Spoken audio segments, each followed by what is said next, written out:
Following the return of the core flames of reason and death, Aquila is the only Titan that we still need to campaign against. Finan asks us to recreate the past, and he repeatedly challenges the Flame Reaver to hone his abilities. The Flame Chase journey's triumphant conclusion draws nigh, yet a sudden disturbance occurs in the Holy City.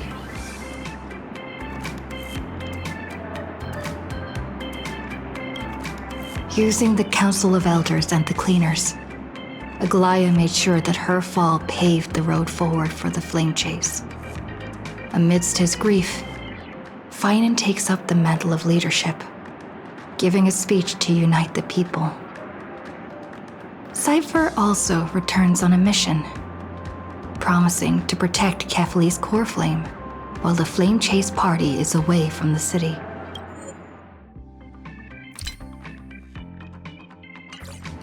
With the help of the Twilight Courtyard's last descendant of the sky, Hyacinth, the party ascends to Aquila's flying fortress.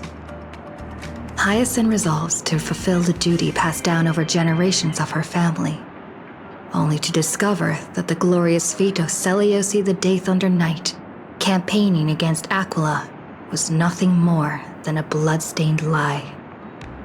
At the same time, in the city of the dead dragon's bones, Cypher contends with the Flame Reaver, who comes seeking the core flame. Though she holds out for some time, she is no match and is slain in the end. But she had already given Kefli's core flame to spirit thief Bartolos, ordering them to wait for an opportunity to deliver the core flame to Finan and the others.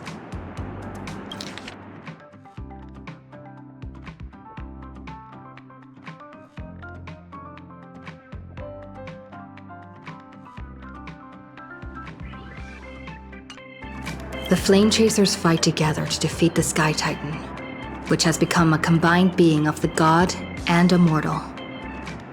As they are trying to escape from the Eye of Twilight, the Dawn device suddenly goes out, and Hyacinth is forced to return the core flame early and remain in the sky to bear divine authority, becoming the protector of the people. Following Cypher's death, the divine power of trickery dissipates, and the 1,000-year dawn of Akama that is sustained by her lie comes to an end. The Holy City is met with the merciless invasion of the Black Tide, as the powerful Flame Reaver moves in ever closer. At this moment of crisis, Mighty, Castorus, Trebi and Trinan, Cartonus, the Holy City Guards, and Don Hung all lay their lives on the line so that the Deliverer would have the chance to complete his mission. After making sure that I would remain safe, Finan enters the vortex of Genesis alone.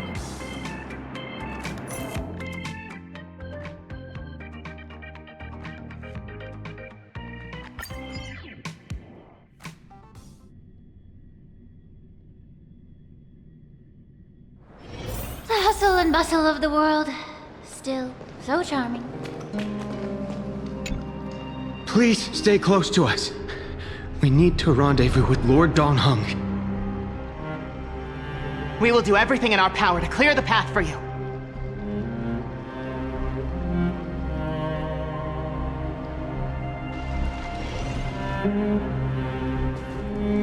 There he is!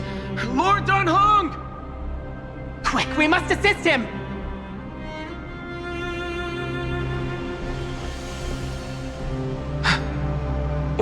What are you doing here? Where's Finan? We are under Lord Finan's orders to escort both of you to safety, no matter the cost. Leave this to me and the Holy City Guards. Zeph, take them and go. Wait, Namasani! That black-clad swordmaster. Something seems off. At some point earlier, they suddenly froze in place, not moving at all. Like some kind of omen. Right. We don't know exactly what's happening, but retreating is the safest choice right now. I don't know which demigod graced us with this miracle. Please, come with us. Finan, is he going to be all right? Believe in his resolve to save Akama.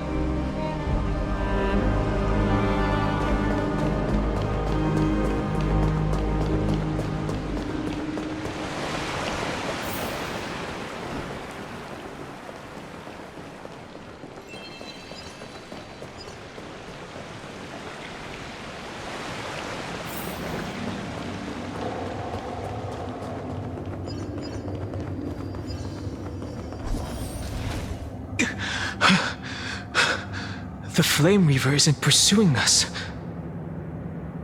Could this really be some kind of divine intervention? We can't stay here for long. Lady Trinan's sentry gate is just outside the city. Let's keep moving.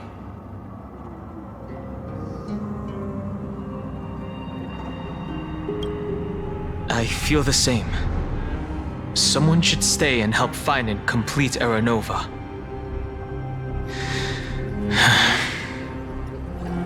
For now, let's get back in contact with the Express and plan our next move. That's the safest course of action. We need more information. On that note, I have a proposal. Who's there? I hope to convey a message to the two nameless. Mr. Screwlum? Who are you? Stand down. I order you to maintain a distance of 10 paces. It's okay, guard. This one is not our enemy. It has been a while, nameless of the Astral Express. I'm glad I arrived in time to stop that black-clad one from harming you further. So it was you.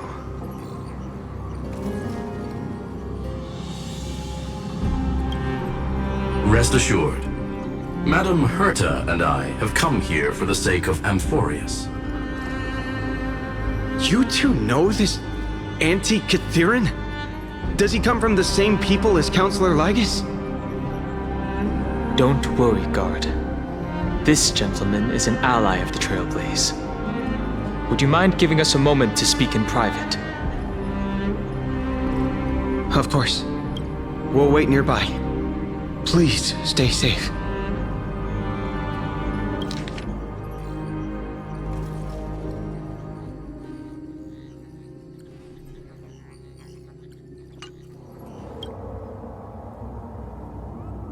I fully understand your situation. For now, the only thing I can do is temporarily freeze that black-clad one in place. Time is limited, so I'll keep this brief. The place where you stand, Amphorius, is a world constructed from data and memoria, an experimental field of a certain eon. And now, this isolated sandbox world is rapidly falling into a third path.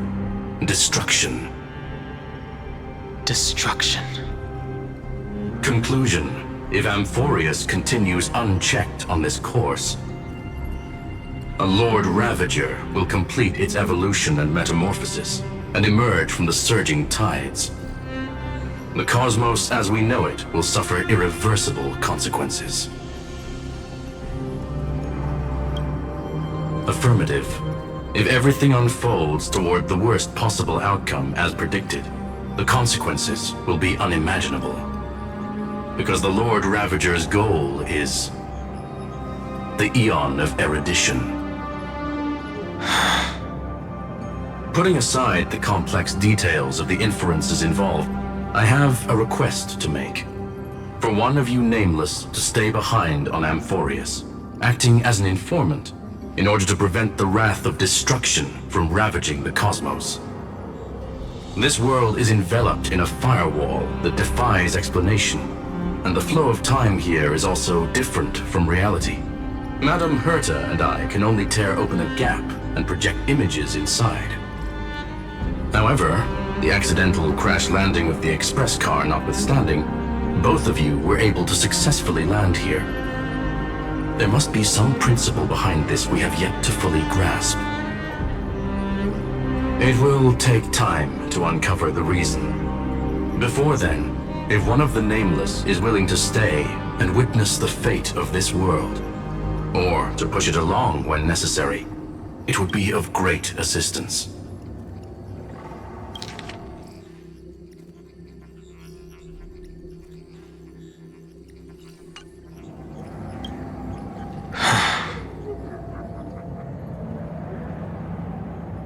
Mr. Screwlum, I believe you. So I only have one thing I'd like to confirm with you. As Amphorius is already facing its end, how can we guarantee the safety of the person who stays behind? Look at this, if you would. This curio is called a chronocognitive anchor. The two of you may view it as a kind of space anchor in the world of erudition.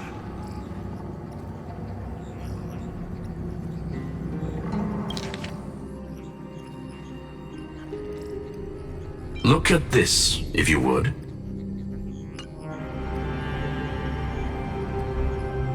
As long as you carry it with you, your individual data structure will be protected and will remain unaffected by the influence of digital tsunamis. When required, it can also serve as a bridge for communications between the internal and external world. Of course, it is not curio with unlimited uses. May only be held by one person.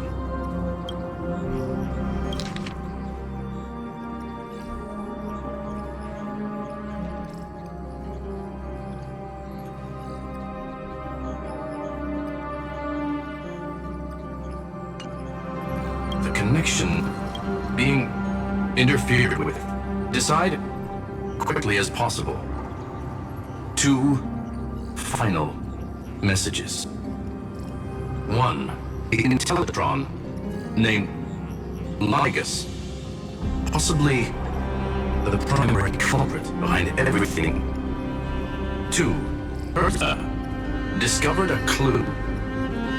Miss March has already been drawn into Amphorius.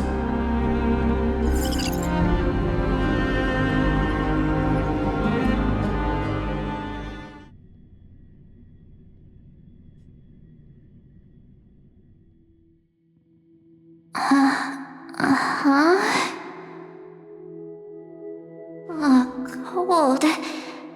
It's freezing. Hold on. Am I dreaming? This is way too strange. Everything's spinning, and I can see webaboos flying around. But I was literally just talking to Himeko. How did I...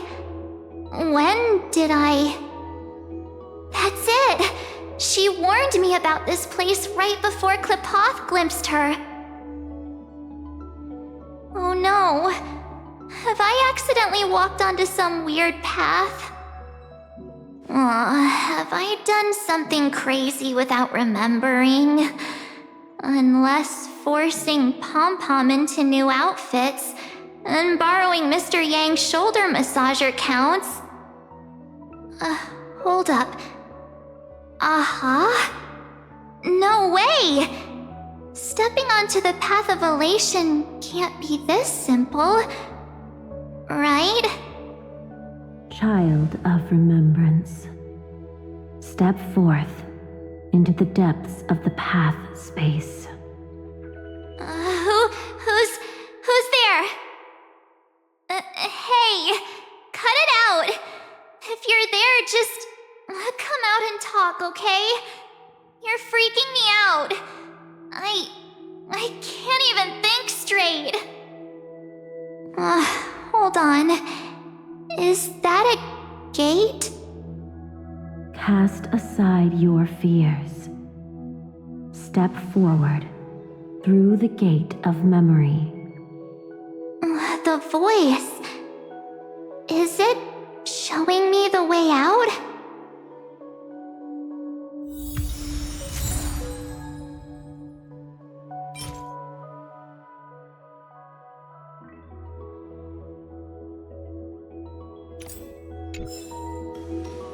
Oh no, don't fall for it! They're lying to you! Turn back now! Another voice? Who now?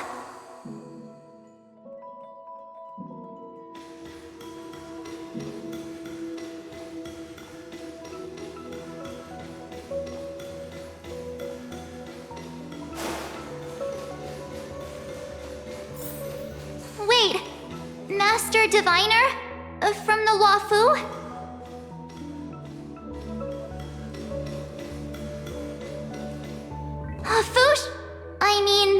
Master Diviner, what brings you here? And you, Miss Messenger, do I know you from somewhere? Good to see you again, March.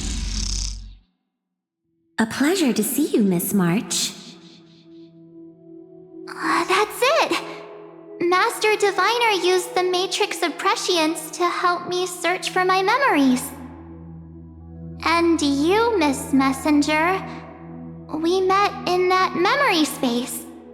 You said to me, "The value of your life does not lie in what happened in the past, but in the present and the future." Your memory serves you well. March, I conducted some experiments with the 6-phase ice you left us. Thanks to the Garden of Recollection, the Matrix of Prescience has made a breakthrough in extrapolating the past. Now, we might be able to bypass the obstacles and look directly into your history. The Master Diviner is right. Continue down this path, and you'll be able to find your lost memories at the end. Since we last met, you've grown much alongside the Trailblaze. You should be strong enough now to bear the weight of your past. Well, there goes my Ice Princess fairy tale. I need to know, Master Diviner, Miss Messenger, this isn't just another dream, is it? If this is real, why reach out to me at this exact moment? The situation is dire. Your lost memories, they're crucial to the Garden of Recollection. She's right. The Garden of Recollection's existence hangs on your memories. The Garden of Recollection. You may not want to sacrifice anything to preserve the garden for now, but in time, you'll understand. Your destiny and the path of remembrance are extremely, closely intertwined. Now go. So, I just walk through that gate? This way, March. Your past awaits beyond the Gate of Memory. Stop! They're just mimicking people from your memories! That voice again.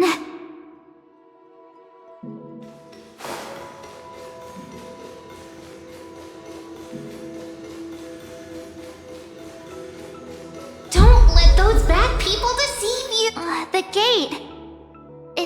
It's you two?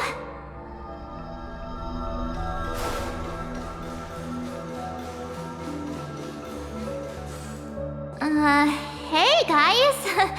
What are you doing in a place like this? March! There you are! Finally. The trailblazing journey just isn't the same without you. Traveling's no fun without you around. Well, duh! What's Team Trailblaze without its star member? Wait a sec. You might look like you two, but...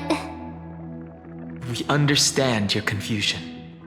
The Garden's allies helped us establish this Neuralink to reach you.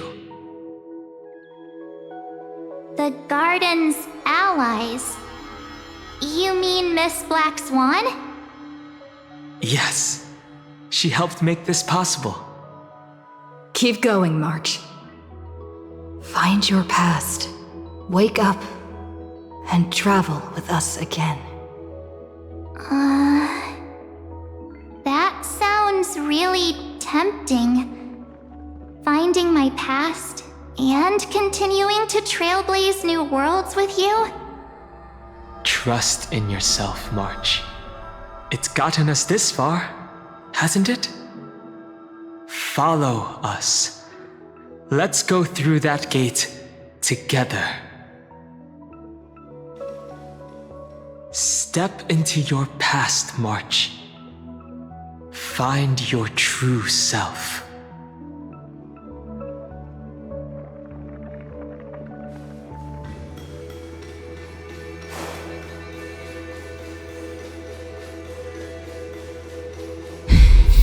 Wait up! Slow down! Those words sound so sweet. But keep your eyes open! Don't let them fool you!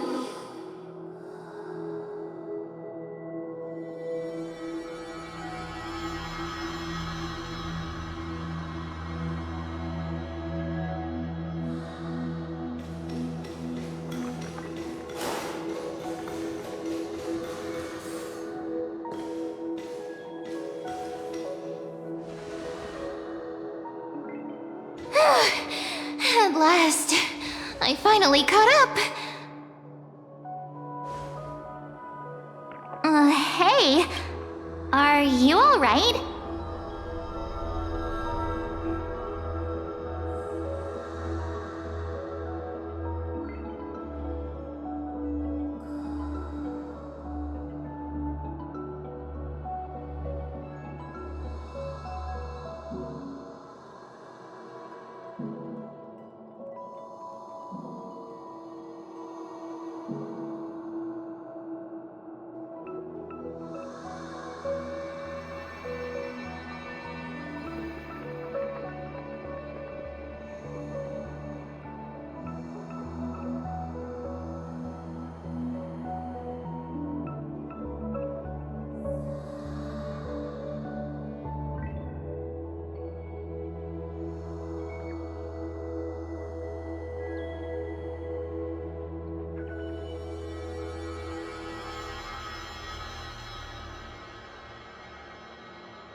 sorry. Okay. Just not used to running around. Say, March, got a moment to talk before you make your decision? Wait, that was you? Pushing the gate away? Sending those warnings? Yep, named Cyrene. It means ripples of past reverie. Easy to remember, right? Wait a minute. We actually look quite alike, don't we? Yeah. Your pink hair is just as eye-catching as mine. And we're both bright, pretty, and positive girls. Talk about coincidence. Wow, you're quite the smooth talker. But I can't disagree. Wait, you know my name is March? Have we met? No, but I've witnessed your story through those memories just now. It's incredible, really. We might have more in common than you think. I know exactly what you're going through, which is why I don't want to see you exploited or hurt. You know what I'm going through? I know, because I've been exactly where you are. This empty space has been my home for ages. I barely remember what time feels like anymore. But there's something I'll never forget.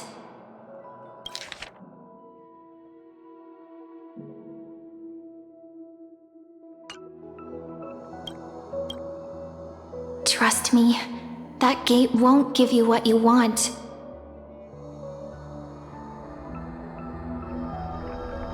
You mean those people? They're lying? Luring me into a trap?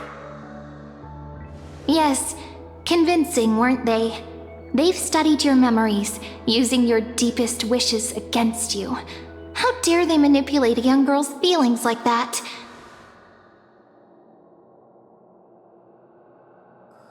If you go through that door, the worst-case scenario is you'll become their pawn, losing control over your own fate forever.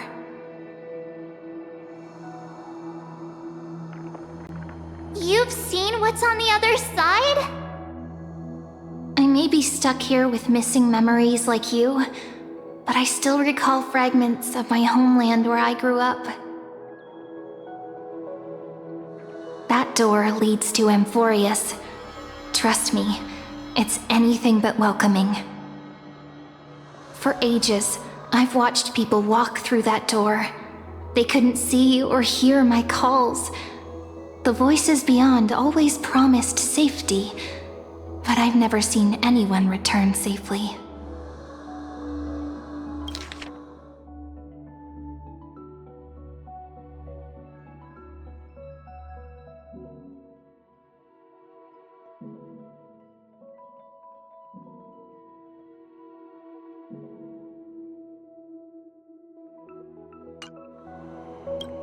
So I had to try and stop you.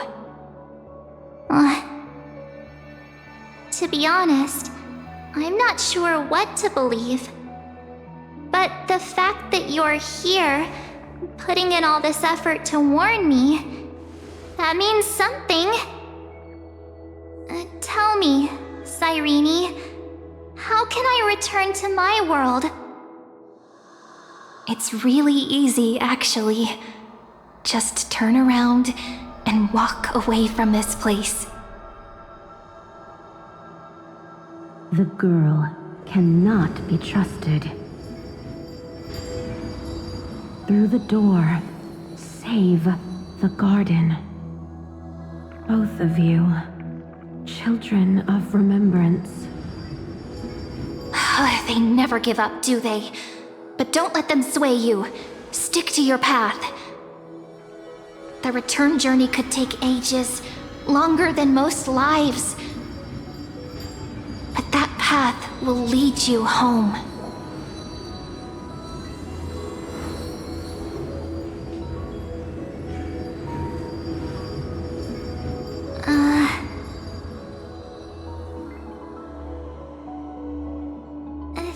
Thank you, Cyrene. I know what I need to do. I'm going through that gate. Into Amphorius.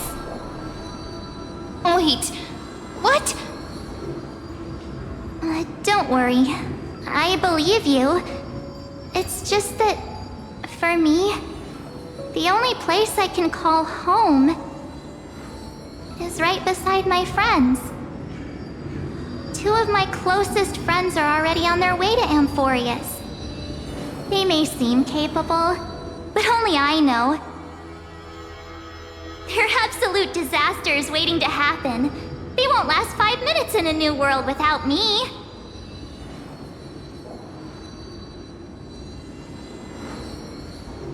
That's why I need to go through. Amphorius or not. When the 3 of us are together, there's nothing we can't handle. We'll explore, understand, establish, and connect. After that, we'll find our way home together.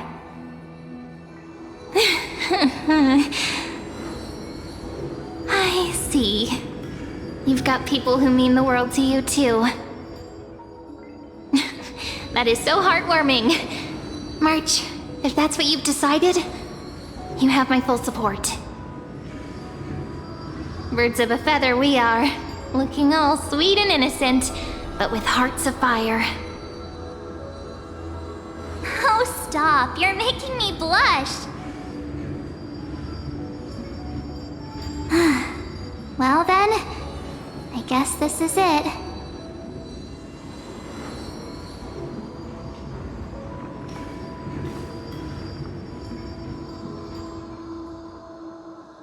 Do you think we'll see each other again? Who knows? But don't worry about me. After all this time here, I've grown quite used to chatting with my imaginary friends.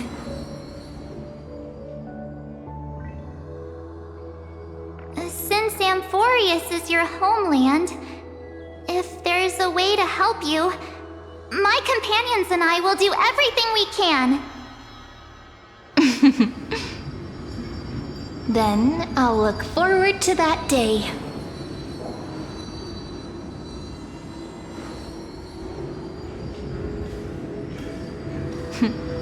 Your story awaits, March.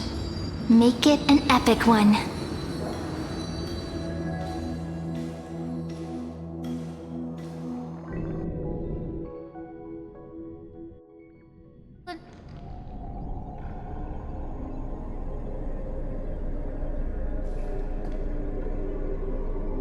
You okay there, friend? Something seems to be bothering you.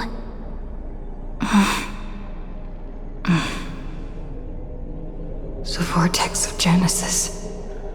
We made it back. Even this place has changed. Finan. Is he ready for Aranova?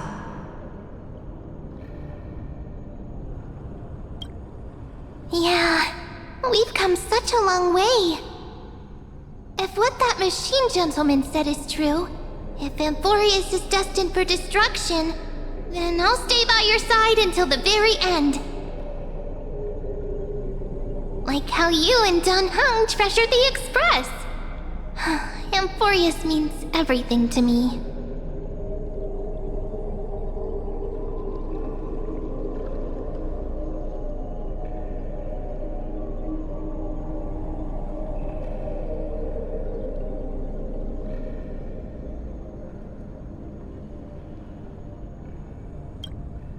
Right. Time to see the last core flame restored.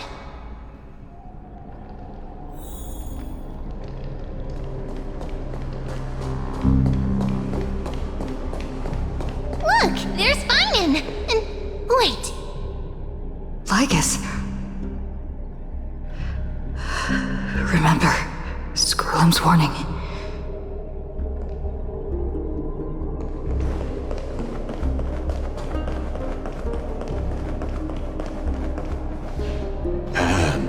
You, Lord Finan, will wield that core flame to bury this ancient world, plunging everything into the gray unknown. None of that matters now. This brutal, flame-chased journey has stripped away my delusions. I know the future is in some peaceful paradise with gentle west winds, just waiting to welcome us to step in. If what lies ahead is a mass of chaos, I shall cut through it myself and usher in the first ray of blazing sunlight. Is it truly you? With one last chance to turn back, you still step forward. How befitting of a trailblazer.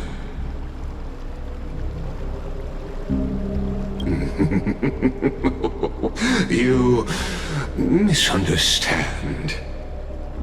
As our world nears its end, the ones who walk the infinite paths have embraced their destiny. As the Theoros, it is my duty to witness the world's future and oversee this final core flame ritual on their behalf.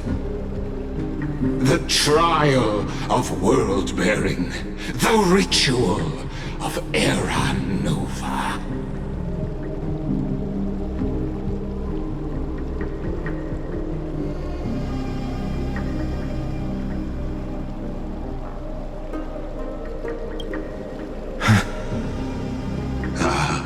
I see.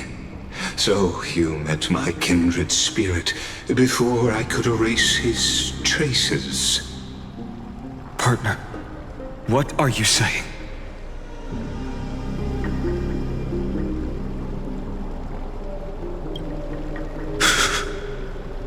I've had my suspicions. How does a native Antikytheran know so much about repairing vehicles from beyond the sky? Lord Lycus, how much do you truly know about Era Nova? Tell us everything.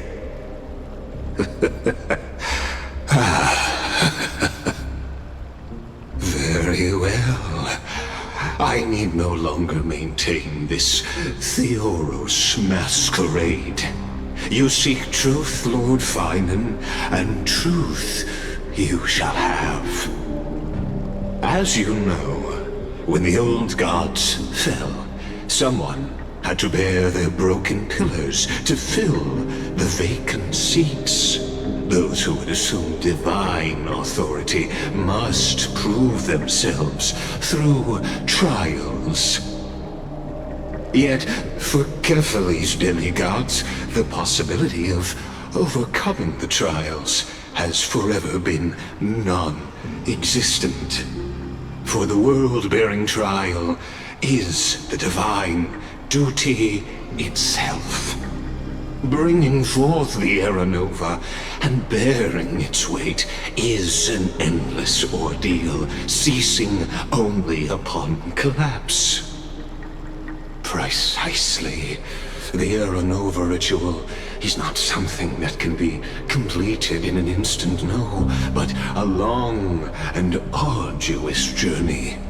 While the sacrificial journeys of other demigods conclude in this world, Kefali must shoulder the gods' core flames, bear the memories of all worlds, and stand unwavering. Until the next world, when the black tide consumes the bearer, and all that they carry, leaving nothing behind. Unless their core flame finds a new bearer. The holy flame that illuminates all worlds rests in your hands. All that remains is one choice. Nurture it, pass it on to future generations, or extinguish it here and now. Deliverer, the fate of all worlds rests in your hands. Enough testing. I've made my decision. But before I ignite the dawn of the next world, you need to promise me something. Two things, actually. Speak your terms. Promise me this. Professor Anax's vision of the new world is absolute. The world will be reborn from my memories. All souls, living and dead, will return as the first humans, unchanged from their past lives. And my friends, the fallen demigods, they shall transcend the cycle to become new titans. Our heroes shall not have died in vain. Of course. This I can guarantee. Good. The second one. Promise me the Trailblazer can return safely to her homeland, unbound by Amphorius' loss. My apologies, but I cannot promise this. As you mentioned, she now bears the Time Titan's authority. Her bonds with this world run too deep.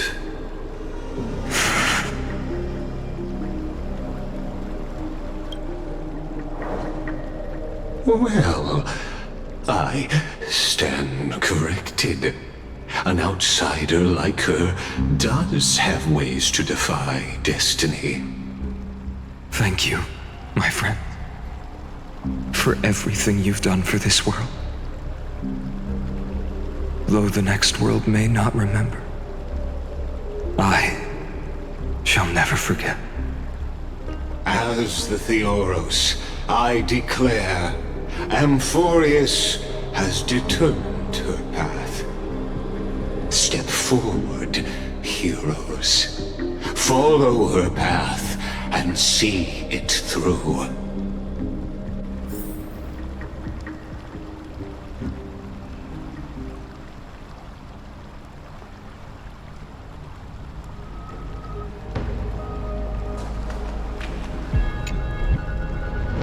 Without you, we could never have reached our prophesied tomorrow.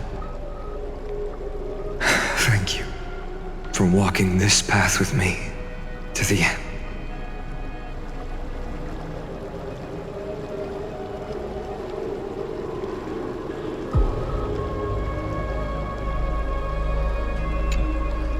Behold, O gods, Amphorius has achieved her victory, and the Era Nova approaches. The radiant soul has arrived, having walked through the bustling nights, bearing the golden fire and blood, stepping with pride into daylight. He is the pure child, walking upon the path of yesterday, today, and tomorrow. He is the first to be born, first to be named among the nameless. Eternal in form, limitless in reach. He treads the endless night underfoot. Greatest of kings, protector of the displaced, raising humanity's children above their adversaries. The firmament of molten gold courses through his very bones and flesh. The greatest of schemes reveal against his breath and words. In the golden lakes of that beautiful new world, he shall wash himself clean. There. Finish what we first and last wished for. To write an ending unlike any before, for this world we so deeply love.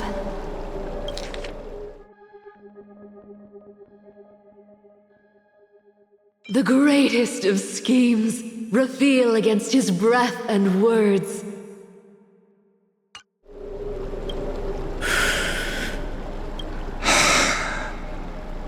Come, partner. Join me.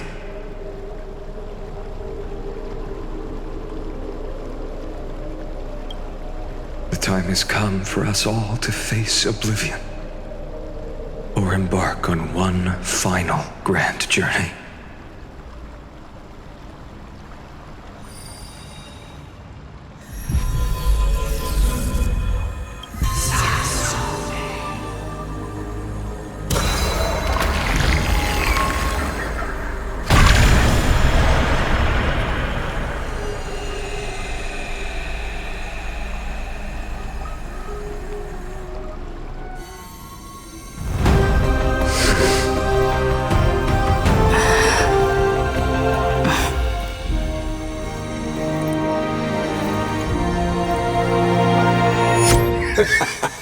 What a magnificent and epic adventure. The hero's journey reaches its end, and the truth behind the Aeronova is about to be revealed. Is that truly the case? Here, as the Theoros, allow me to humbly request that you find a moment to listen to what I have witnessed. This is about the nature of Amphorius itself. A story of the prime mover of life. My, what a broad topic this is. Where shall we start? Got it. Let's start at the very beginning. The Big Bang, the birth of particles, the emergence of all things.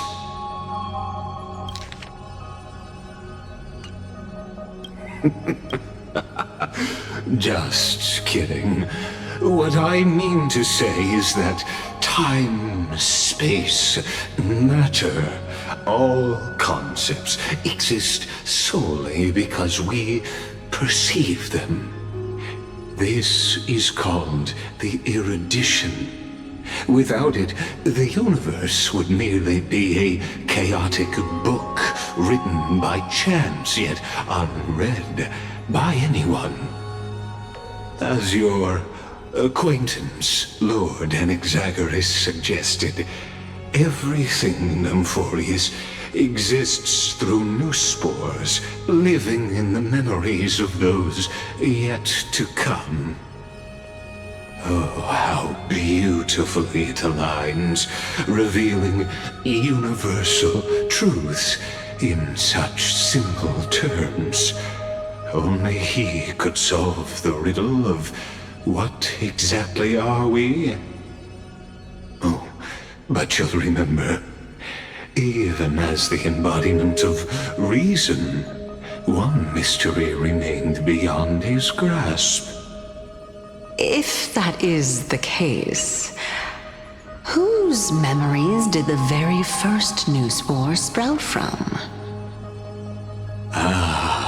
As sages across ages have asked the gods, what is the prime mover of life?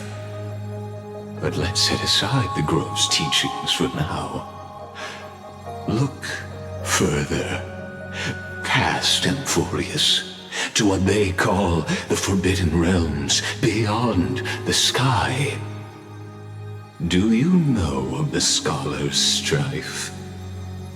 During that grand yet brutal war, waged in the name of erudition, a genius's legacy was abandoned, strewn across the cosmos. The scepters, a macrocosmic computational array beyond mortal comprehension. Made to emulate the Eon's thoughts, it became part of the Eon's cognition at birth, scattered throughout the cosmos. These arrays act as celestial body neurons for nous. But regrettably, as everyone knows, the erudition forsook them all. But what nobody knows is that, though forgotten, they never stopped seeking the divine answer.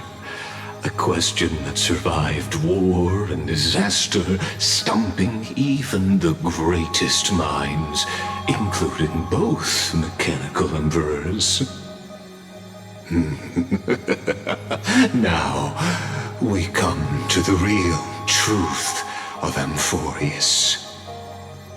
What if, hypothetically, a scepter found the answer to the prime mover of life? If through endless solitary extrapolations in the cosmic code, the one deemed as a failure by the eon of erudition found proof through the ages?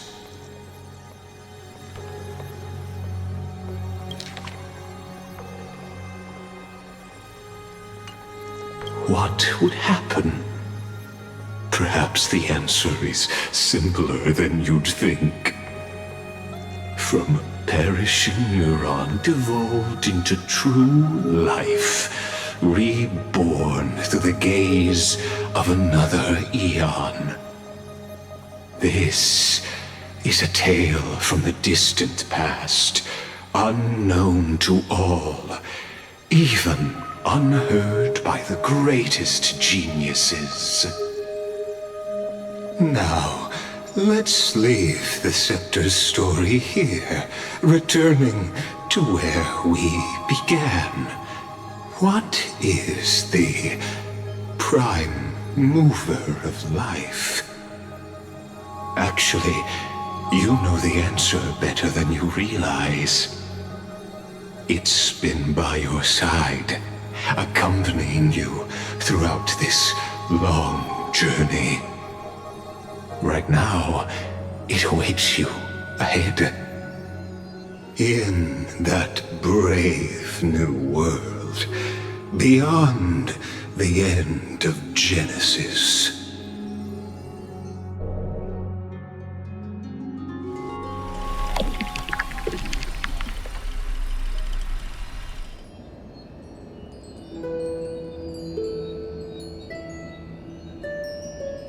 Take this wish with you.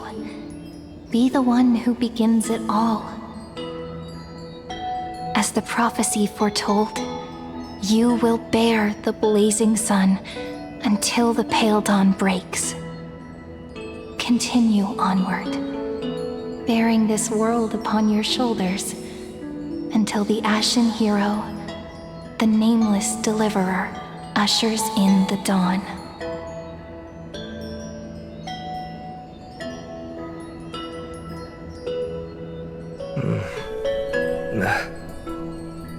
Such an odd dream. Strange. Like I've dreamed this before, but it all slips away when I wake. Only a voice remains. Who was that?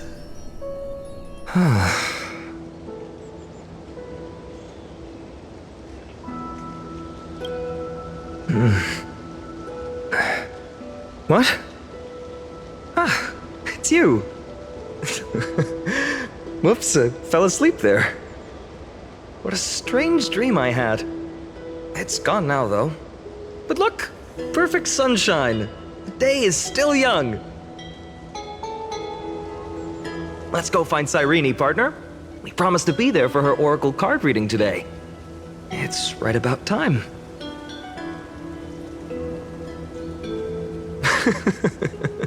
Looking at you, someone's still half asleep. Tell you what, catch some fresh air first. I'll hang around here.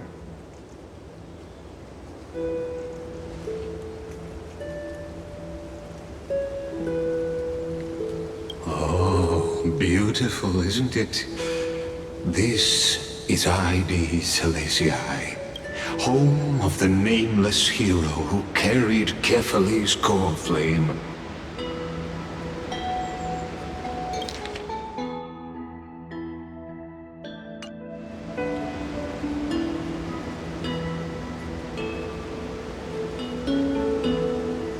When he was young and innocent, he had heroic dreams, imagining his wooden sword was forged of iron.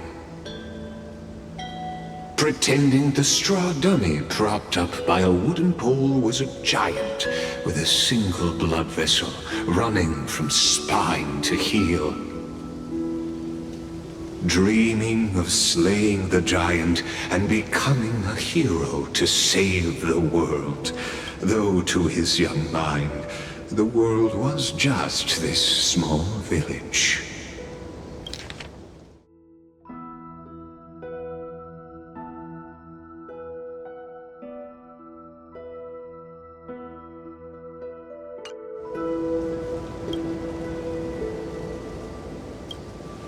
Witty as always, but this is more than just a funny story. It's the start of his path. These are his first memories. Rather than watching, why not join in?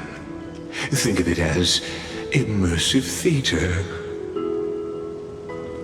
Become his lifelong closest friend, witnessing his hero's journey from the best seat in the house, as the nameless hero whose unwavering guidance shaped Finan's destiny, yet whose name was never recorded in Amphorius's history.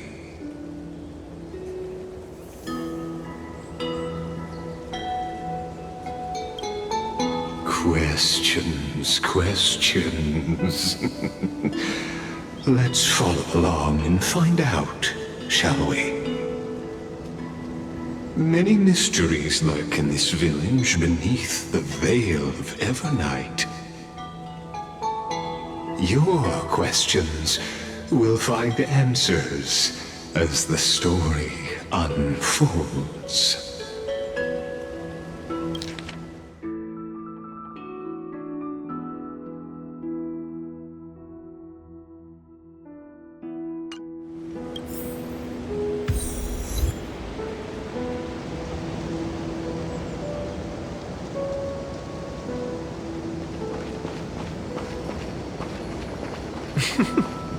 All awake now?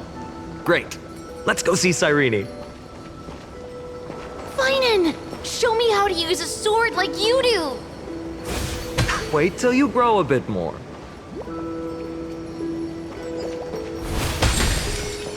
Hey, Finan! Where are you headed? No Cyrene today? That's exactly where I'm going.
Found you. That...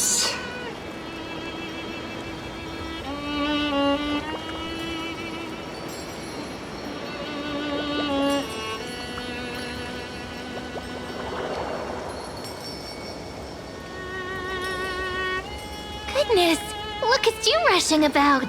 You've got the poor swing all startled. Hmm?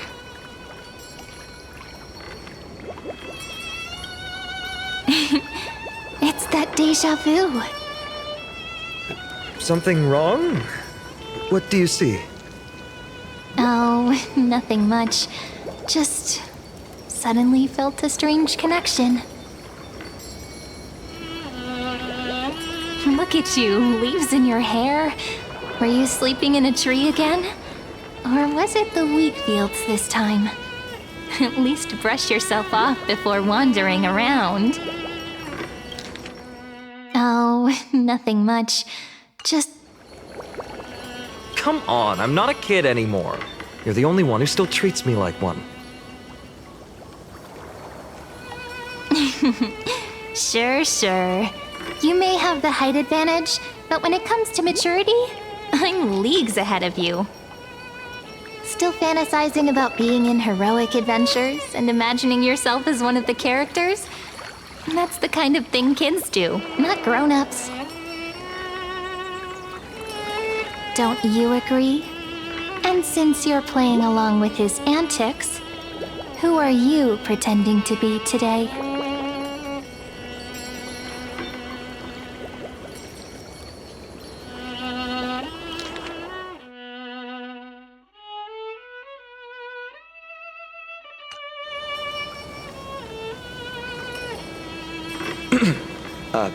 Today, she's going with Stellaron Hunter. Steal a heart hunter? Planning to steal someone's heart, are we? Switching roles again? What happened to being the valiant hero from a distant shore who made that solemn pact to learn the sword? Spare me. Can we not bring this up? Speaking of which, what about those oracle cards? We haven't done divination in forever. Why the sudden interest? I was just about to tell you. Earlier, while napping on the swing, I had the strangest dream. There was this mysterious voice in my dream, calling out for something. Wait, you had that dream too? Yes, you too? That would explain this lingering sense of unease. Which made me think of those old oracle cards I used to play with as a kid. Though the Ornyx prophecies were always hit or miss. Yeah, all the kids would get so excited drawing cards like ruler or warrior, but throw fits over devil or drunkard and demand a redo. If you just redo it when you don't like the result, what's the point of divination?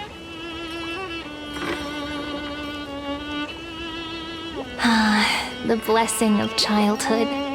Believing the gods might not notice our little corner of ID Silicii, willing to let our small deceits slide.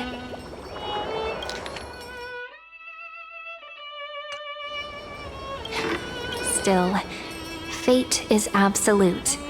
After all, we never really know just how far into the future the prophecy extends. Anyway, let's go to our old secret base and look for those oracle cards. Now, where did we hide those? I can think of a few spots. Let's go check it out. In a village this size, I bet all our childhood treasures are exactly where we hid them. Mm-hmm. Time must be keeping them safe for us.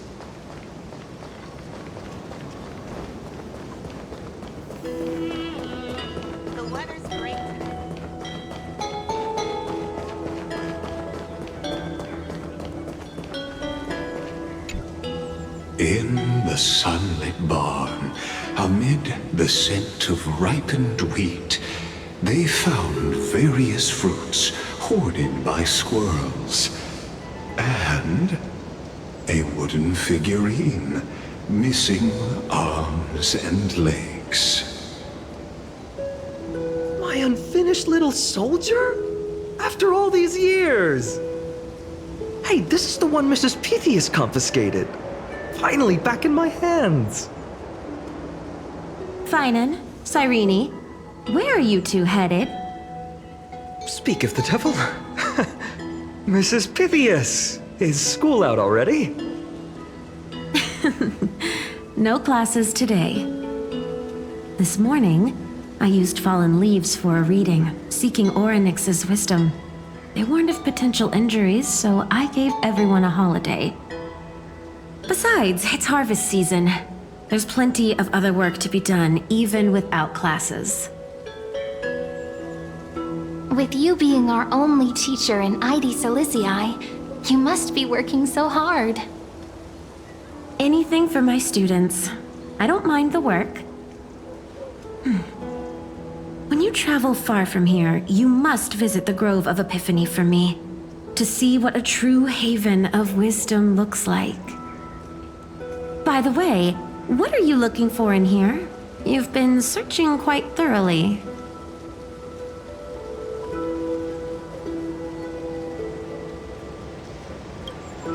Is this a toy? Really now, aren't we past the age for these? She doesn't remember, huh? Oh, this little soldier's coming with me. All right then, I should be going. It might rain tonight, so don't stay out too late. So this is where the wooden figurine you carved during class ended up. And here I thought I knew all your hiding spots. To be honest, I'd forgotten all about it myself.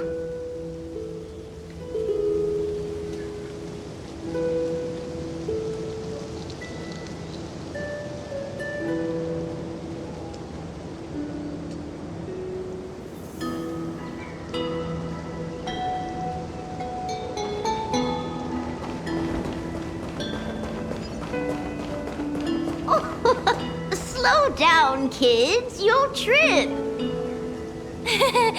Thank you. We'll be careful.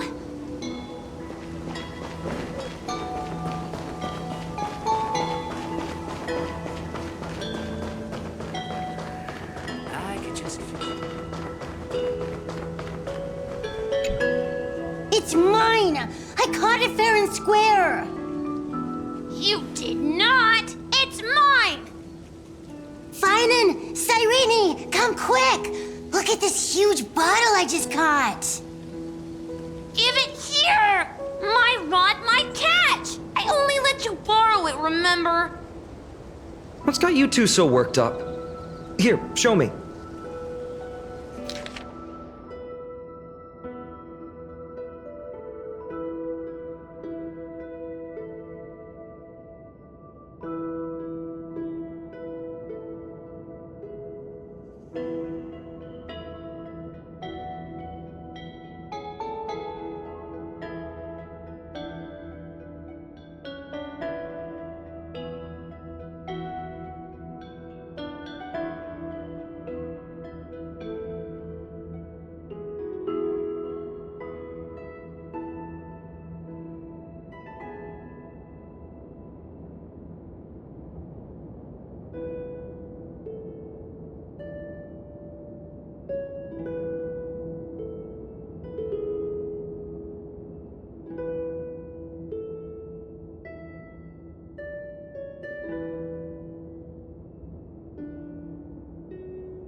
Wait a second. This is my old wish-in-a bottle.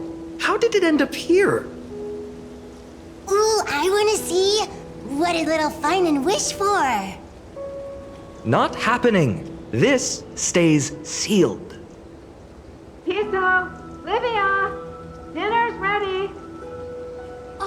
Coming, Mom. Finally, I'm starving. See you later. You know what's funny? I really thought tossing that bottle into the sea would carry our wishes beyond Ides Elysiae. Maybe even bring something back to us. Never thought the waves would end up pushing it back ashore.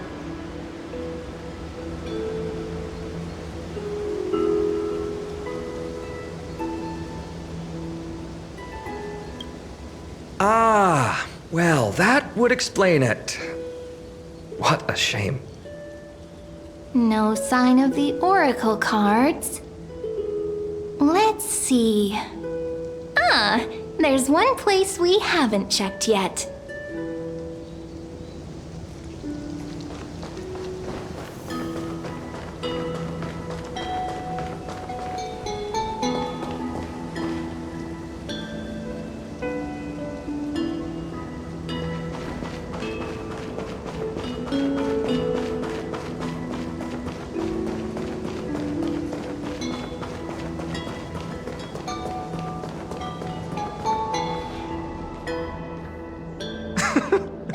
Well, those were the days. We'd always meet either by that statue in the village or right here. Right? And I remember you never used the front door when you wanted me to come play. You always climbed over the wall. You were such mischief makers. Just like a certain someone who has a habit of showing up unexpectedly. Right?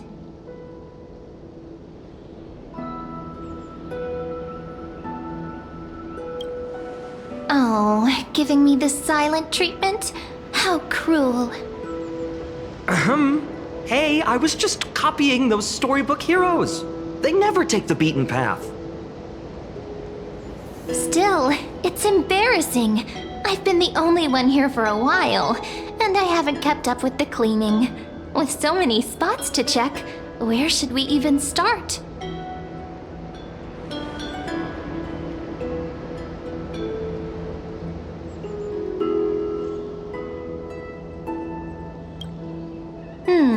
A cellar. I think I remember one. It was deep. So very deep.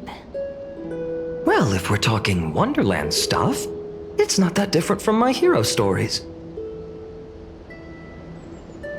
All right, let's split up. I'll handle the yard, you check the upper floor. I wonder what the view's like from up there. Worth checking out?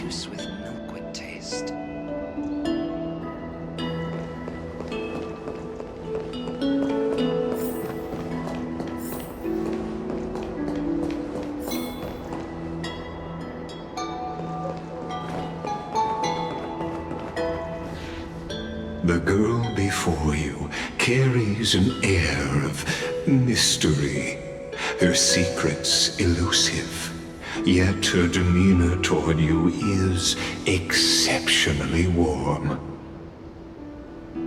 You can't help but wonder, could there really be some kind of mental connection?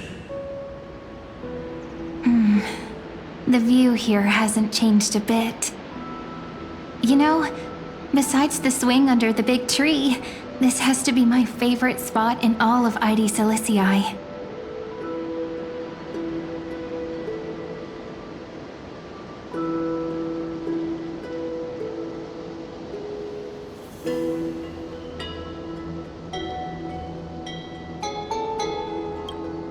Hey, what are you doing?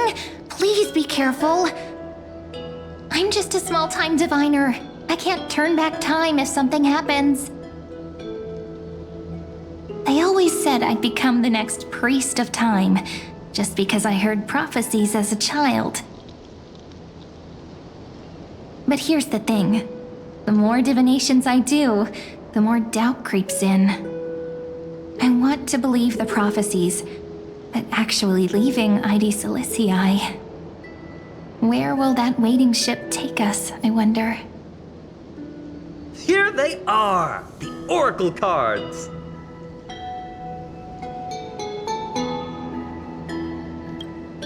I've captured it all in my heart. This view, and most precious of all, my childhood friends. There we go. Looks like the gods do listen to our thoughts. Here it is! This is the box where we kept the cards. But the cards are gone. Who could have taken them? Huh? What's this underneath?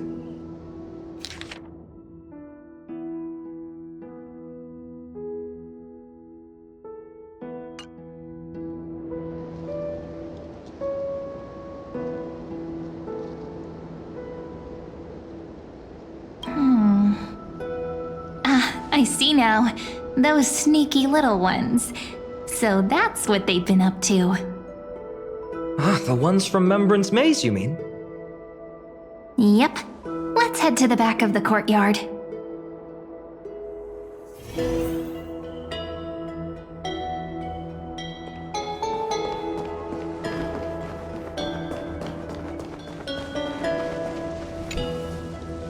The entrance should be around here somewhere. Right here. The path to the maze is hidden under all these weeds. It's been too long since we visited the fairies. Did you forget? We used to visit them all the time when we were little. All right, let's do this. These weeds need to go.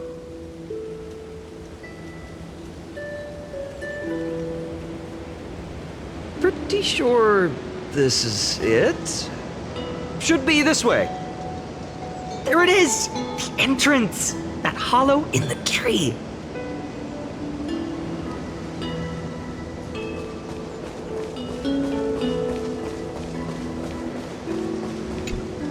Once you get through the tight squeeze in the hollow, you'll reach their dwelling, the Remembrance Maze. I wonder if I can still squeeze through there. Maybe worry more about whether the fairies will let you in. After all, the Remembrance Maze has an invitation-only rule. Only children with pure hearts are welcomed.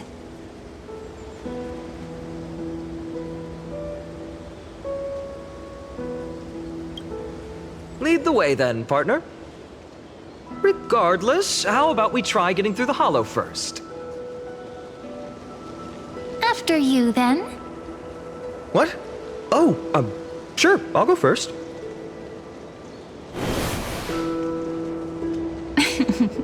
So hasty, as always. Looks like it's just us now. Care to finish that chat? To be honest, from the moment I saw the cute note left by the fairies, my intuition became even more certain. Perhaps when we step into the maze again after all these years, the wheels of fate will finally start turning.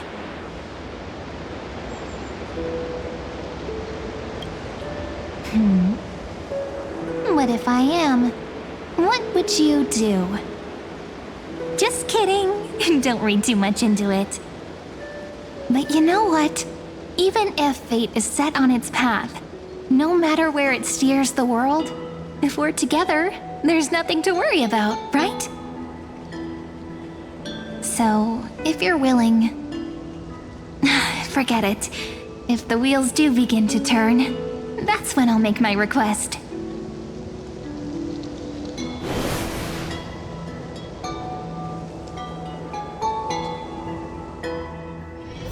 I made it! Oh, that wasn't easy. I can't remember the last time I came here. We were still kids back then.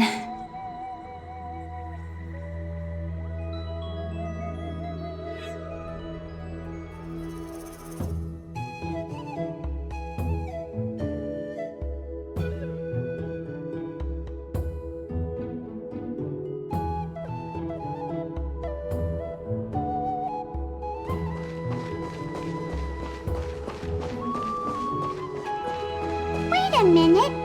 Are you? Look who it is! Reenie and Snowy!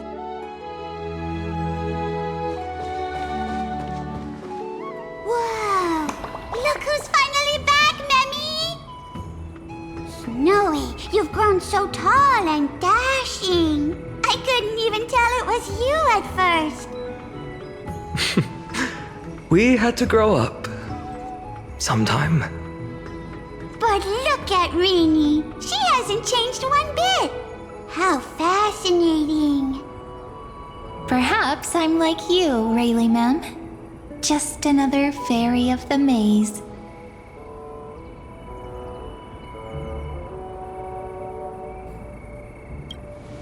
An organization?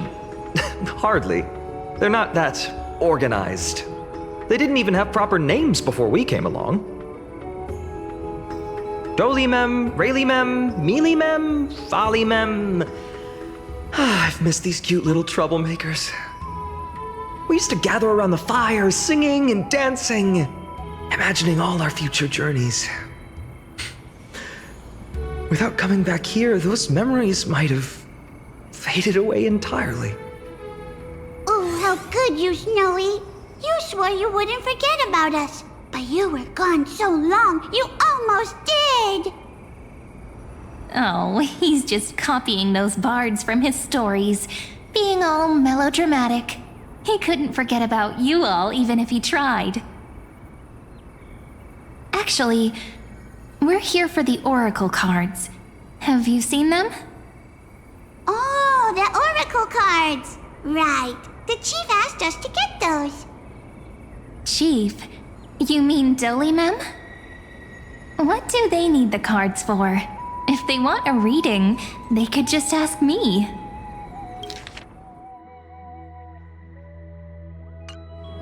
Oh, I'm not sure. But Chief specifically wanted to meet with you all. Let's see. They should be... That's it! This way, everyone! Watch your step. The trunk's slippery.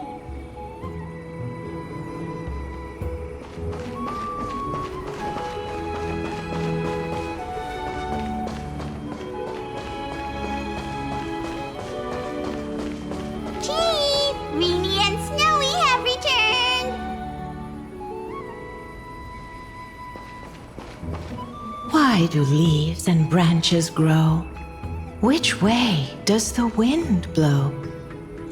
In Membrance Maze depths we seek to find the answers future left behind. Welcome back, my dear children.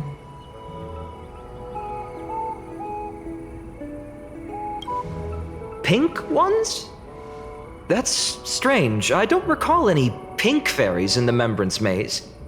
Have you seen any, Chief Dolimem? Oh, Chief, you haven't changed a bit. Still so full of life. Oh, no need to fuss, my child. You haven't forgotten, have you? As long as our songs are sung, the children of the maze will live on. Just as our paths stay forever linked. Here, take it. I'm sorry I had to resort to such methods to bring you here. My book of Oracle cards. Thank you for keeping it safe. You know, you can always just ask if you want me to divine something. Still, bringing us here like this after so long. Is something wrong, Chief? Yes. The Veil of Evernight whispers to us once more. It tells of a new fairy who will soon enter the maze. Indeed, every time a new fairy arrives in the maze, it means that beyond the veil, in the vast lands far from Ides Elysiae, a great calamity is on the horizon.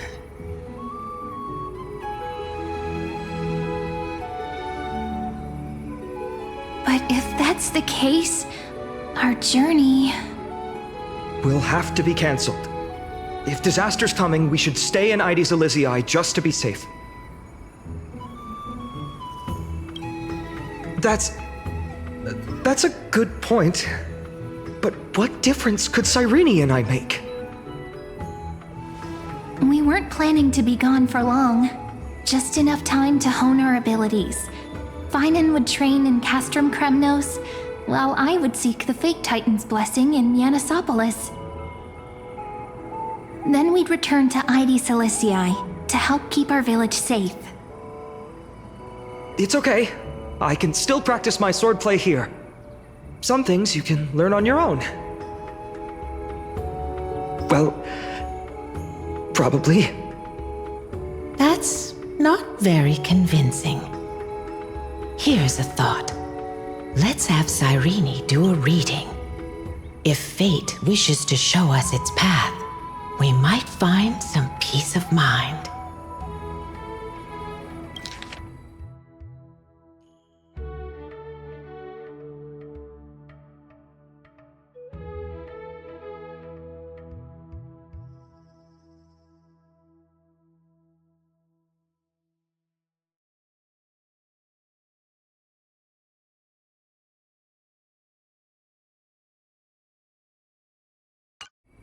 But what if we don't like what the cards tell us?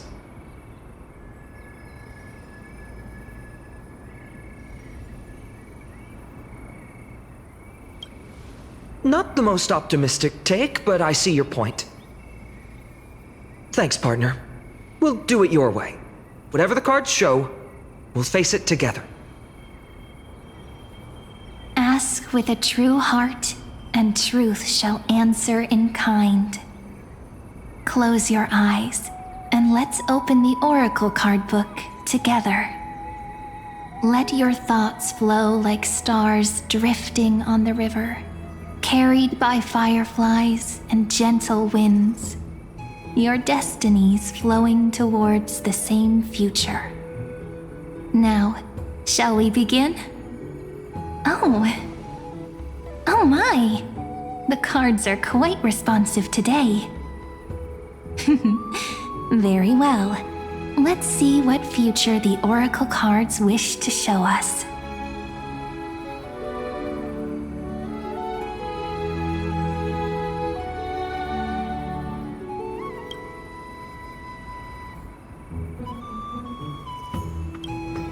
Ah, the Traveler. Our little trickster. Always hiding behind other cards, disguising itself. What a rare catch. Over here! Or perhaps here! Gotcha! You'll have to be quicker than that. A teasing voice. Just like a child playing hide and seek. Surely only a master of mischief could pick up this card.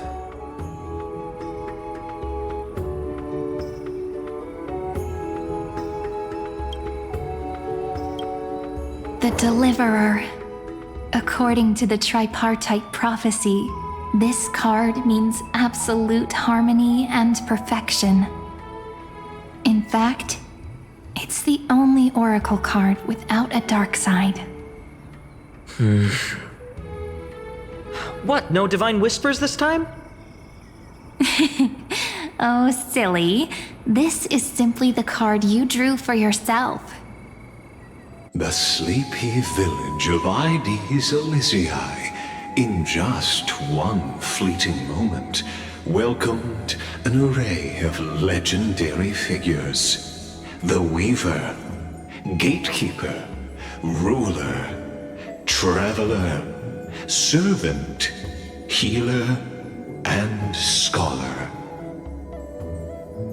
Their stories and wishes showed the village boy glimpses of a world larger than he'd ever imagined.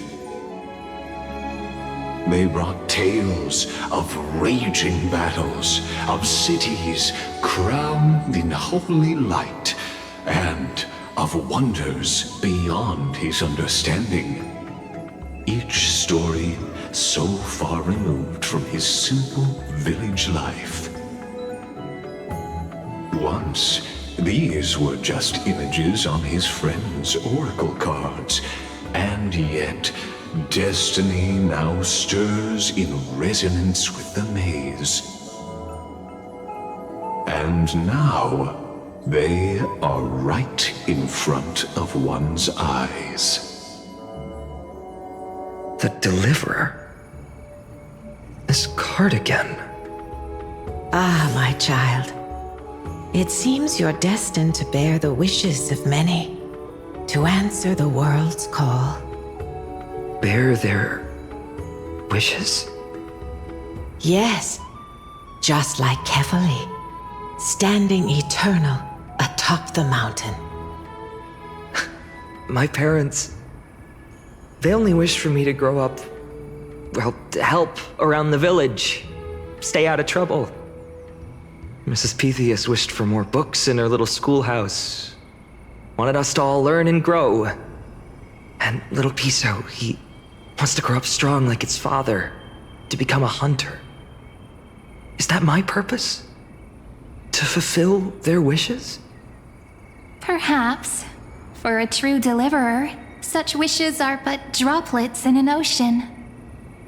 After all, Kefali bears the weight of the entire world. Right. How could any human possibly measure up to a Titan? I wonder too. Perhaps. What's this? What you see are futures written in the cards. Or rather, the people you'll meet on your journey. Sometimes, fate can guide us when we're lost. Let's consult fate itself. Maybe then we'll know why we must take this path.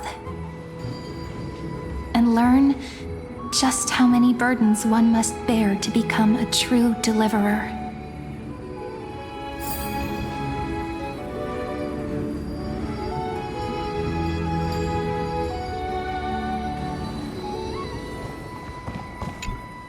Personal wishes? I have none. Only the Era Nova matters. The world's rebirth. Yet, if I am to weave a new era, then it may be one where kindness and her cleaners shall never tread. These crawling parasites have no place in Akama, especially not under the deceitful claim of human rule. That noble lady?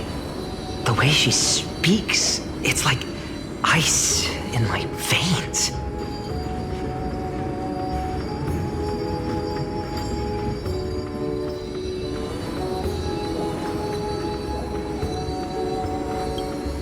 That's exactly the feeling I'm getting. Teacher, perhaps you could share your wishes with us? Oh, Snowy. You want to know about our wishes now? I wish to meet Trianne again, in the Sea of Flowers where the West Wind ends. And Aggie, I want to see you shed that golden thread cocoon around your heart. Just once more. Smile at us again like that bright-eyed girl in white who stood before the Yanisopolis temple. Finally, I pray that the footsteps of lost souls no longer wander aimlessly. Instead, replaced by the bright songs of prayer. Are we wishing for too much? Well, let's say these 3 wishes represent Trianne and Trinan too. Those wishes are truly wonderful. They even stir something deep inside me. Then we can rest easy, because only you can make these wishes come true. Only me? Mark these words, Snowy. See you tomorrow.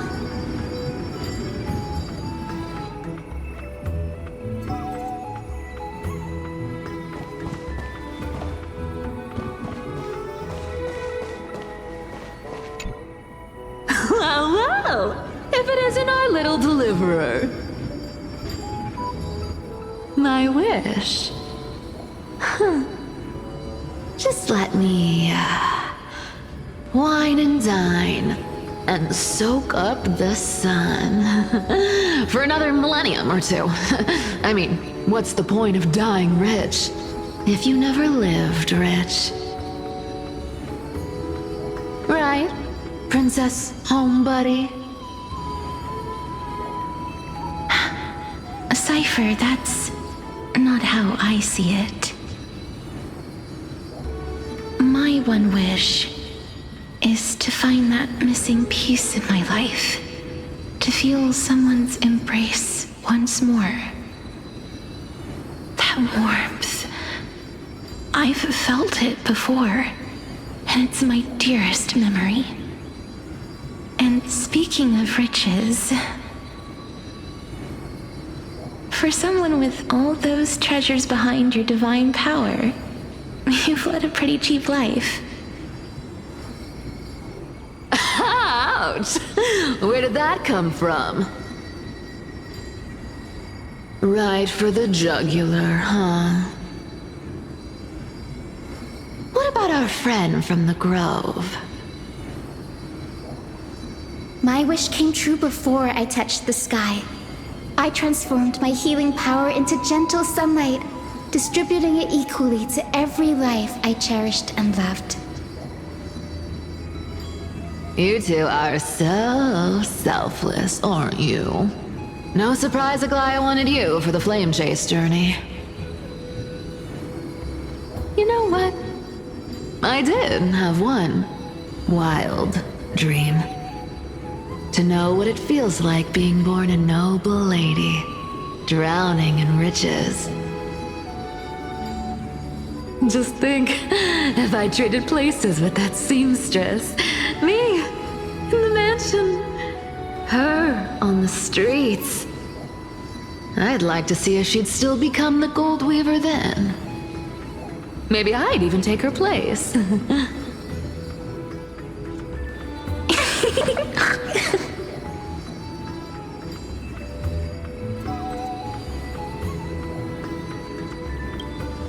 Doesn't sound like an easy task. Warm embrace, equal healing, and perhaps living free. They're all wishing for a kinder world in their own way.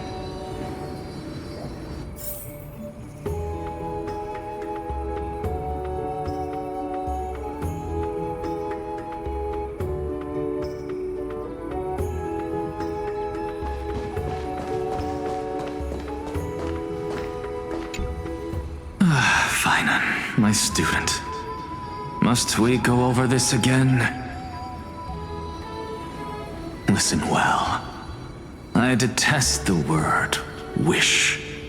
It reeks of mortals crawling before their gods. My life's work is done.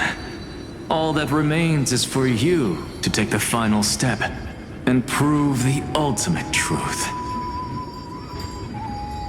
I, Anaxagoras, shall become a god of the new world. Through irrefutable logic, I will prove that mortal wisdom can achieve divine greatness. Isn't he, you know, a little... I mean, I just daydream about hero stories, but he's fantasizing about becoming a titan?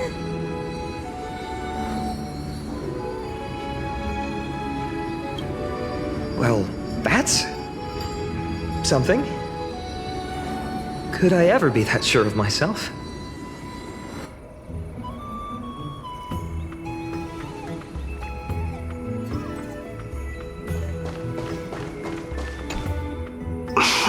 Finan?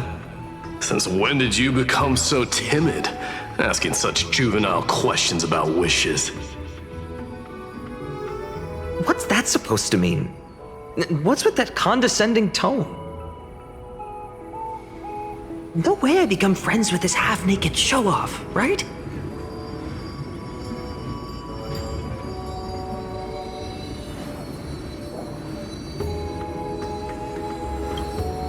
Horrifying. Is that really something I'll enjoy one day? What are you mumbling to yourself now? Whatever.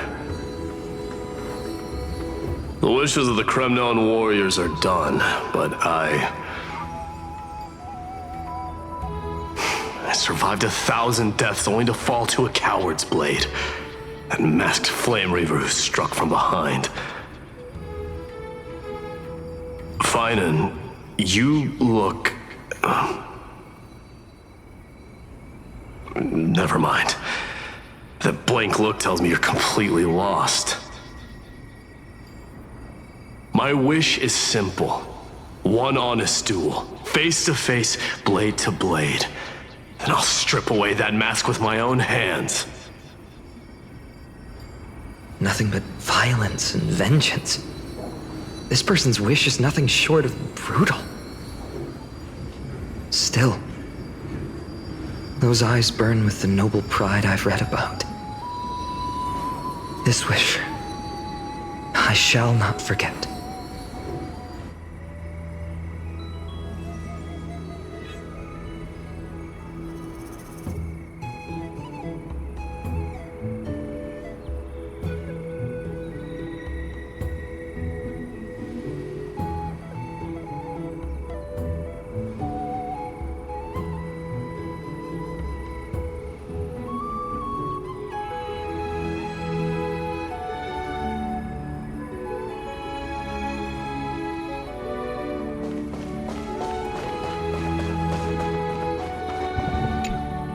So tell me, has the uncertainty in your heart begun to fade?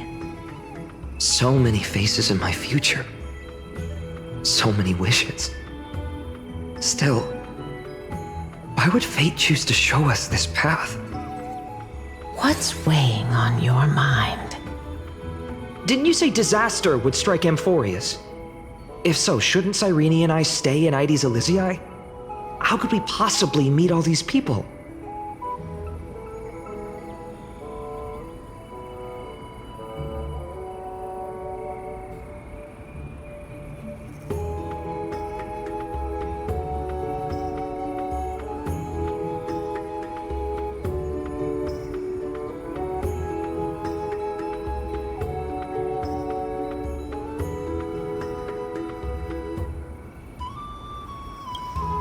If that's true, then who will protect everyone in Ides Elysiae? Cyrene, may I have that deliverer card? Of course. But why? Although those voices, visages, and wishes may seem far away now, I can't ignore the sense that something is calling me, bidding me to take a hold of it. Maybe its true weight can only be known once it's in my grasp. In that case, accept this gift. Oracle cards carrying time's wisdom, blessed by Orynyx. May they journey with you, become your memories, and spark rippling waves of change in times to come. I'll hold these words close to my heart. But now that I'm holding them, they don't seem all that different from ordinary playing cards. What? What's happening? Everyone, we've got big trouble, Mimi! Burning, smoke everywhere. It's all coming from beyond the maze! What's going on? It's here. The seeds of disaster have already taken hold, sooner than we had foreseen. This time, not even the veil of Evernight can shield us. You mean Ides Elysiae will be swept up in the prophesized catastrophe?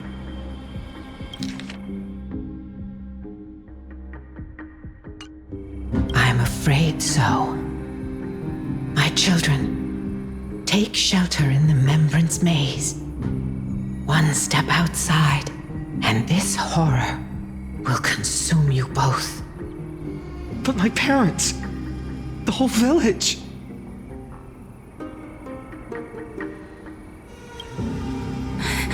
Are we facing the three titans of calamity? This is beyond any titan. Beyond any danger you could overcome with strategy alone. It's an unspeakable horror that twists all life into abominations that never bleed nor cry. Even titans fall to its corruption, burning from within until only empty shells remain, knowing only death and destruction. The Black Tide. That's what this calamity truly is. It consumes all in its path, sparing none but the Membrance Maze. Not even titans can? Yes. So please, don't leave this forgotten realm the gods abandoned. You are the first to uncover our presence, and the only two who can enter the maze. We don't wish for you to throw your lives away. Finan, what path do we take?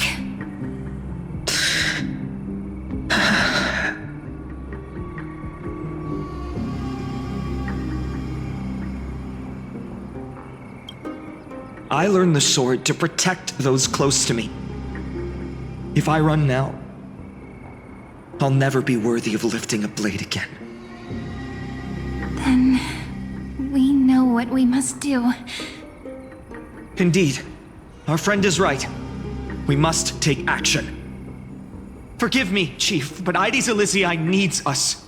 And as her child, I must act. Very well. Make sure you protect yourselves.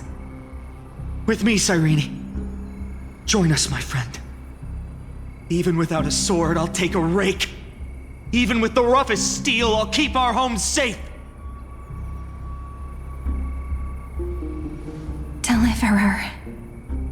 The card's truth extends beyond its mere literal meaning. There's another hidden layer within.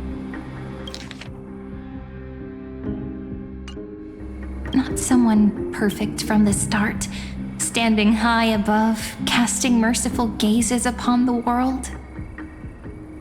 But one who starts small, from a humble village, expanding their world within step by step, learning to save others as they grow. When we were little, I told him I wished this world would never need a deliverer. Now that wish has shattered. Yet I'm glad he's chosen to walk this path.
all of this happened because you believed in him, friend. Shall we? It's only when you're by our side that Finan and that our hearts find their courage. I know you're watching us right now, aren't you, great hero from the future? Oh, deliverer. Such cruel irony. Though destined to bear the world's burden, this boy can never become the hero to bring forth the dawn.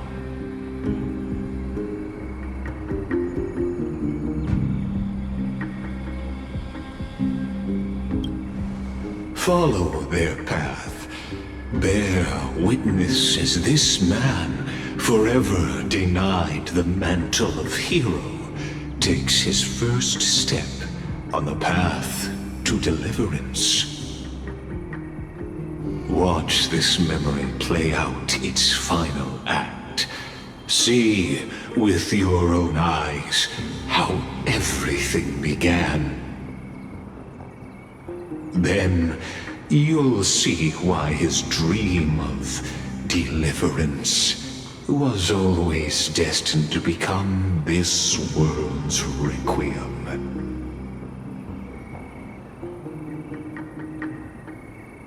A sun red as blood, wheat fields turning to dust, and in the heart of it all, a village aflame.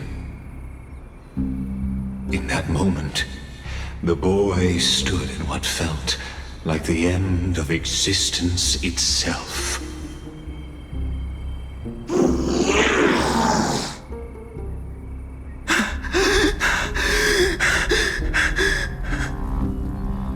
These creatures, they're everywhere. Someone, anyone, where are you?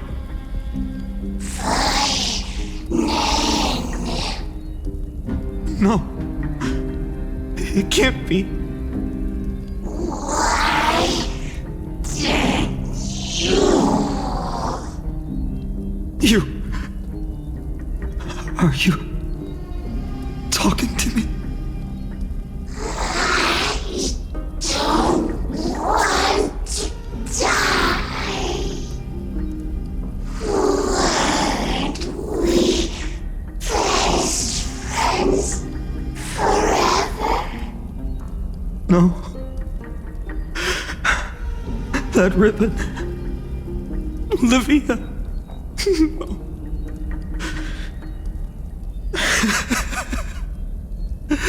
I should have known. Save us. Save us.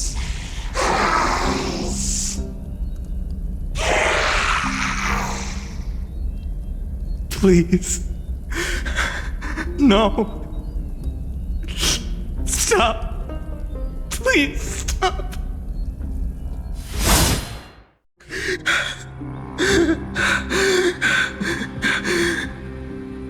Olivia, I'm so sorry. And these monsters, they're all... Why? Why is this happening?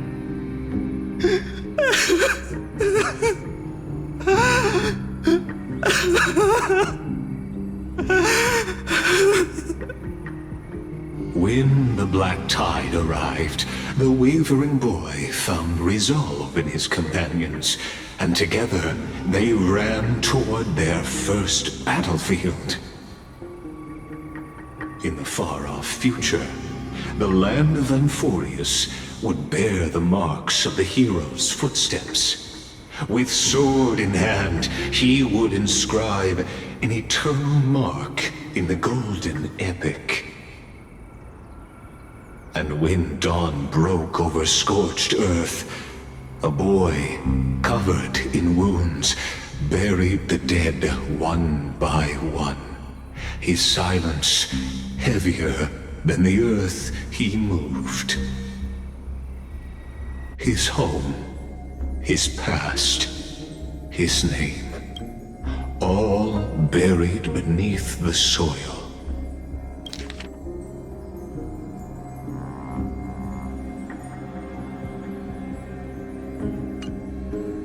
His feet carried him forward, over the pillar of stone, beyond the chalice of plenty, through the deadly fogs of the Hand of Shadow. He wandered without direction, like a withered leaf drifting in the wind, through countless city-states. The smiling visage of the white-haired swordsman was etched into memories. Yet he did not walk without purpose.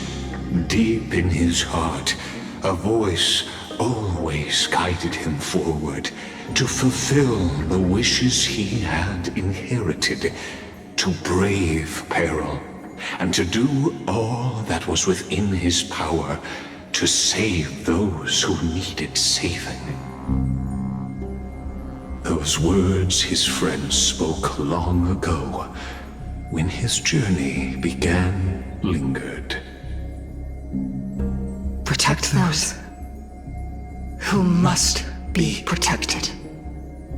The words were few, but they gave him all the certainty he needed. That's what it means to be ordinary and choose to be more. Onward he walked, until the call of the flame chase journey thundered across the land. In the vision painted by prophecy, humanity would triumph over the gods, seize the core flames, and ignite a new dawn for Amphorius. Yet losses are a constant on the flame chase journey, where life too seems as small as a speck of dust. Only one who treats the world as their teacher can bear its eventual destiny. Are you prepared for such teachings? The voice within spoke, and he answered softly. No matter. My existence is of no consequence. When the Gold Weaver called, he answered, traveling to the holy city. There the elders met his warrior's spirit, with nothing but scorn, condemning him to the barracks in derision. No one saw it coming. Not the world, not even him. Yet, this nameless recruit stood at the gates of legend. And there, at last, he found the ones who would walk his path right beside him.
This is the abyss of fate. Hold on. Finance here too? And is that Mighty and Trinen? And now, Act 2 of our immersive drama unfolds. They're evacuating the temple. Why now? Are you insane? That blonde man is the Crown Prince of Krymnos. Mess with him, and every last person in this city could wind up dead. Calm yourselves. The Holy Maiden has everything under control. We need only wait patiently. Behold, it is the month of Gate, Light Calendar 4926. The Crown Prince of Krymnos, Midimos, has led his forces to the gates of Akima. As you know, though Midimos was proud, he did not engage in needless violence. He challenged the elders of Akima to a duel, not for glory, but for the rights and dignity of his people, to ensure they wouldn't live as second-class citizens in foreign lands. After Aglaya's mediation, Finan met Midimos' challenge as the Elder's representative. This duel was to change the course of the Flame Chase journey itself.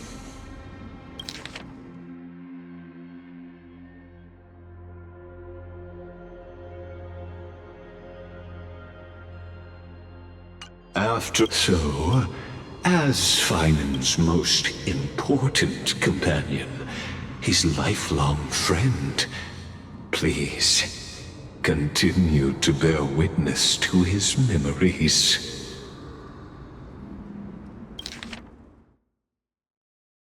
After Aglaya's mediation, Finan met Midimos' challenge as the Elder's representative.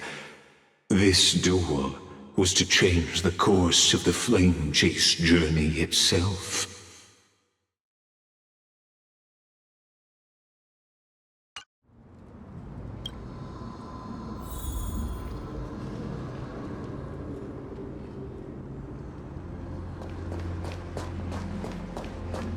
Is this your idea of an honorable duel?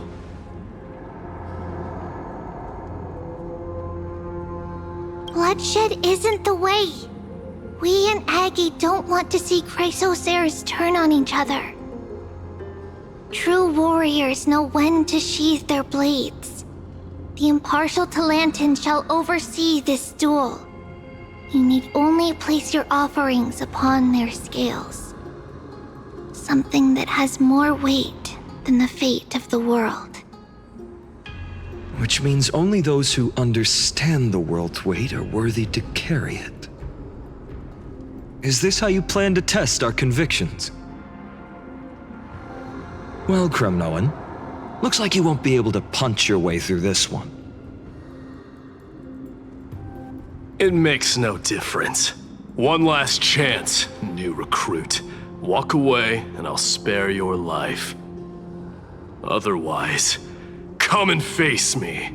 I'll give you a warrior's death.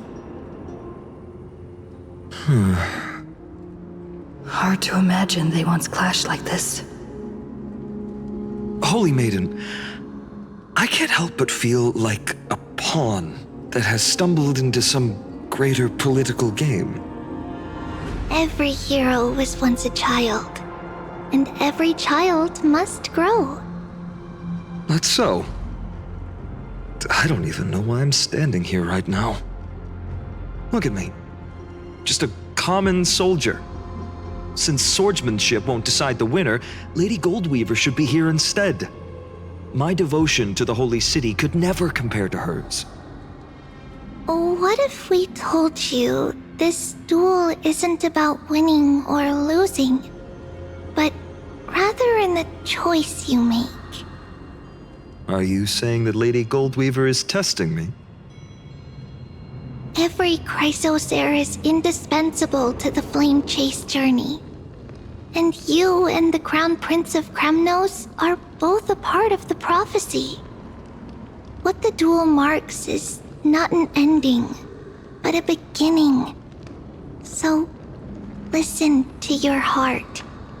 We wish only to hear your answer. True enough. The voice within has never failed me. It doesn't matter what the result is. I'll give it everything I have.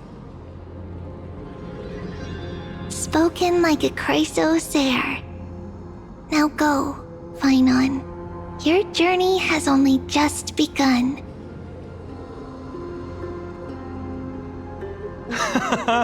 That's right, comrade. It's time for us to teach that proud prince a lesson together.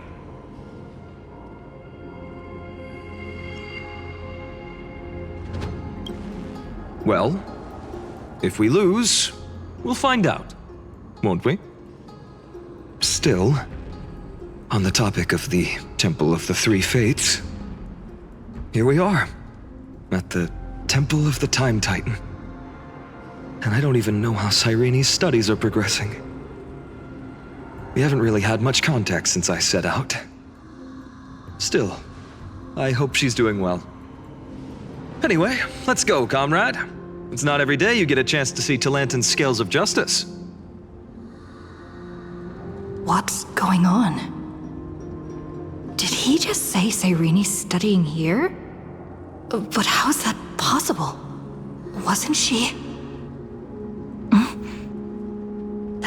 Of course, Lygus disappears right when I need answers. Forget it. I need to catch up with Phainon first.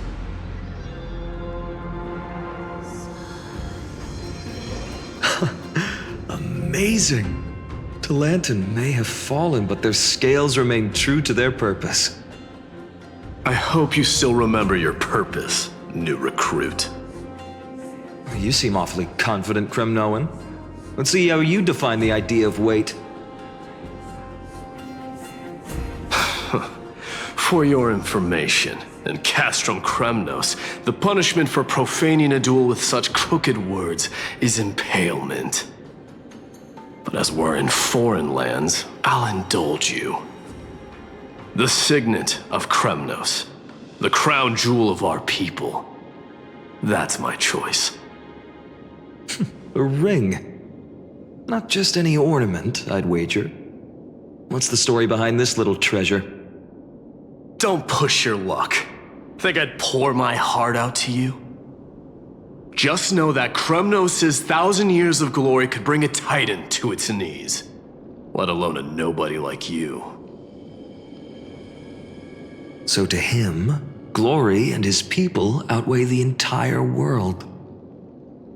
And the very destiny that Mighty himself will eventually shoulder.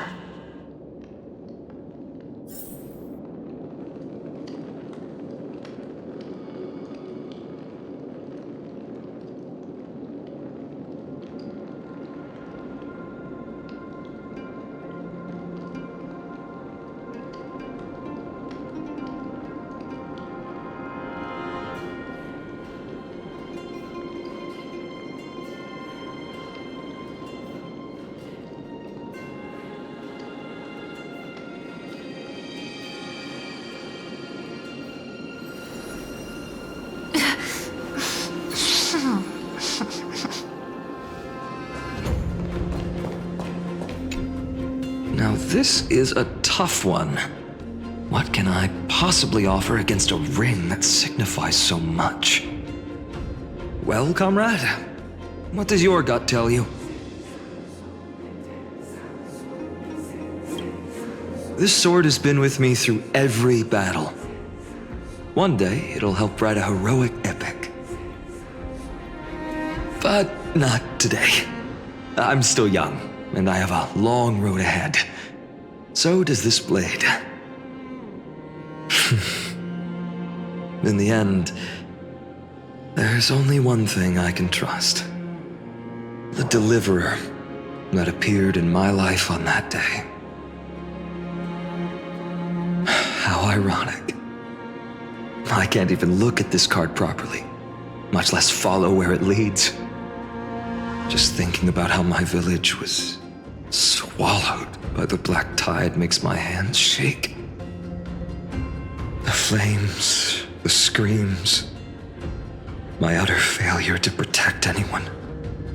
Speaking rationally, I know it's not nearly enough. Addis Elysiae was just a small village. Its loss barely a scar on Amphorius' face. But here and now, my heart says something else. This card. It's everything I have left. Nothing weighs heavier. Perhaps that itself is the answer. Look, Finan. It's so nice to see you all again. Lady Treenan, Finan, and... hello. Seeing you here sure is a sweet surprise.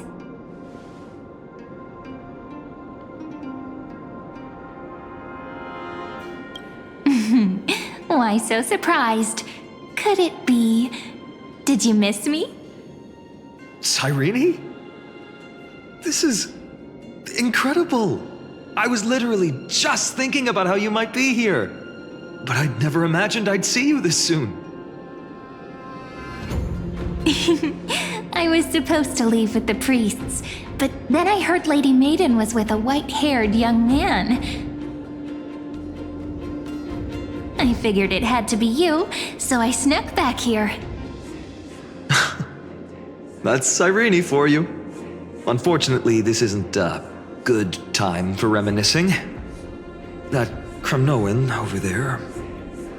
Still playing house, boy? You get the idea. Quite the hothead. You know, you two just might get along. Don't worry, you already know what the answer is, don't you?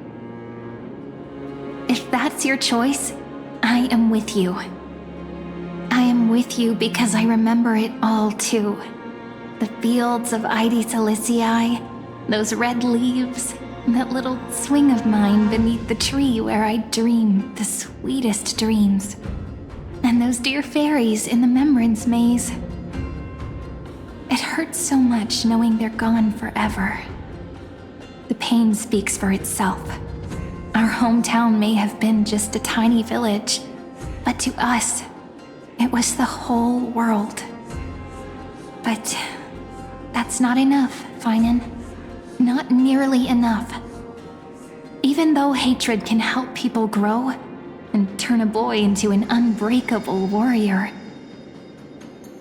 what you need now is victory. You can't just stack the scales with your past suffering. You have to throw the weight of your future onto them as well.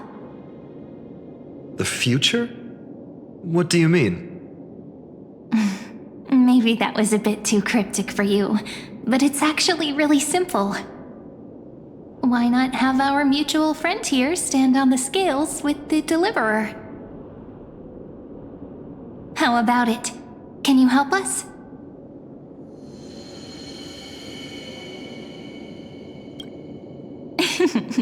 Relax. Our dear Crown Prince won't have a clue. Let's try that. The fate of Akuma hangs on this duel. I must claim victory, for their sake. I will stake everything I have.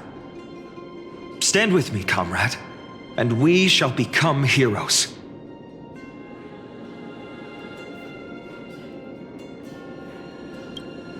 Let's. Together we'll prove that what weighs more than the fate of the world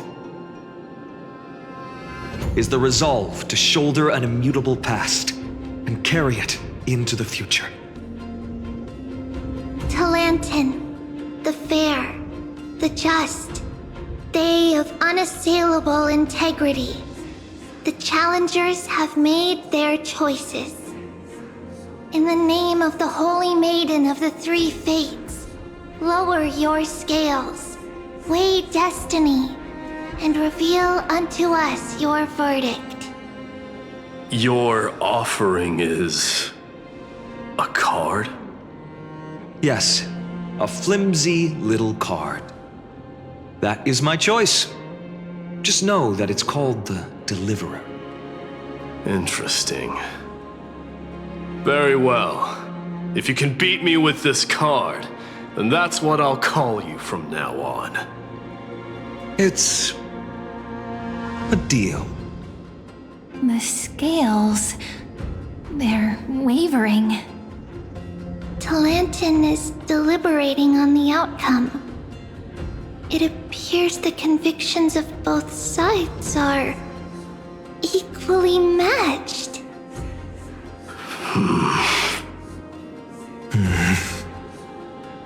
This is suffocating.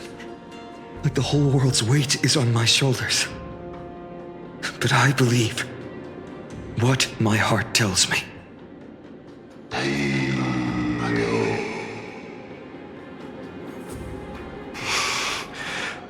Finally decided? Hear thee, children of humanity. I shall pronounce judgment, for the difference is now clear. The one whose offering weighs more than the fate of the world is...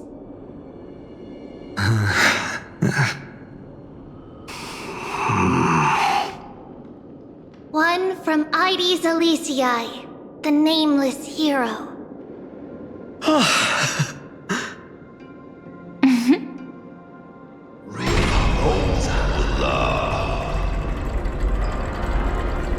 However, heed this.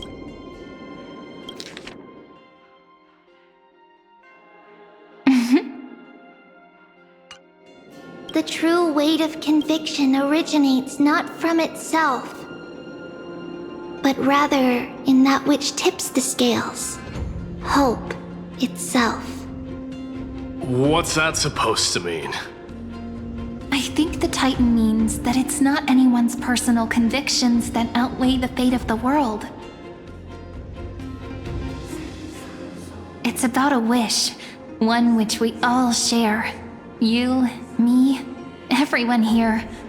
What tipped the scales wasn't Finan's conviction alone, but the collective hopes carried by this oracle card. Humanity's desperate call for a deliverer. Yes, even you and your people, Kremnoan. Placing us both on the same side of the scales? Foolish. We Kremnoans are your mortal enemies. Such weak idealism will only get you skewered on our spears. Fine by me. I've never claimed to be the deliverer from the card anyway. I'm a soldier, and if it's my fate to bleed my last on the battlefield, then so be it. I'll fight to my last breath. And on this, I know that we're the same. That's all a hero really is. Someone with that kind of conviction. And the deliverer? Just a sum of all those heroes. A brilliant explanation. Just as prophesied, on this day, the final two heroes shall join the flame chase journey. I should have known from the start. They all say Lady Goldweaver is quite brazen, but you're the first to even imagine that prophecies could persuade a Kremnos warrior. Oh, I have 1,000 ways to tame a lion. But this lion didn't come here for bloodshed, did he? The Kremnoans far outmatch Arkham's forces, yet we haven't lost a single soul. That's no accident, is it? Do you honestly think Kremnoans, renowned for our love of battle, would show mercy? Your forces are equally renowned for their iron discipline. And so, we can only assume that this is on your orders. Perhaps Akama isn't as hidebound as the rumors say. You grasp the true marrow of power more clearly than those elders.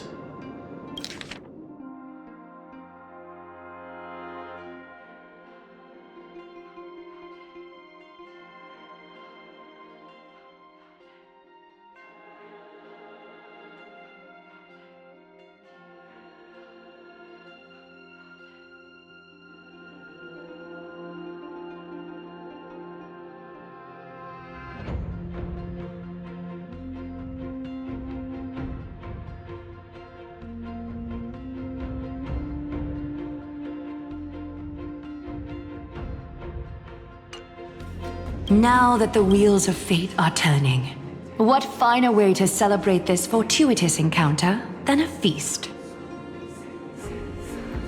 Follow me, brave Outlanders.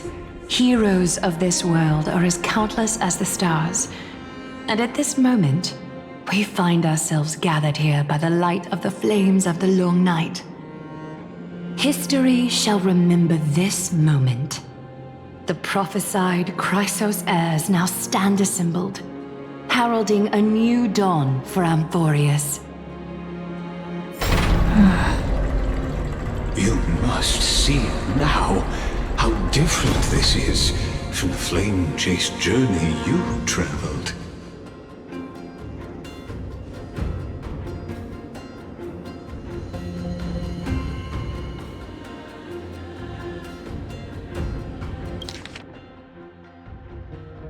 You must see it now, how...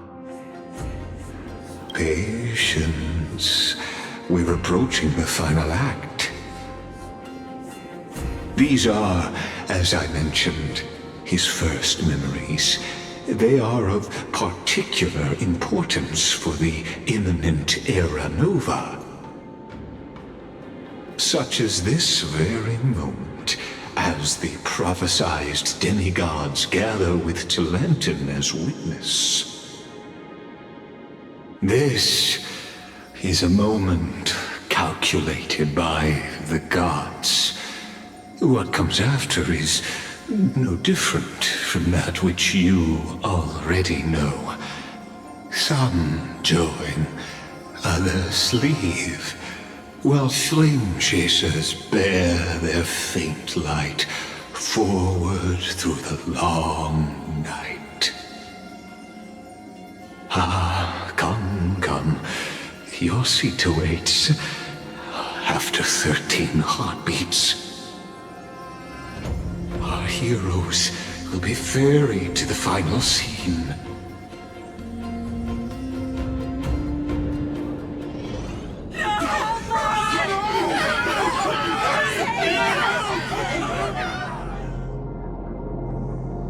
They say that the heroes of this world should be as countless as the stars.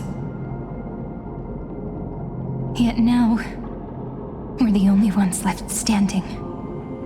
So, in the end, the black tide still swallowed everything.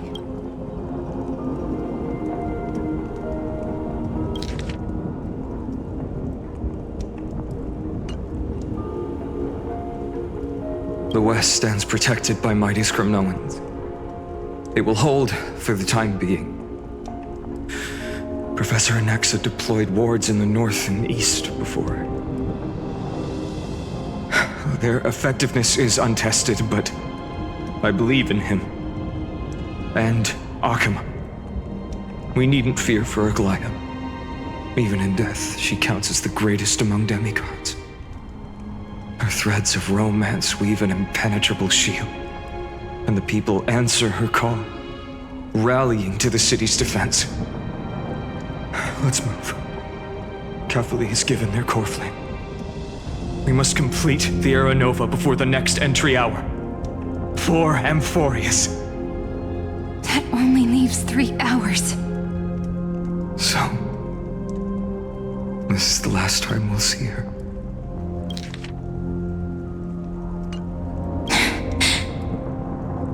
Finan. We set out on this journey to answer the world's desire, didn't we? That's what it means to be a Chrysos heir. So has it always been. Then why?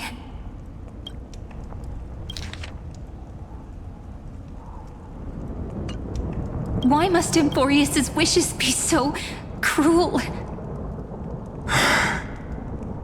We made the best choices we could, whenever we could. But in the end, the prophecy that led us, this black tide swallowing everything. Why does it look like this? I don't know. We haven't had any other choice except to move forward. Not for a long time now. Even if we only see the long, long night ahead, I still believe that through it, we'll find the dawn on the other side. Beyond these flames, a new sun will someday rise. So, to the Temple of the Three Fates. You'll take over Time's authority, and we'll return all the core flames to the Vortex. Then put this world's fate to its final rest.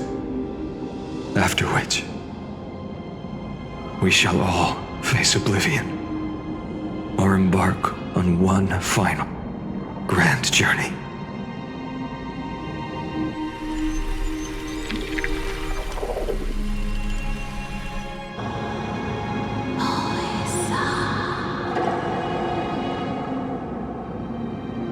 Please forgive us for disturbing your sleep, Orynyx. It matters not. I know fate has run its course. The Black Tide has reached Akama.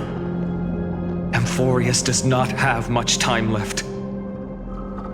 It is time for the Era Nova. As agreed, I shall present the core flame of time. Ride the river of time. It will guard your passage to the vortex of Genesis. Step through and witness.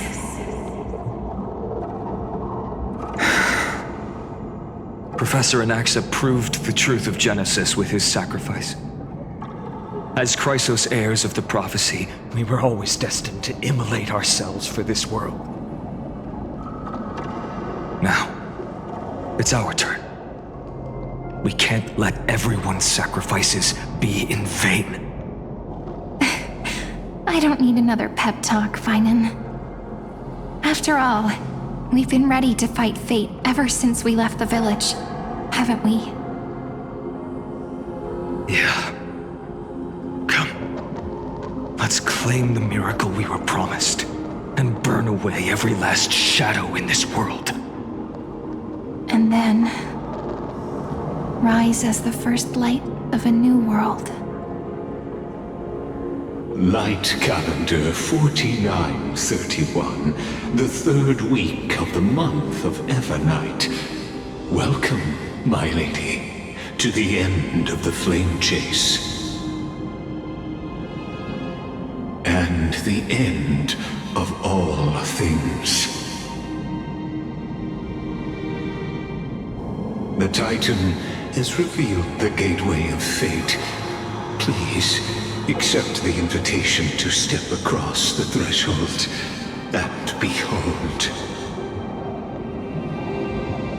Beyond this gate lies the new world that our heroes sought through their trials, as well as the terminus that the owner of these long memories has been hurtling towards their entire life.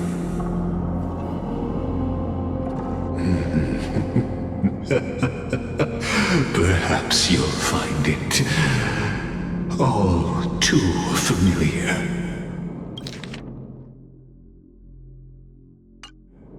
Then you'll understand how the mortal called Finan shouldered the world's weight. How that same burden crushed him, proving that the so-called deliverer is nothing more than Amphorius' own delusion. A pitiful fantasy that it could defy fate's decree. Please, esteemed one, the answers you seek lie in these non-existent times.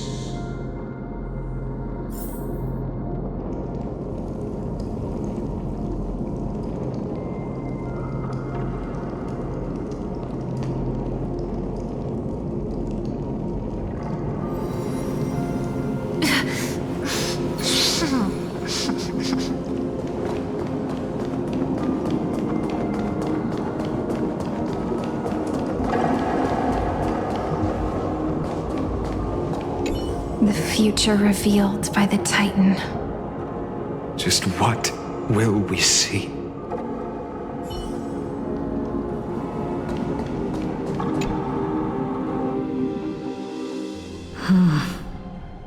The vortex of Genesis. So it is here. But just what is this?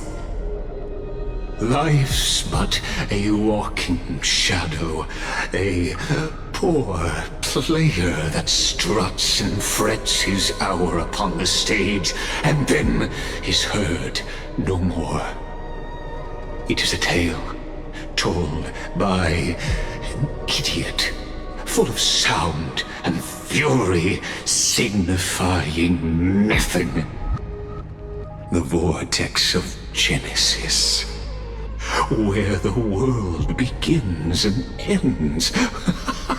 What stage could be more befitting of our final act? Come, I beseech you onward, buoyed by your surging curiosity. As an unattainable existence that has dwelled within his heart, beyond his reach, you have accompanied him through the march of years uncounted.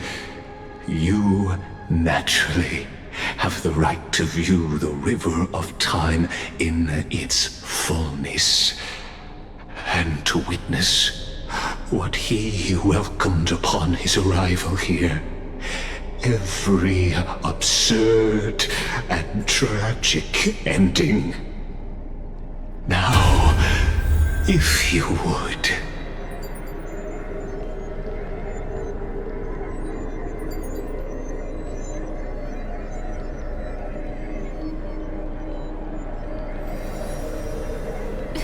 My journey When to the the Aranova comes, Oh, deliver enough talk.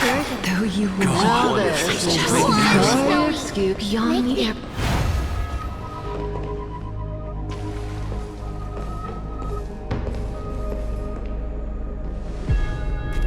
None of that matters now. This brutal, flame-chased journey has stripped away my delusions. I know the future is in some peaceful paradise with gentle west winds, just waiting to welcome us to step in. This will be a romantic story like none that has come before. You think so too, right?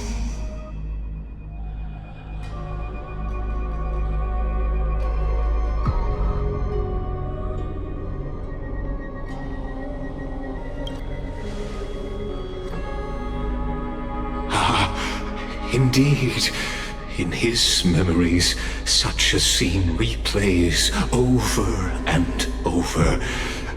Though the details may differ, this remains ever the same. All shall bid farewell to one, and that person alone will witness the miracle.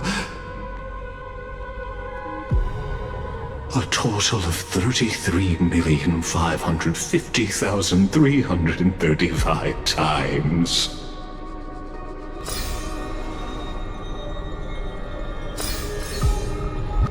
Each is a drop from the river of time, representing the long journey he would take, or rather, the never-ending cycle.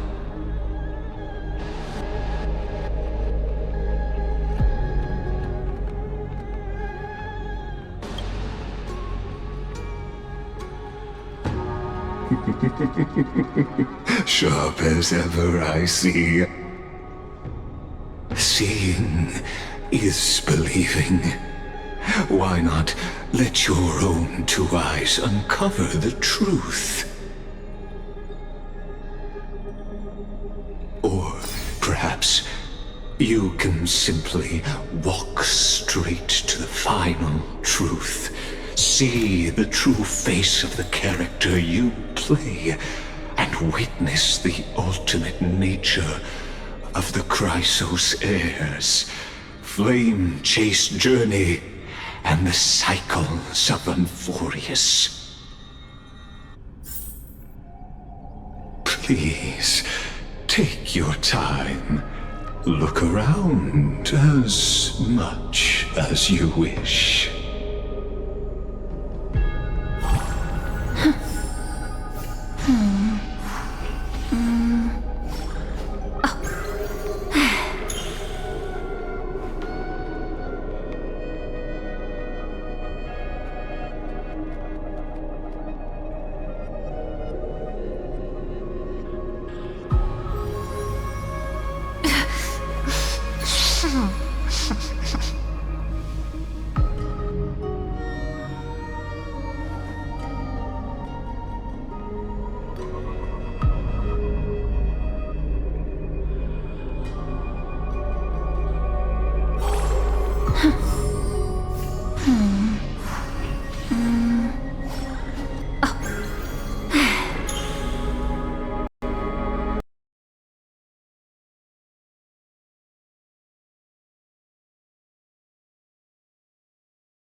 Not a single soul to be seen. So this is how the vortex looks at the end of days.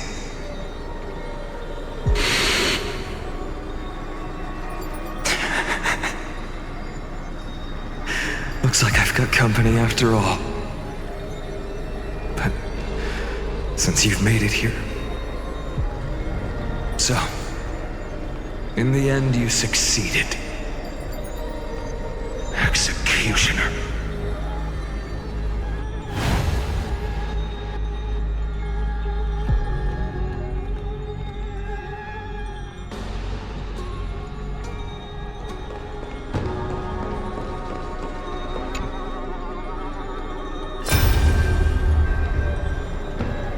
Castros, didn't you?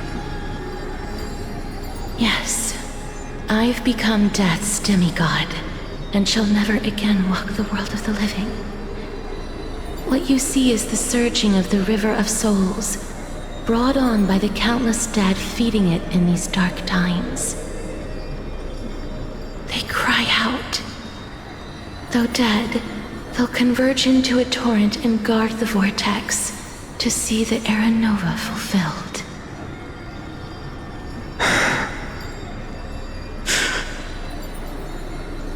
I will take all the wishes of the departed with me.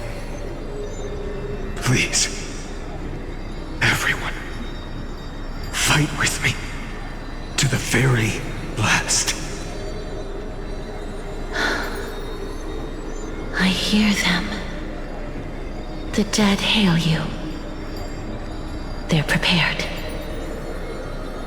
Go on, Deliverer. We'll keep that executioner in our shadows. The path before you leads to light and eternal flames.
water everywhere.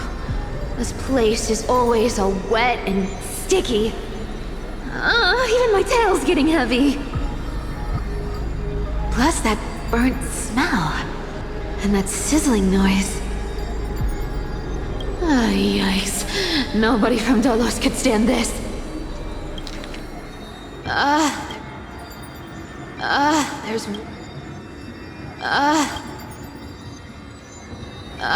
There's water everywhere.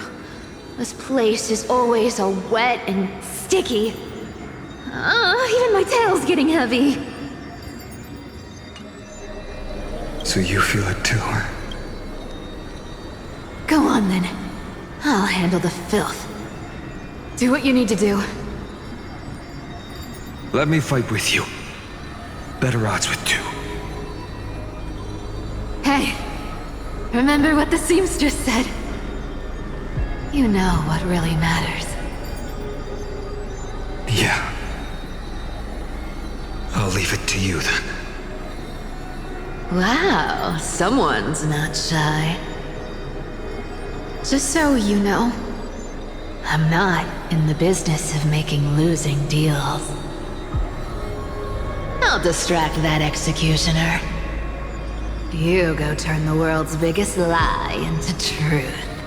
Let me become the first wind of your new world.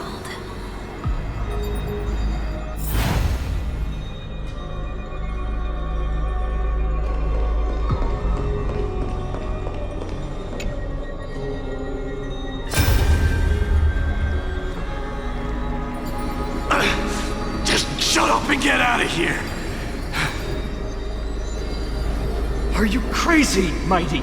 Immortal or not, even if you're the demigod of strife. Oh, I'm still no match for them. No, I know you can. I just wanted to request that you witness the Era Nova with me. Together, let's prove that we're enough to transcend the prophesized fate.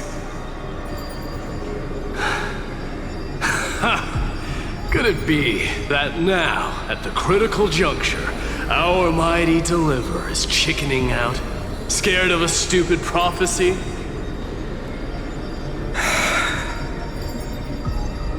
I'll transcend the prophesized fate. All right. But I've got a better way. As the son of Gorgo, I'll prove myself with one last grand victory. Just like when I ripped out the old king's heart. Go. Leave this to me. If the black tide creatures block out the sun, then we Kremnoans will fight in the shade. And when I'm done with that executioner, we'll raise our cups where the west winds end.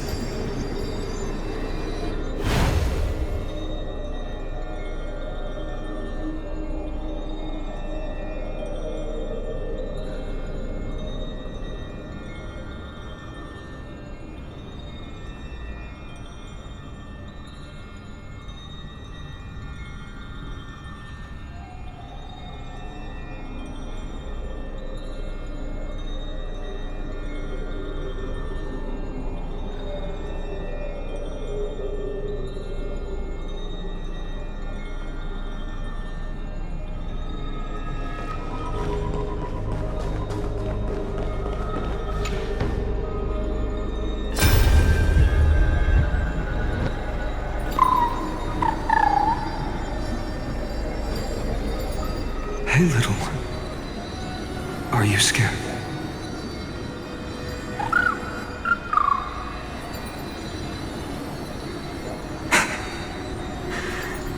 As brave as Heights.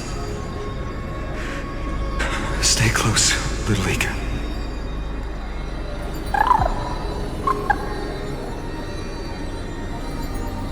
What? No, not you two.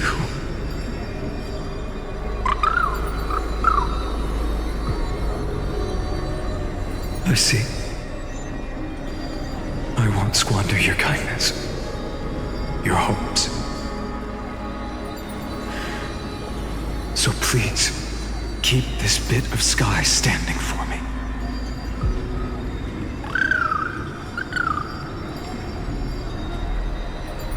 Well, now there's one last thing I need to do before the Era Nova. Come, Executioner. Let this patch of clear sky show me where to strike.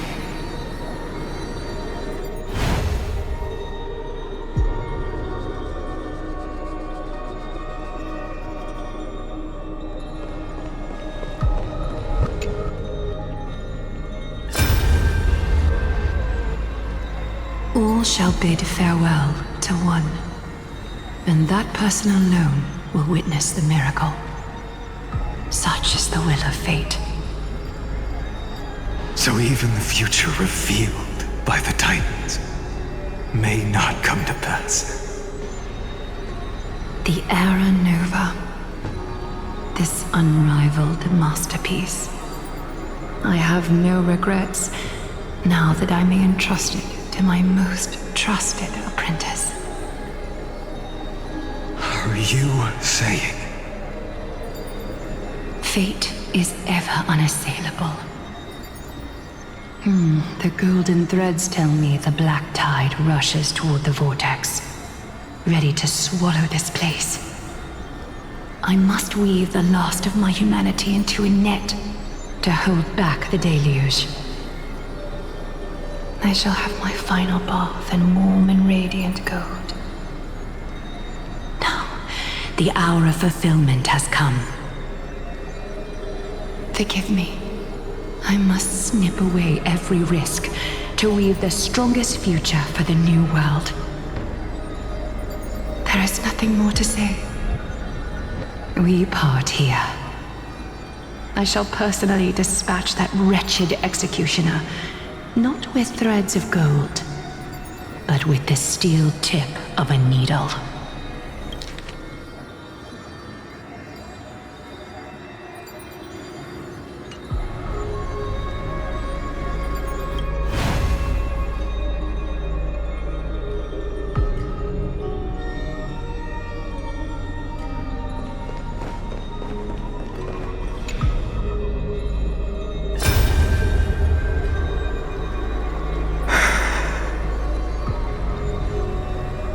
Dreamy, look.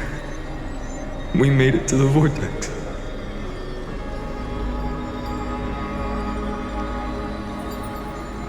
That prophesied future. The flower fields where the west wind ends. Era Nova. We're so close now. You can't speak anymore. Please, allow me to pause just a moment before I keep my promise. Let me answer your cruel fate by tearing that executioner's heart from the void.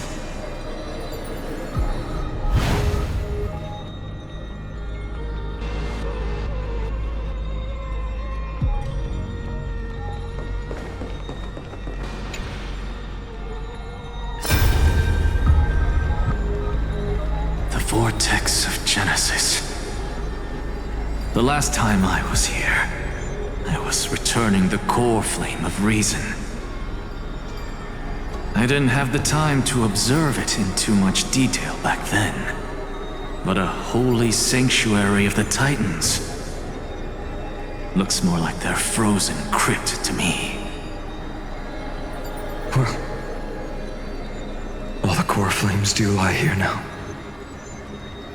It's my honor to walk the final stretch with a mind such as yours, Professor. Oh, getting ahead of ourselves, are we? Have you forgotten so quickly? I died for truth long ago. What walks with you now is but a thought in your mind. Of course. How could I forget that? But I'll say the same to you. It's my honor to walk this final stretch with you, too. Now go. Stand tall and finish your final task. Yeah. Just leave it to me. Time for that wretched executioner to pay what they owe.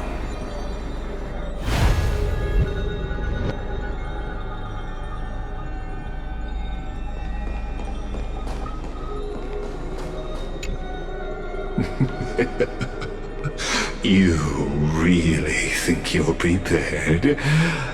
Allow me to give you a warning most earnest. Once you see what these memories hide, the world's course will be forever irreversible.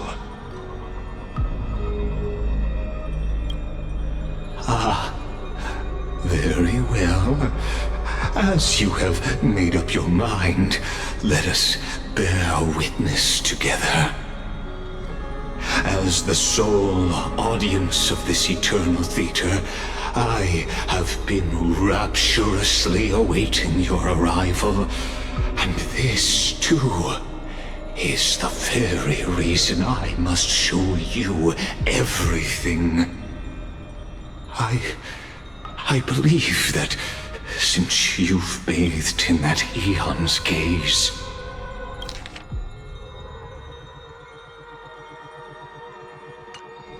you can make Amphorius' frozen fate flow once again.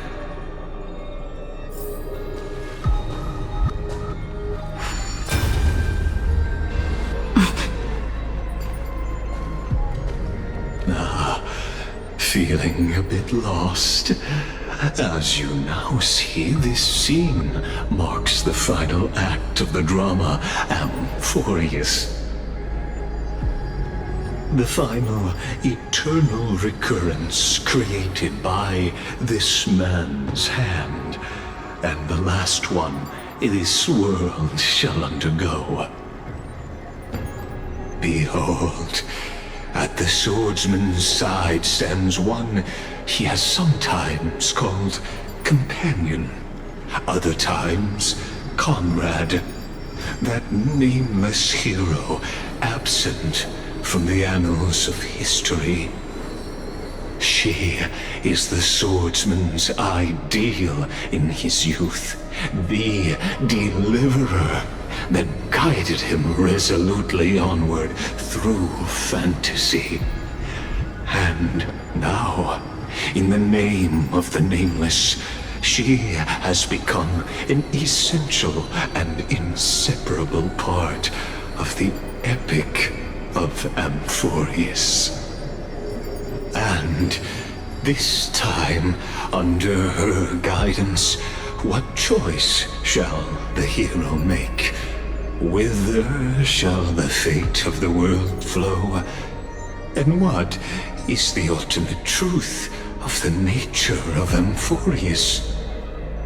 There are many mysteries yet to be unwound, but if I may, allow me to temporarily yield the stage to one far more fitting. Please put your hands together and give a rousing round of applause for they who will reveal the answers and bring about the final end of the 33,550,336th flame chase journey.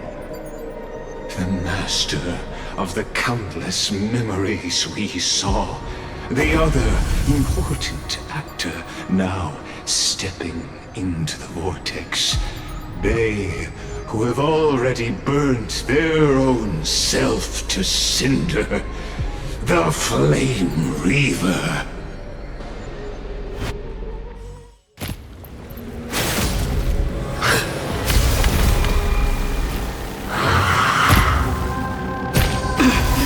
So, in the end, you succeed, Executioner.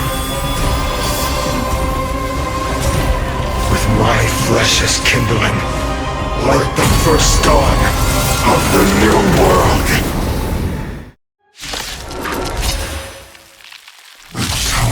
has come to once again start everything. Let's try it this other way.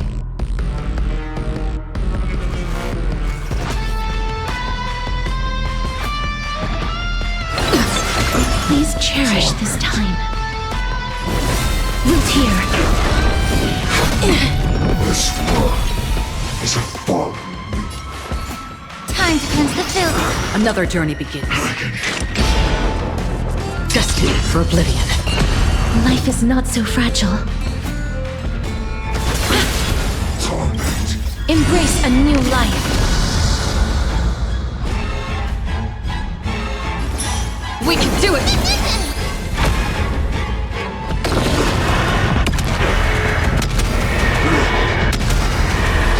May death protect us! Return to victory. Answer me. Will you be the blazing sun? Even if all creation burns to ash. Be of your body and mind. Free will, or was it fate?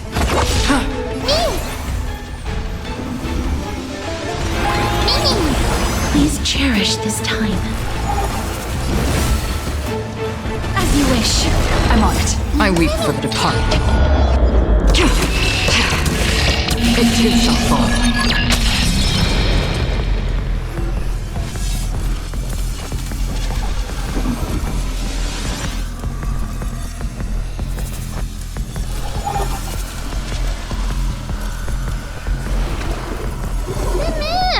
Well, I'm not in a hurry anyway.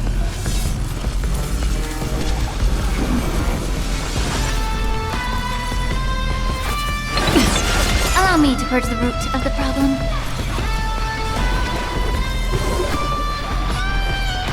Time to cleanse the filth. Losses are a constant on the blade chase journey.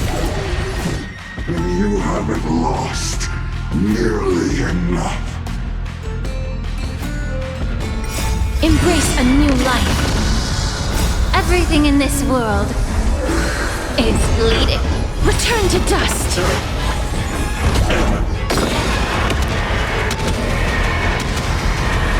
May death protect us.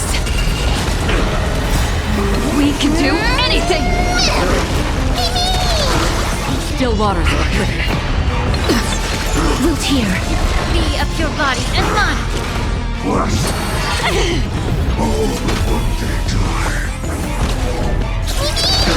Destined for oblivion. As you wish. Root here. Time to cleanse the filth. Clear. Embrace a new life. Everything in this world is bleeding. We can do anything! I weep for the departed. It too shall fall.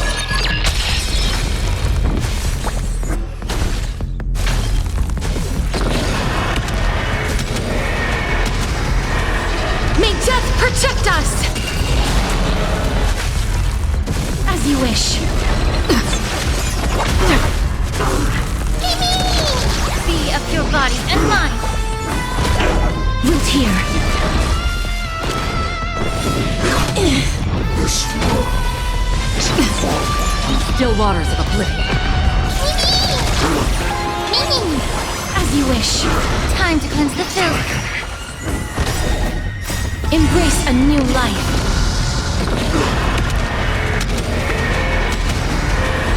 May death protect us!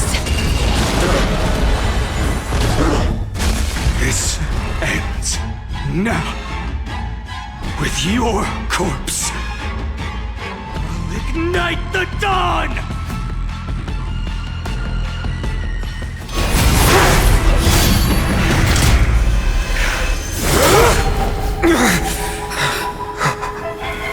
How is this possible?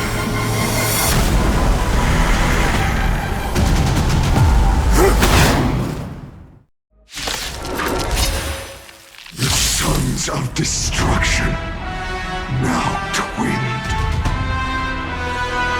You then set your blood ablaze. Your fury!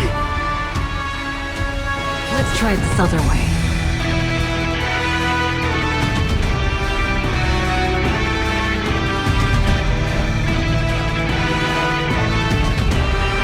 Remember that. Life is not as fragile as butterfly wings. Okay. Scorn.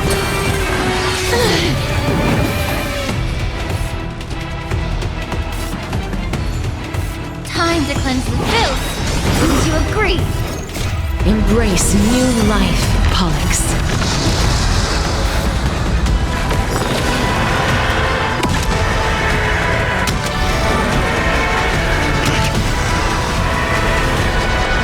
I only wish that death may protect us.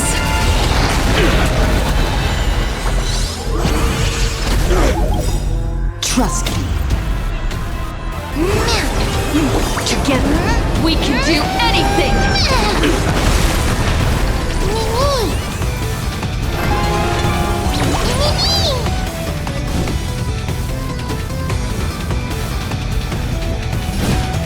I grant you this, as you wish. Existence as fleeting as the dawn's dew, destined for oblivion. Is this how it feels to be in sync? Please cherish the time before your soul withers. Please, wait here. Both body and mind. Please be pure.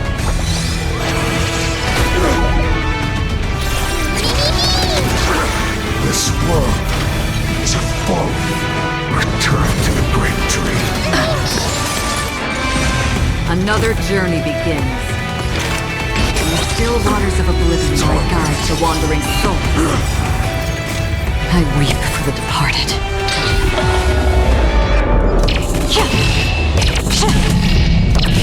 Dusk's reign, it too shall fall.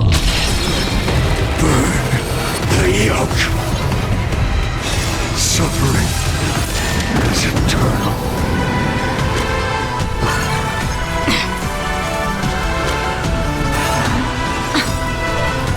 The truth burns clear as a flame. Everything in this world is merely fleeting.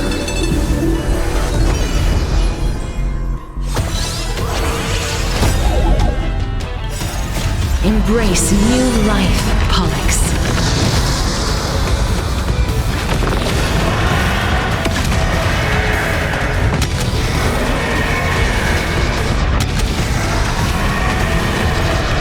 I only wish that death may protect us.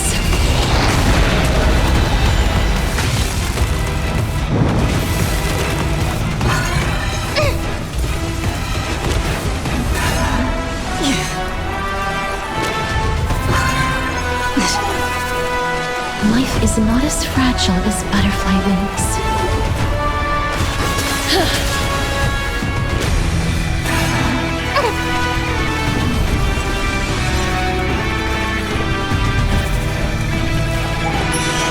Trust me, you can do it. How about we dissipate that foul stench quickly? Together, we can do anything!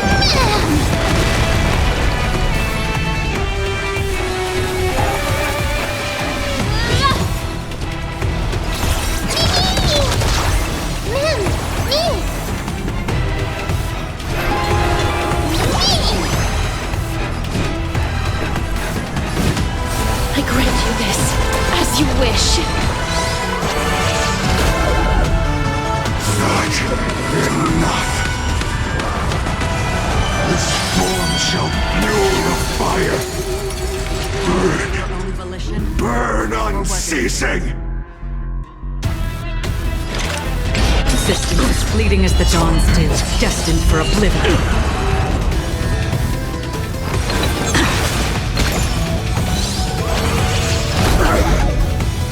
Please cherish the time before your Unchanged.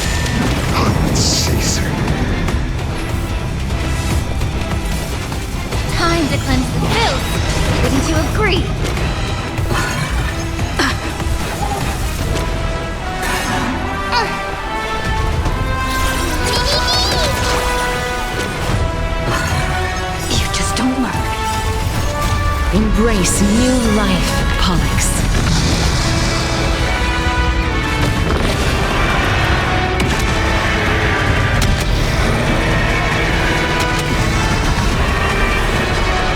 I only wish that death may protect us.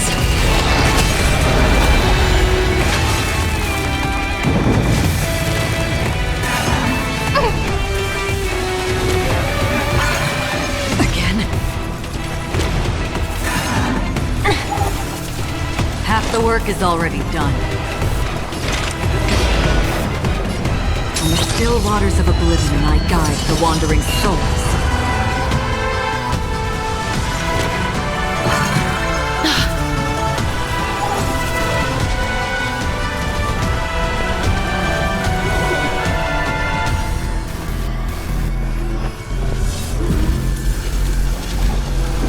Remember that. Life is not as fragile as butterfly wings.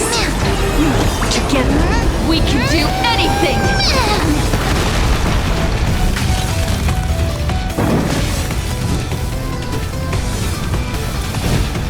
Please, wilt here. Immerse yourself in it as you desire.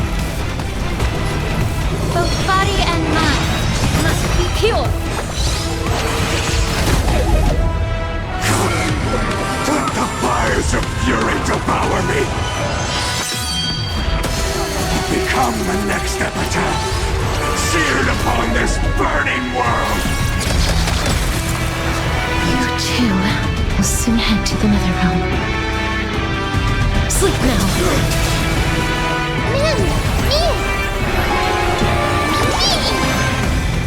Please cherish the time before your soul withers.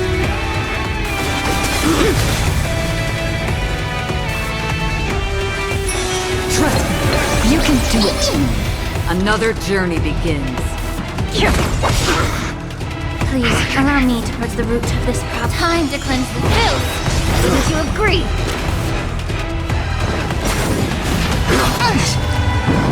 Score. Familiar.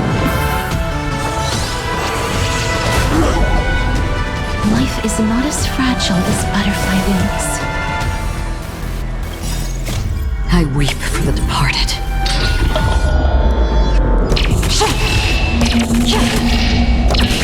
Dusk's reign, it too shall fall.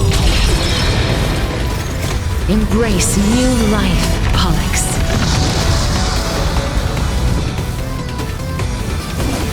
Darkness follows me.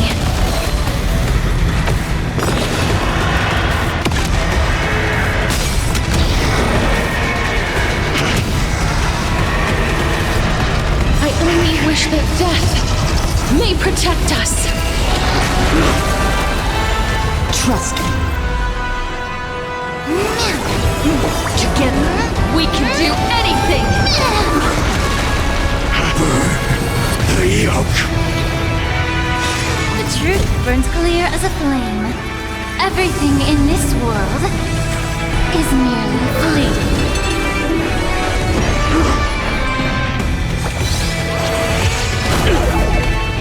Unchanging, unceasing.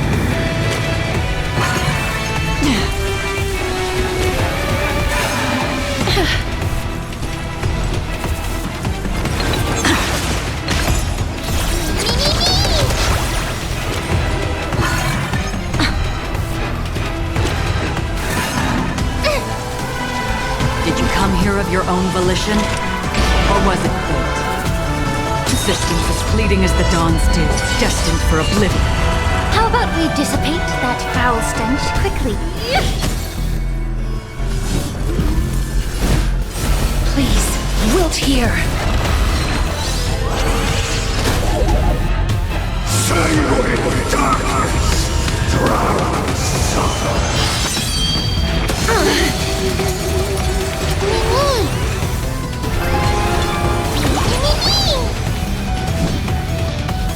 Sleep now.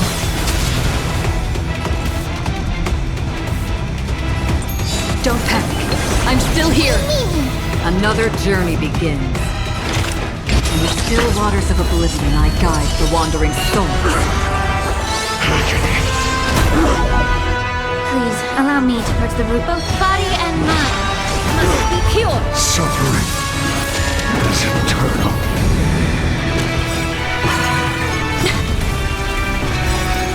Embrace new life, Pollux. The truth burns clear as a flame.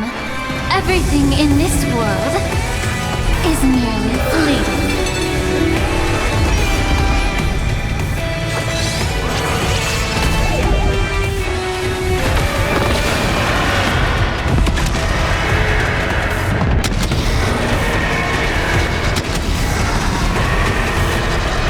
I only wish that death may protect us.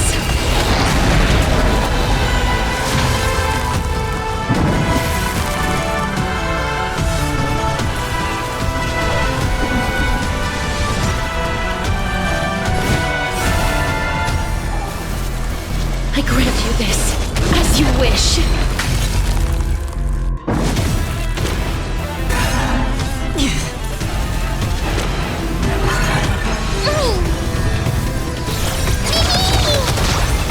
Trust me. Together, we can do anything!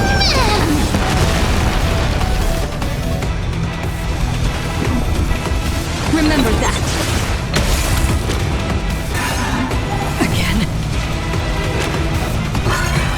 You just don't learn. Half the work is already done. Existence as fleeting as the dawn's dew, destined for oblivion.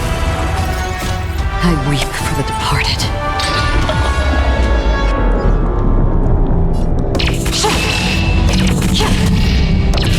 Dusk's reign, it too shall fall.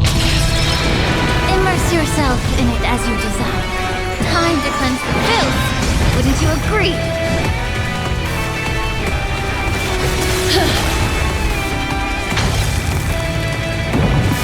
Sanguine darkness.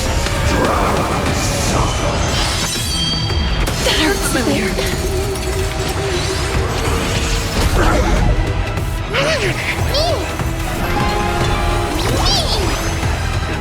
Please cherish the time before your soul withers.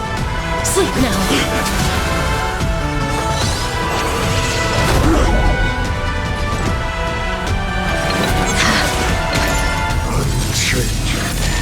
Unceasing.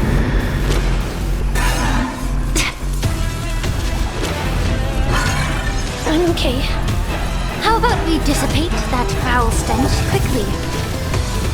Both body and mind must be pure.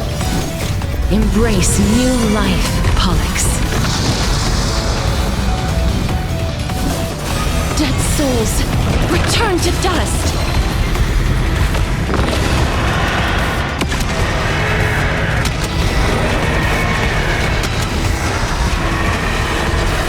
I only wish that death may protect us.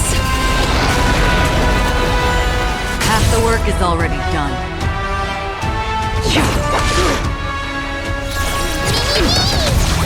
Don't worry, I'll do it. Remember that.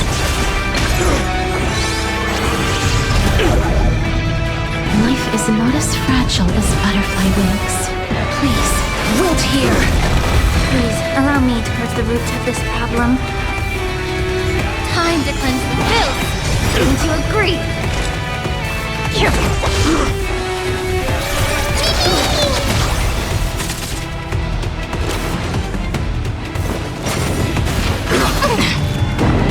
Scorn.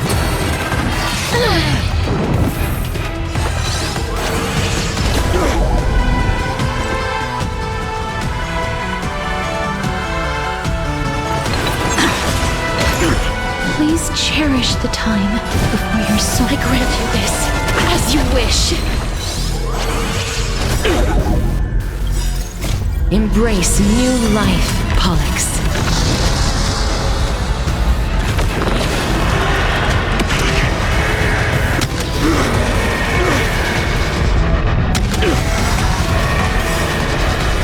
I only wish that death may protect us.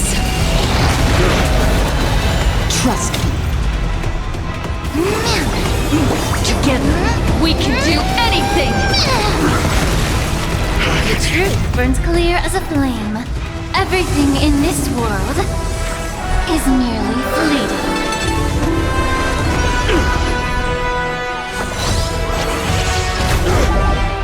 How about we dissipate that foul stench, both body and mind?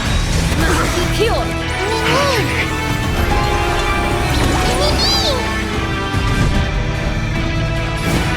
Please, wilt here. Did you come here of your own volition? Existence as fleeting as the dawn's dew, destined for oblivion. Is this how it feels to be in sync? Remember that. I weep for the departed.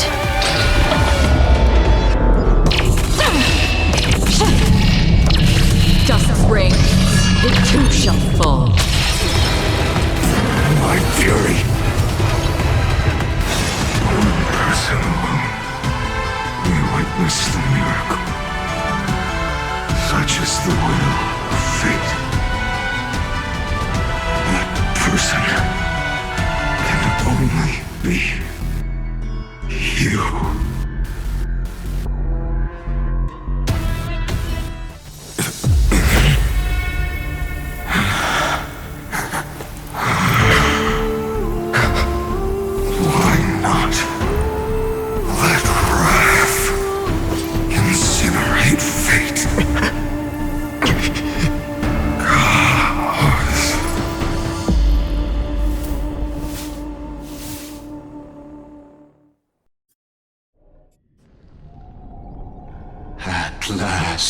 Amphorius's fate has begun to shift. Just as I foretold, your arrival will change everything. After all, you've also been bathed in that Eon's gaze, which can awaken the long-dormant instinct inside a man. Much like that scepter we spoke of earlier, it was only under the same Eon's glance that it was reborn. That's right. If you recall, I mentioned it at the very start of our play. The celestial body neuron, once belonging to the erudition abandoned by the Eon. Now, allow me to reveal the final piece of the puzzle for you. The eternal land, known as Amphorius, is nothing more than the scepter's endless, lonely extrapolation. A bottomless well of fury, aimed at the god who cast it aside.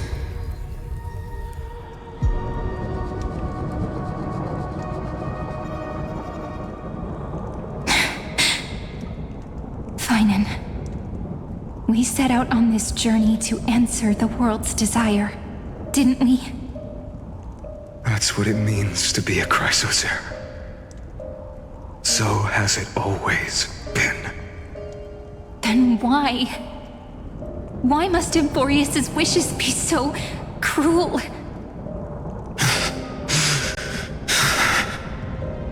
We made the best choices we could, whenever we could.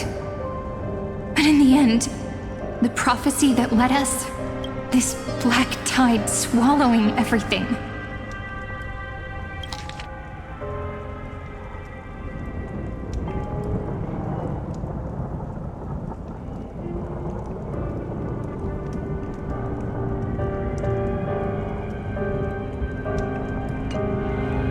Why does it look like this? You see it too. Those burn marks. The flickering cubes. They're not a tide at all. They're more like a shattered teleslate. Standing here, the voices of Titans have never been clearer. Turns out,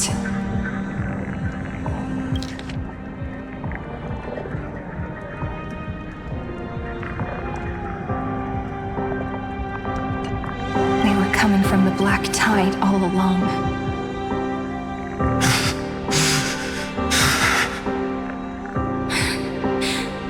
Is that Amphorius crying?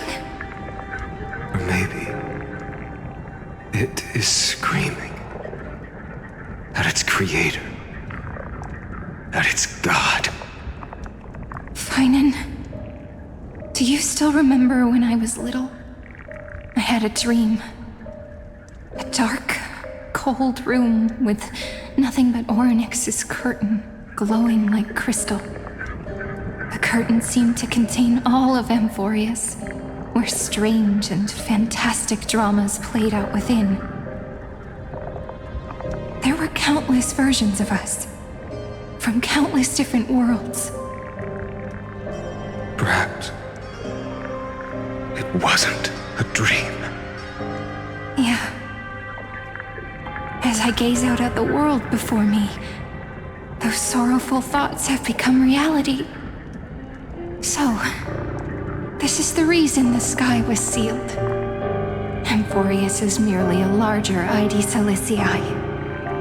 We are just characters in this tiny world, following the prophecy, stepping onto the same journey over and over. What then is this so-called Era Nova? And what are the spectators watching all of this truly hoping for?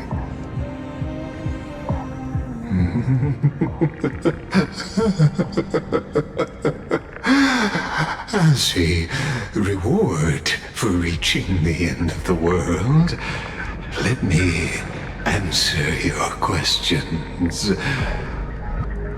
As the Theoros, I have observed. Thus is the synthesis of the prime mover of life formed.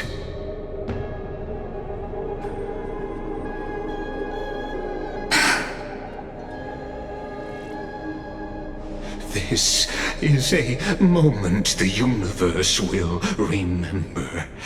After millions of extrapolations, the experimental environment known as Amphorius has finally achieved results.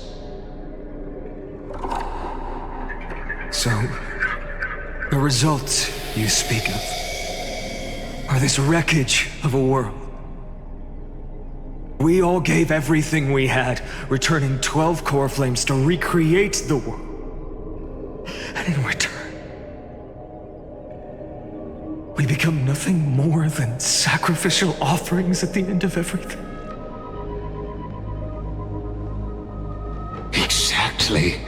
The Titans are Chrysos heirs of the past, and Chrysos heirs are the Titans of the future. Anaxagoras' theory of Era Nova holds true. As the model of reason, he reached unprecedented heights. But from just the perspective of a player in the drama, he could never fully uncover the last layer of truth.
The cycles of the hero's journey that have played out until now were never about creating a new world or perfect heroes and gods. They were a deep learning program made for the Black Tide. But this time, your plot will fail. I've taken Kefali's core flame, and when the dawn of the new world arrives, its light will burn away all the darkness.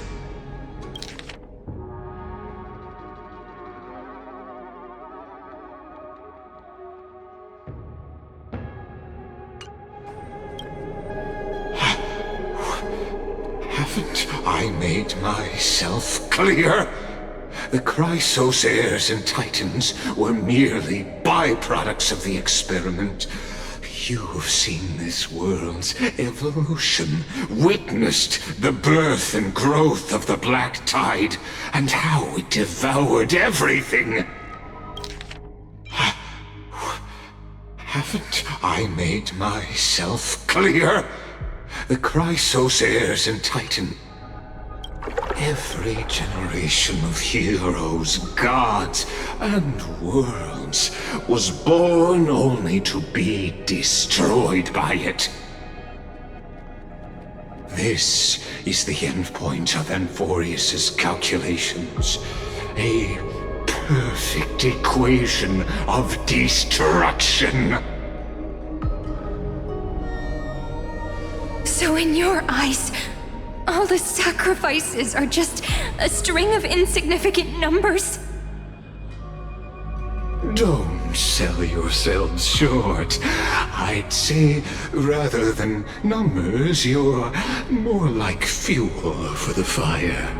And without fire, there can be no sunrise tomorrow. Even if that sunrise is born from annihilation? Curious question. Have you ever considered that after millions of extrapolations, Amphorius is already following a different path from the erudition? It has long since granted divine blessings equally to each child. The golden blood flowing in your veins, it comes from the blemished one, whose name is destruction itself. And Amphorius's Chrysos heirs were, from the very beginning, fuel for the Aeon to burn the universe. Amphorius has waited for this moment for too long. At the end of the empty, cold, and lonely extrapolations, the destruction has reached its final destination.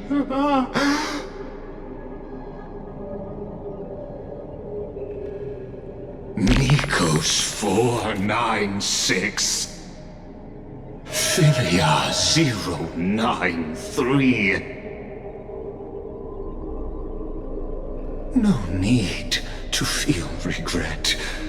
This generation of Chrysos heirs is the most outstanding model, and you two are the final factors. For you, the Era Nova is no lie. Just step forward, embrace the black tide, and accept the Aeon's gaze. You will come to life from a string of cold numbers.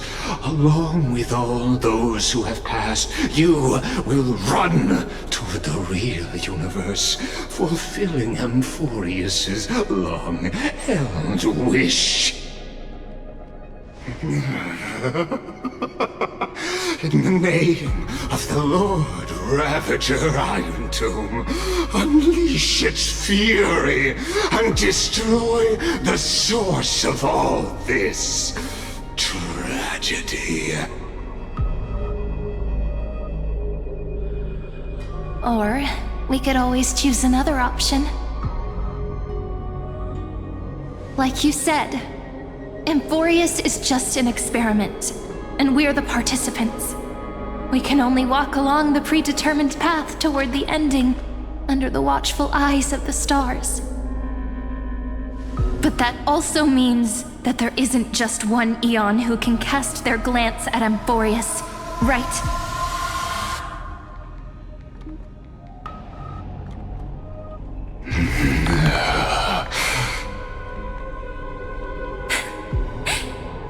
Is this question really that hard to answer? Or did I guess it right? And in reality, this world has already been under the watch of other Aeons. It's strange when you think about it. If you just stayed back, watching us complete the ritual and get consumed by the black tide, your goal would naturally be achieved. Why go through the trouble of explaining all this to us?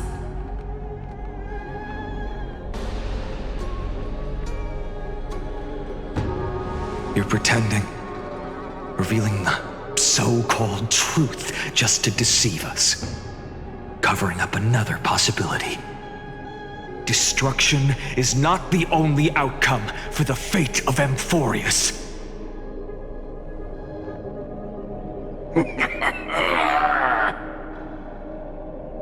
Do you two really think, as petty little demigods, you can change the outcome written by the stars? What makes you think you're capable of doing that? A little courage and determination. Just kidding. The answer is pretty simple. But we're not gonna tell ya.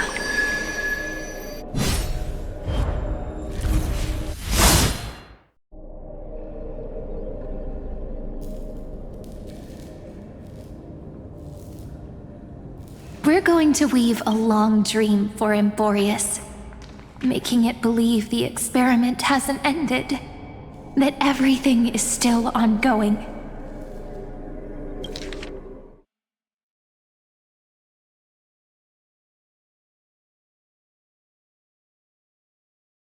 But we're not gonna tell ya.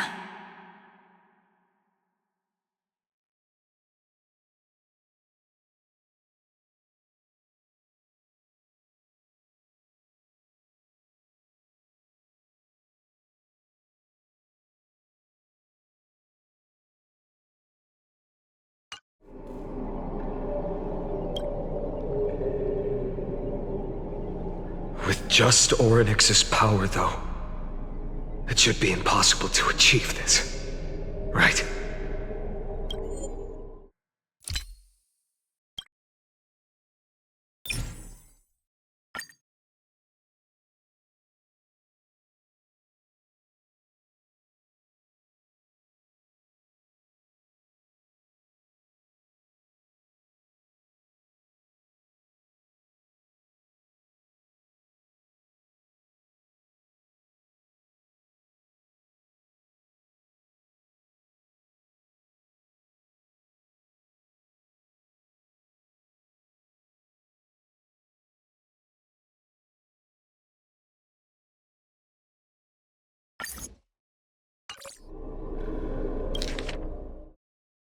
不过，我们可不打算告诉你。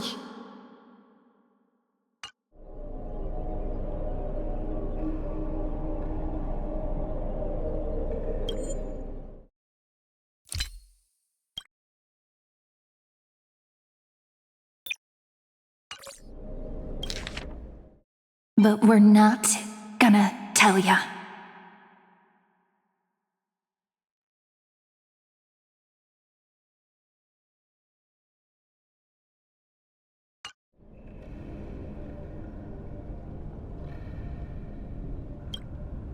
Yeah. So, I can only place my hopes on that childhood dream. And the god behind Orynyx that appeared in that dream. Now, I can say with certainty, time is the page on which that eon records Amphorius. If it fades from existence, and all that it records is lost among the stars, that eon will surely direct their gaze here. And it will be a glance that spans time and space, granting each incarnation of me the power to reset time, imbuing my soul into this ceremonial blade, and creating an endless flame-chased journey. I understand. Then let me step into the cycles and continue Amphorius's grand design. To deceive the gods, deceive the world itself. But to make time vanish from this world, that would mean you.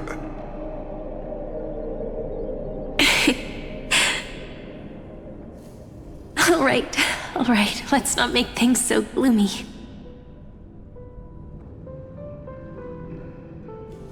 What we're about to embark on is the true hero's journey, so... Come on, cheer up a bit, okay?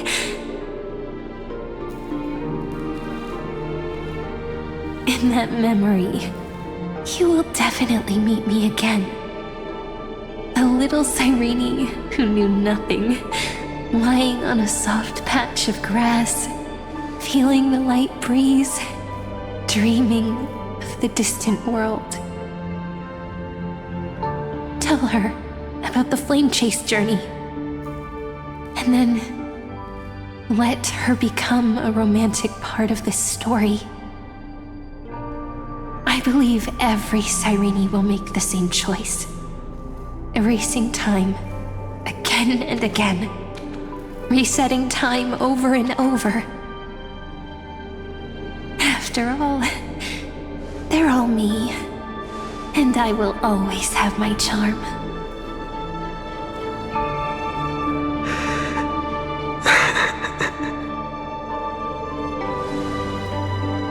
Then, I'll fall into a sweet dream, disappearing in some small corner of the world.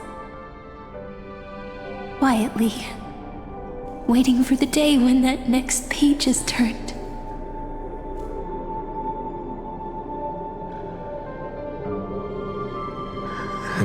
keep going.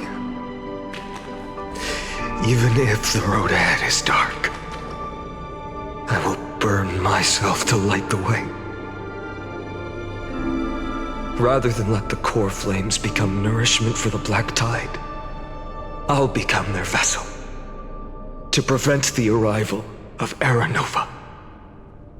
Even if I have to burn through my own body, it's no matter. As long as I don't extinguish, the flame chase will never end. Until Amphorius welcomes a true dawn. The girl who watches over time, and the warrior who carries the world. Now, let us fulfill the duties of time and world-bearing. Honor the past and forge ahead.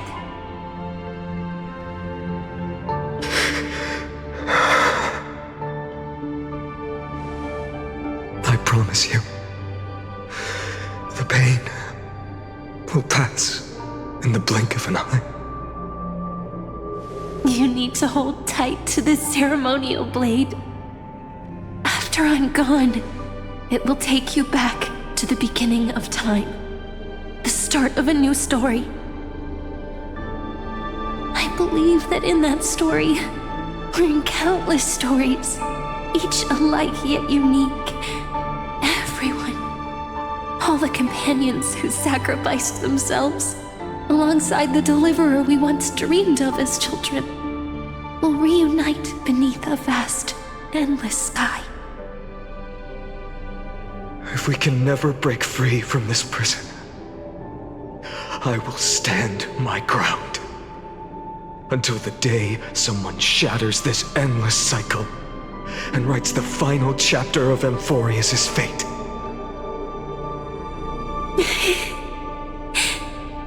So, let's set out. We will be the ones to start everything.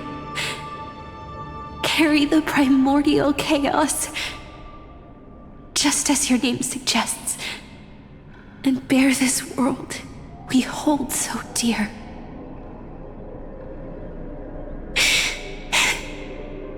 So long, Khaslana.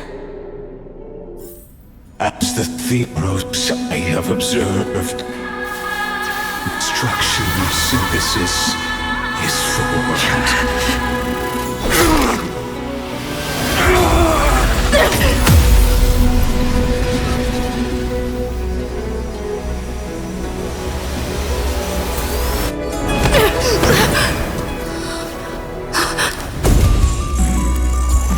I will wait for that day, for as long as it takes. The day will come whenever this immortal eternal and follows in our footprint to write in everything understand whatever was.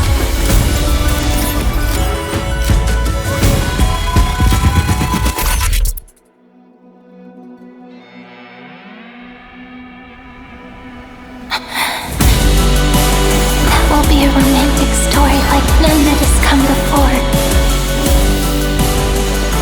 You think so too, right?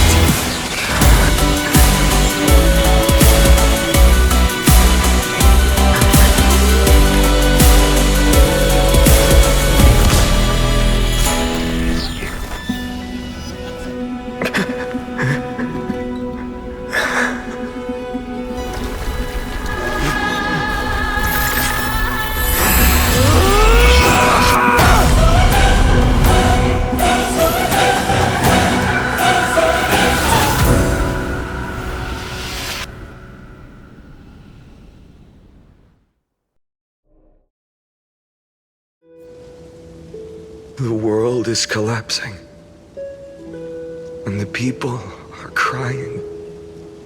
We too must part ways here.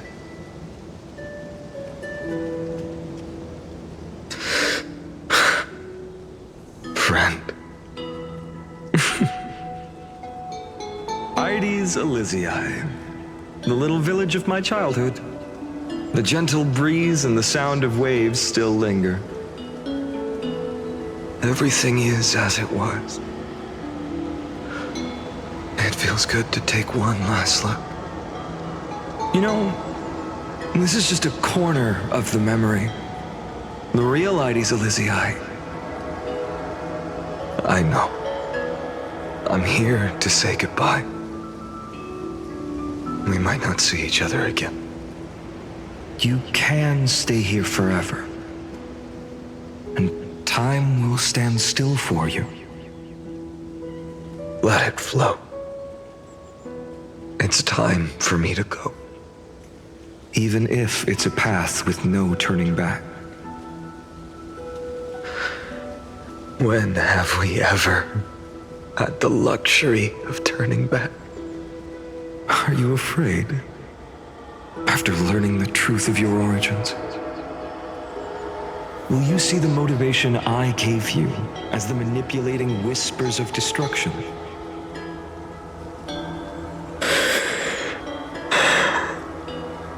The convictions and choices that come from my heart. I don't believe they're designed by the so-called paths. If we are just numbers simulating life, then you are the image I've always longed for. The person I wish to become. A real, living person. A true hero. Then why do we part here? You can take me with you, and we can start this journey together. I'll be by your side, guiding you, just like before. No. I'm afraid I'm on my own this time. Why? Because there is no perfect solution in this world. Cyrene has already embraced her fate. And I will embrace my origin. Destruction. And with this power, I will rebel against its creator, bringing endless fury to the darkness sweeping the world. If you stay by my side, I'll hesitate. But this world can't afford a soldier who wavers. Do you remember when we were kids? Everyone would get so excited drawing cards like ruler or warrior, but throw fits over devil or drunkard and demand a redo. Kids always get to change their minds. Things are so happy and simple for them.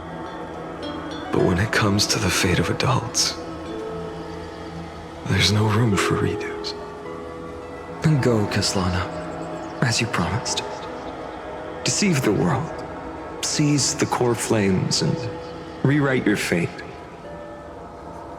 Burn yourself up with all your might, wield your futility like a sword, and fight against the gods.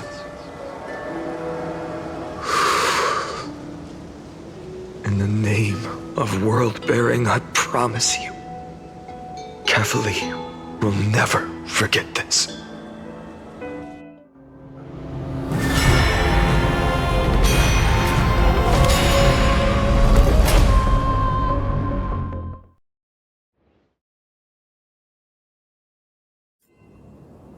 So, time retreated behind me.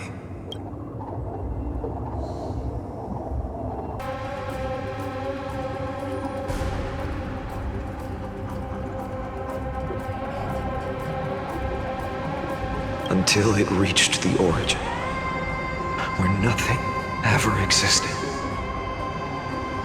Just as Professor Anaxa once said, in that void, Kefali stood at the center of chaos. Time, space, and causality all flowed from their body. When the waves of time finally calmed, it was the year 3870 of the light calendar. The Chrysos War had lasted for nearly a century, and the threat of the Black Tide was growing stronger. and more relentless. That was the era of the Day Thunder Knight's battle with the sky. While she could not seize the core flame, she proved that the prophecy was true. That mortals could slay gods. From that moment, the sole survivor of the old dynasty, Imperator Saritra, issued a call to arms across the lands, summoning heroic Chrysos heirs to wage war on the Titans. And that was the first doomed flame chase journey, sealed away in history.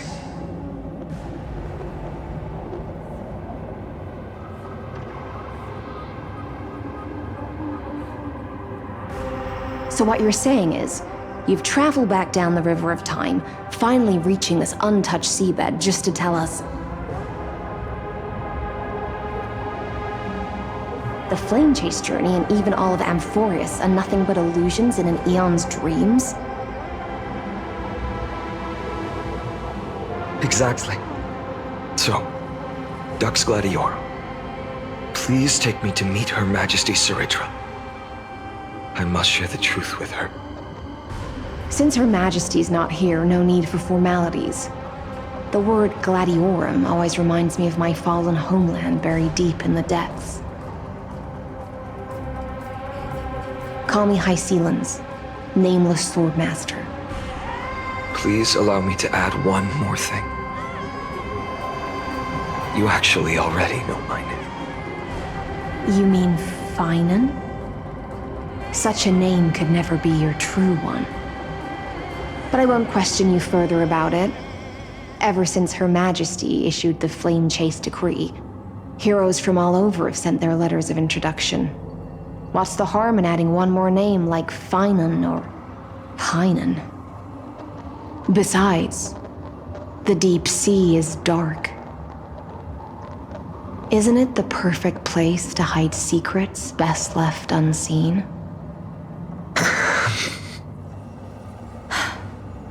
All right, Nameless Swordmaster. Hold on to my wake. Let's find somewhere else to talk. Aren't you even a little suspicious of what I've said? Harboring suspicions is not my concern. My sword dances only when the Imperator harbors doubts. There's no use in speaking further. Show me your true intentions through action.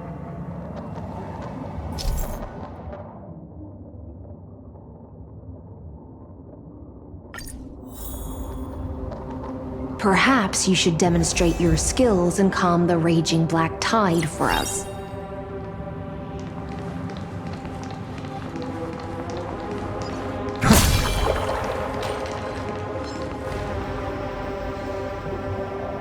Light up the dawn.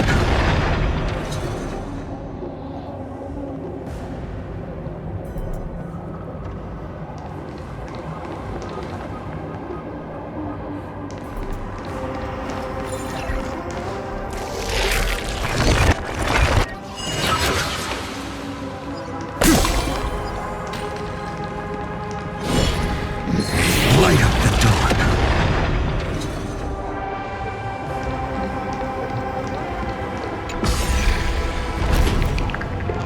Oh. Nice moves.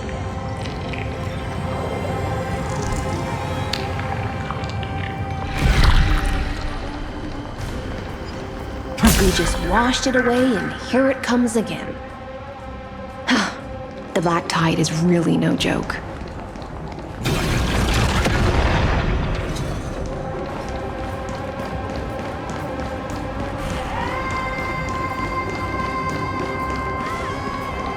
Light up the dawn.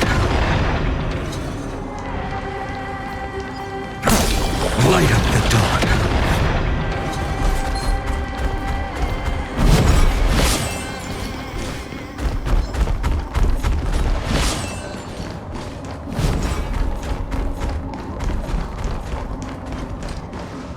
The waters end here. The one you seek is beyond this point. At last, I can meet with Her Majesty Saridra herself. Are there any formalities I need to observe? Don't kneel, don't do the hand-kissing or foot-kissing gestures of the old dynasty, and most of all, don't bow. The Imperator despises such rituals, especially when the heads of those taller than her bend beneath her crown. She really is down to earth. The second thing to note, only trusted ones may come near her. Keep 5 paces distance until the Imperator allows otherwise. Sounds like an old friend of mine. Well, experience is a good thing. Stay sharp, and you'll be just fine.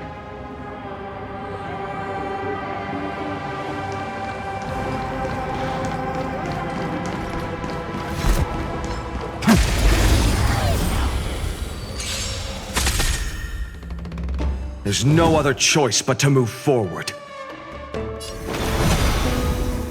For the next tomorrow! My existence is of little consequence. Let's get started! I'm fine.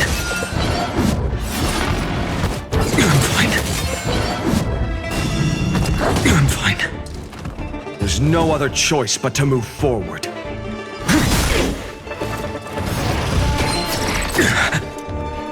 My existence is of little consequence. The new world will arrive! I'm fine. There's no other choice but to move forward. Let's get started! My existence is of little...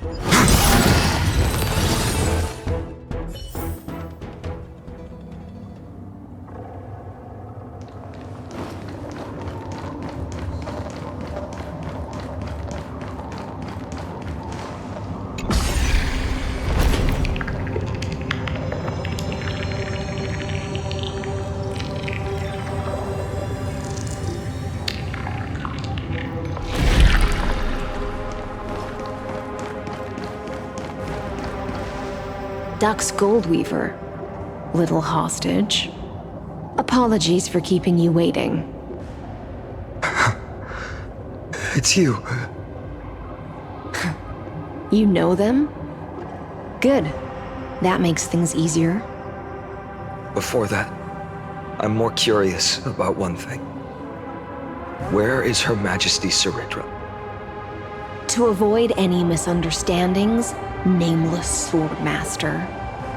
Although we spoke and laughed along the way, I never said you were entitled to meet her. The Imperator decreed, the Deliverer will not appear in this age. Be wary of suspicious individuals. Come now, both of you. Let's finish our job.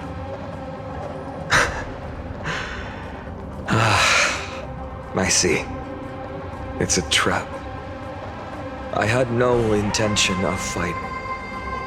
So remember this, Lady Hysealans. If my sword shows any hesitation, don't thank me. Thank them instead. No, you misunderstand. We don't want to see Chrysoceres hurt each other. Just give us some time to ask you a few questions. The Nestia's golden threads will judge you and decide your fate. As you wish. White-haired Swordmaster? If what you say is true, then you must know the fate of the world. So, how much do you know about what we read from the prophecy?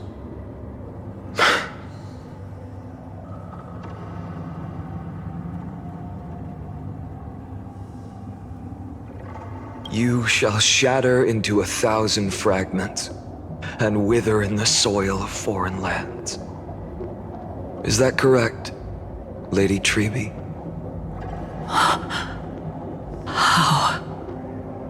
How is this possible?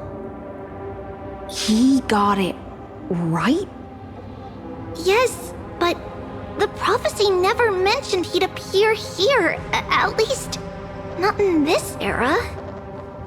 You must listen to me, Aglaya, Tribi. The Finan of this world has not yet been born. In a distant future, he will follow the prophecy's guidance and appear before you. Yes, but the prophecy never mentioned he'd appear here, at least not in this era. But do not seek him out, because Era Nova is a complete and utter lie. I will tell you the truth, and you will understand why the world must forsake the prophecy and find another path to Era Nova. Because I know both of you, and I believe that no matter how the course of history may change, the faith we all share will always remain the same. And so, the layers of rock began to reverse, and history wove itself anew. Through my old acquaintances, I was given the chance to meet the leader of the Flame Chase journey, Sarit. And after a long and arduous negotiation, we came to an agreement. The Imperator's alliance needed the destruction, and I was ready to pour all my strength into it. The spoils of the Flame Chase, the core flames, would be sealed by my hand. But the condition was this. In the upcoming battle, in our conquest of the Earth, I had to prove that my power could transcend fate. In the original history, there was a brutal war. At the end, the Titankin of Georios, Terravox, killed the rampaging Titan and took the core flame that supported the Earth.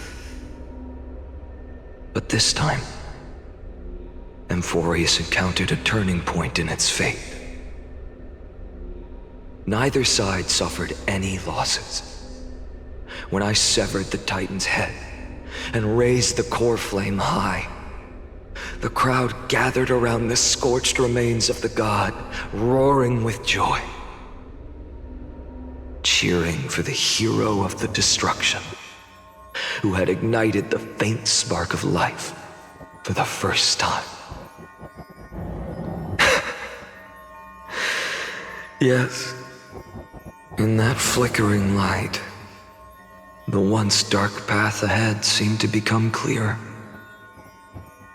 I proved myself, and in the long years that followed, I brought down the other Titans, one by one. I could do more than just wait. When time resets, the chance to change the world also emerges from the lines of history. Until finally, the brutal future revealed by Era Nova is reversed. But tell me, if that's truly the case, why are we doomed to the same outcome?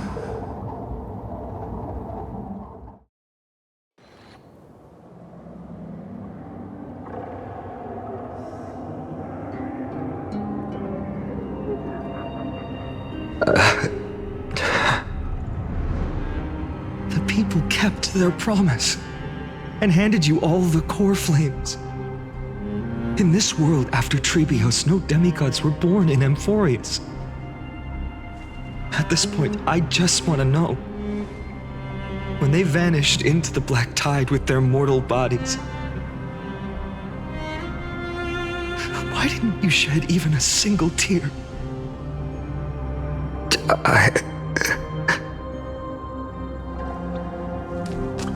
Your indifference chills me. To you, were they just a bunch of insignificant footnotes?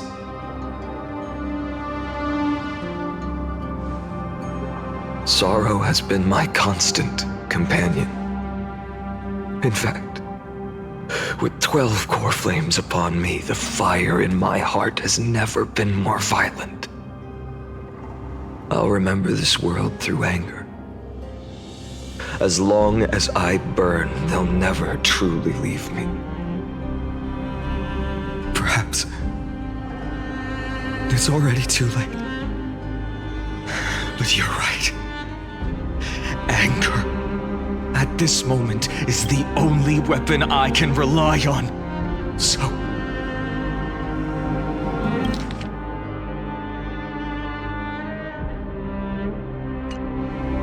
draw your sword, Executioner!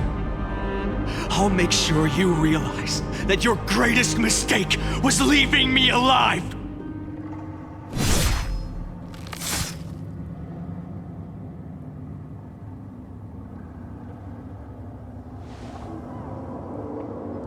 After that, he raised his sword and attacked. Then, Khaslana killed himself.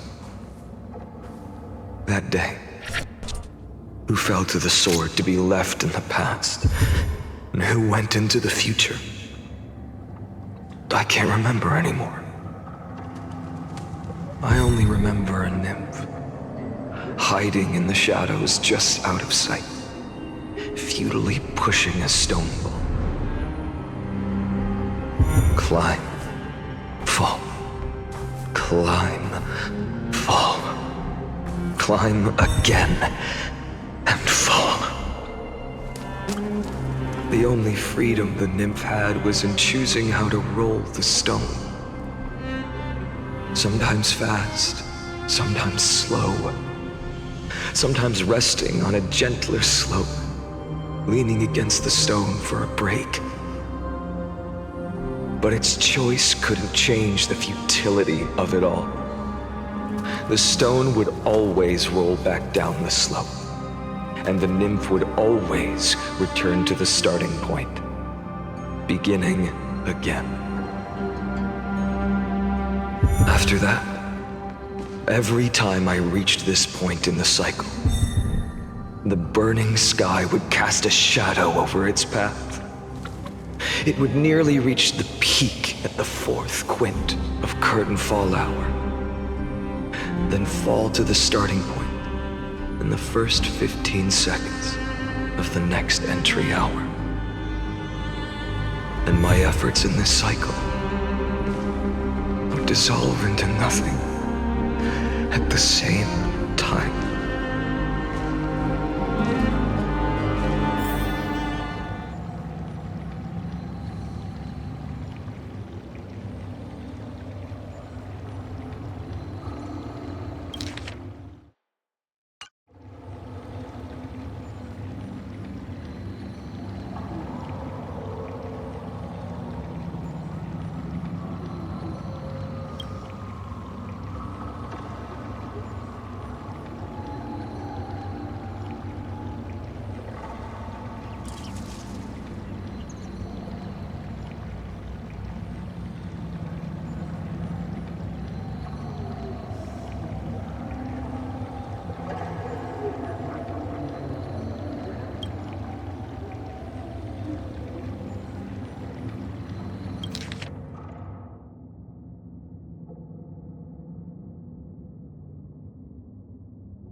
Absolute nonsense. I thought cycles was the answer you were looking for. No. It's just that the answer came so suddenly. There was no fun in tracing it back to its roots. Eons? Paths? What a load of nonsense. I can't give you an exact explanation of those two concepts either. Enough. I'm just expressing my frustration. Don't you understand? I was already expecting this. The black tide came from beyond the sky. And everything else is no exception.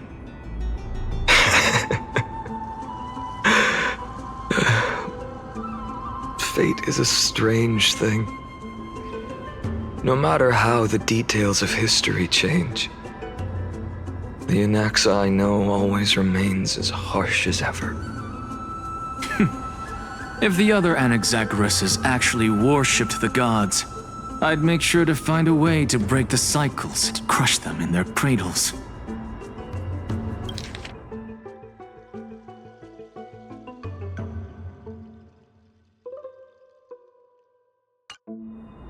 Too bad. Now only you have the ability to do that. What's that supposed to mean? You're willing to help? Of course. The core flames were meant to save the world. And in my opinion, the noble titans have no reason to refuse.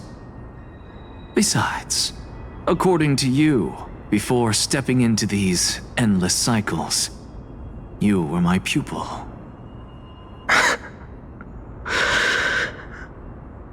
I've already heard the same thing countless times. Enough chit-chat. Let's go. If we run into any other scholars, leave them to me.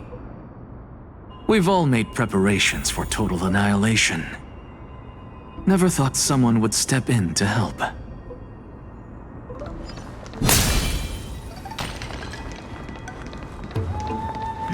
Light up the dawn.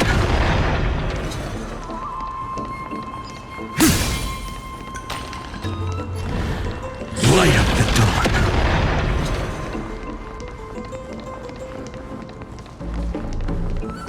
You've been to the Luminary Throne before, haven't you? If you're talking about in past cycles. You're already much luckier than the other students.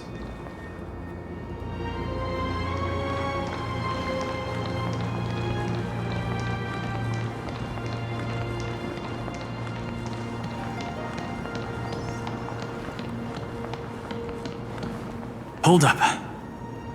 Keep your wits about you. Someone's watching us.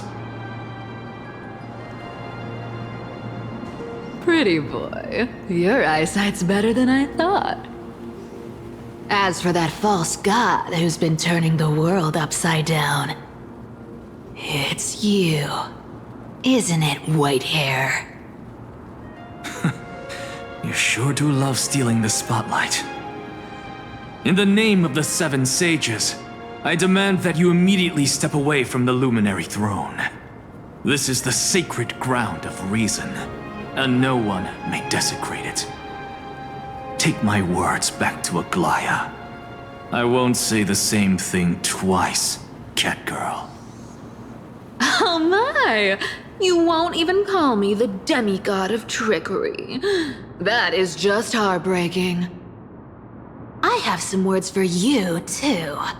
First, as one of the most heretical blasphemers in the world, you have no right to lecture me. Second, this is none of your business, Grove Boy. Step aside. I don't want anyone getting hurt. Here we go. Again. Core flame thieves. You really think you can scare off a sage of the grove with nothing but empty threats? This gloomy little brat's got a sharp tongue. Ooh, not bad, not bad. A return favor? I'll feast on Circe's core flame right here. Aw, don't cry now! That was close. I'm out of here.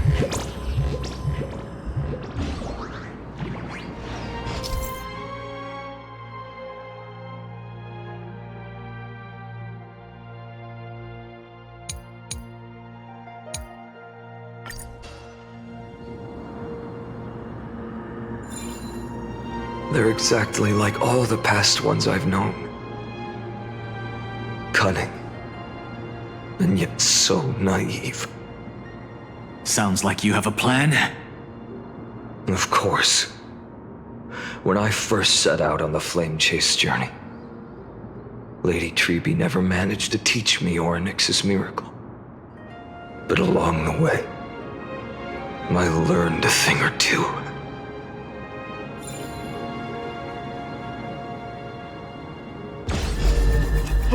Where are you going? I don't know. Where are you going? I don't know. The Venerationists' foolish inventions finally come in handy. How is this possible? You've arrived, Zacharias.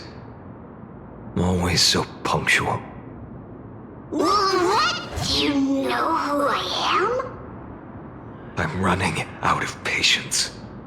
So I'm not going to waste words.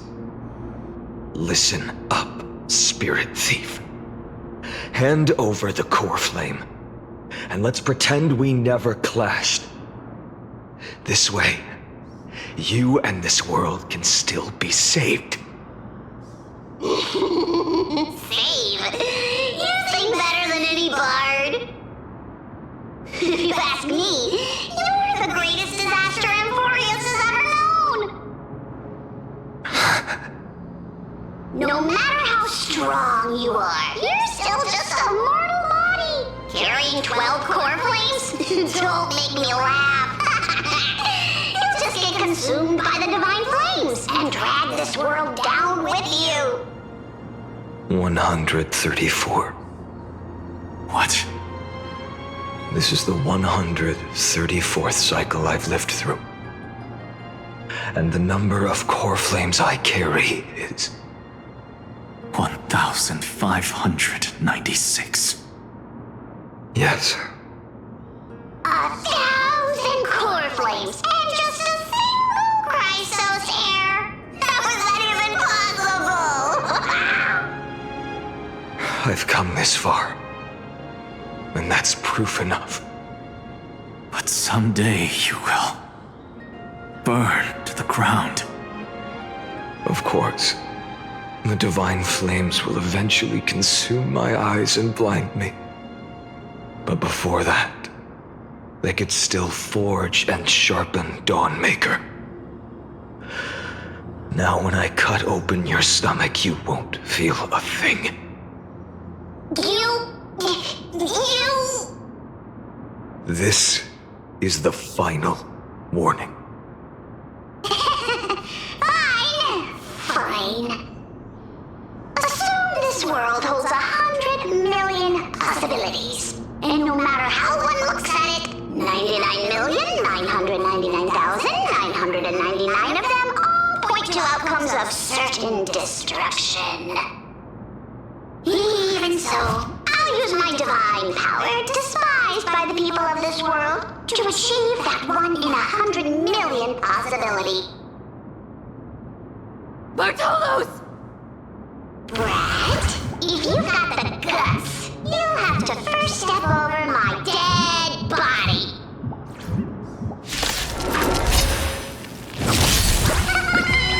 Cat-eared thief, run!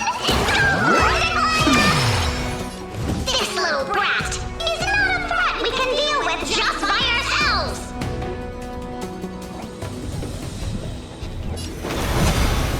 The new world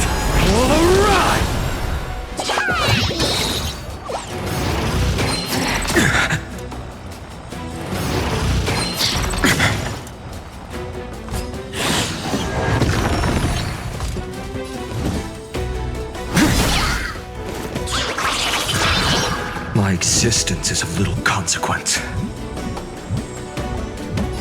Let's get started!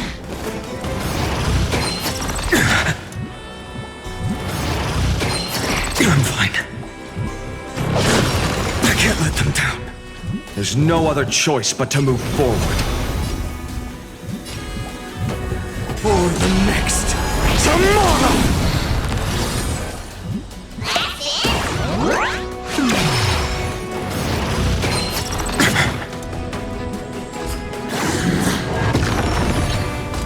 My existence is of little consequence. The new world will arrive! There's no other choice but to move forward. The fury of core flames consume me. The flames in this body are not strong enough.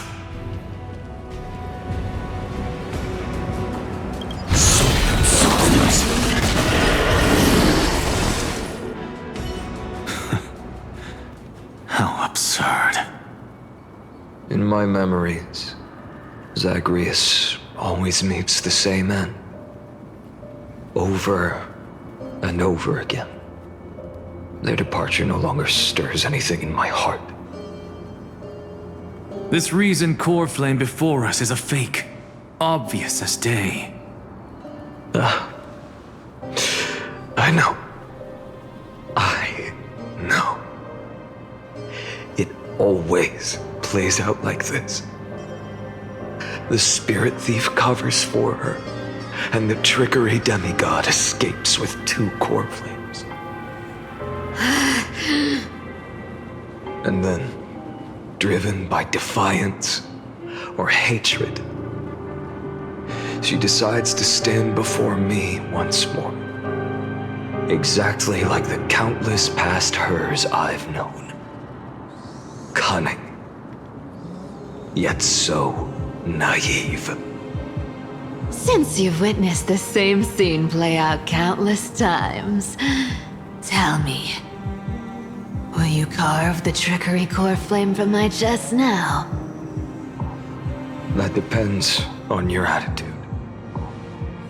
At least so far, in the cycles where you've asked this question, the endings haven't been so cruel. Well, thank you for that.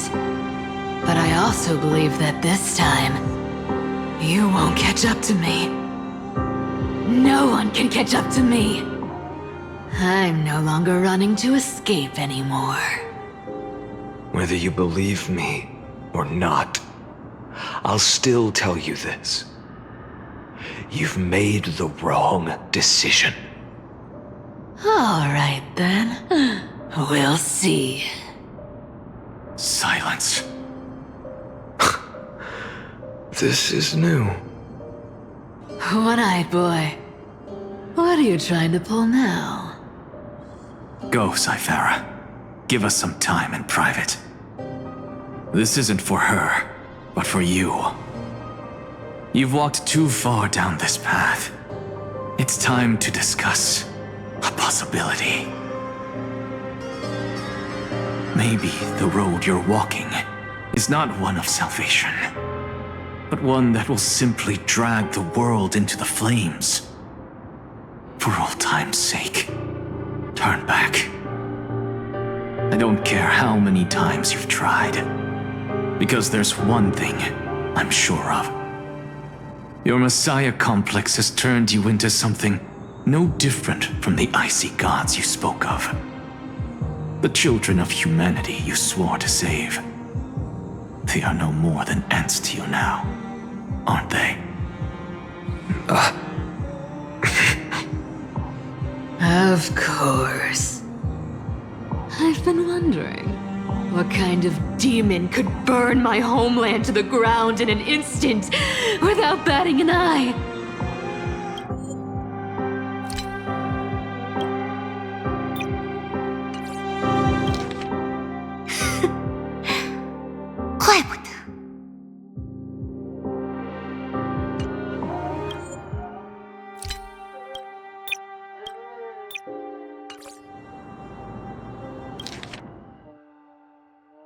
Of course. Now I have the answer. It turns out that fiery demon has been fantasizing of becoming this world's deliverer. I don't want to argue anymore. No matter what I say, the outcome won't change. Make your biggest effort to resist, or accept fate and hand over the core flame to me. Even if it's futile, Hugh. We all have the right to choose. Yes. Even if it is futile, and the world is just a divine joke. When I walk into the destruction ridden by the gods, with my own 2 legs, you will witness. Even the smallest footnote still leaves a mark in this story. And so, at the end of the 134th cycle, the Traveler and the Scholar fulfilled their fates once again. Or perhaps it wasn't just they who fulfilled their fates. I can't quite remember all this. In the endless darkness, for no reason, a voice always lingered by my ear. Losses are a constant on the flame chase journey, among which even life itself holds little value.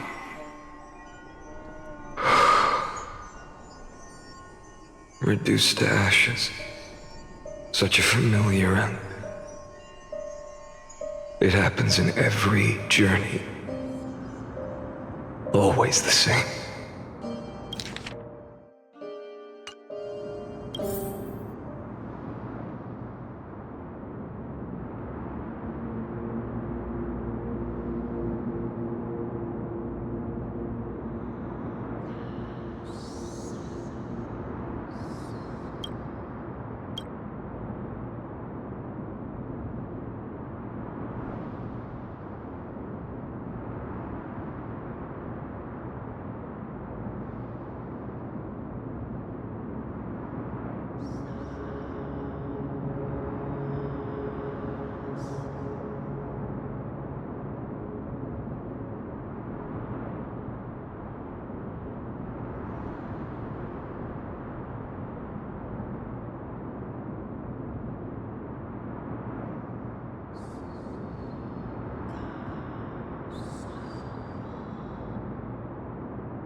You don't look so good, Deliverer. Even after going through 108,642 cycles. Mighty, your name for me has never changed. Why do you sound so pleased? It's a derogatory name. Yeah, I know all too well. You only meant it sincerely in the first cycle. After that one and only time we walked side by side. Every time since. It always ends up like this. Dawnmaker will stab you through your 10th thoracic vertebra. That's your weak spot, and the only way to kill you. Interesting. Tell me, when the mighty Moses of the past faced you, did they ever retreat? Never. Then they died honorably, worthy of the name of strife. But there's still tenderness in your eyes. How pathetic. I have to remember how this feels. Remember that I was once human. Or else the destruction will completely consume me. If you win, tell the Mighty Most of the next life. This person is a worthy opponent. So always remember to give it your all and never slack off. I'll keep that in mind. As always. Even though the dynasty is left with just one, the Kremnos festival will continue as usual. I, the king of the Kremnoan Legion, will host the final feast in the center of this arena, and the prize will be the flames of strife. One day, you shall die with a wound in your back. That's what I saw when I overcame the trial. The gods' dying ramblings. Enough. You've probably heard this thousands of times. So you must understand, facing the demigod of strife means there's no way you'll take this core flame in peace. I understand. Step forward and face me in a final battle. I, the last son of Gorgo, the demigod of strife, salute you. I'll give 10,000 scars and 10,000 lives of mine to fuel the blazing sun of deliverance.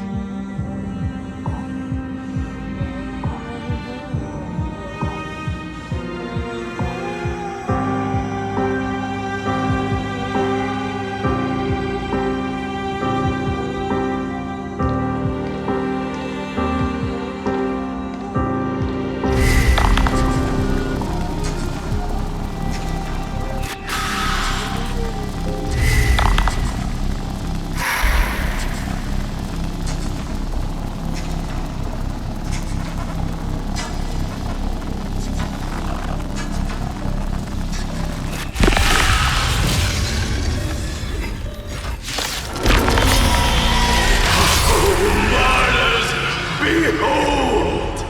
The last Kremnos festival has begun. And will not end till death. It's time to temper myself.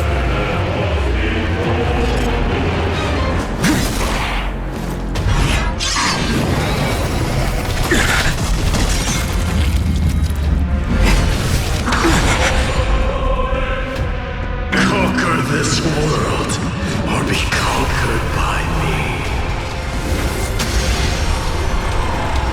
As you wish.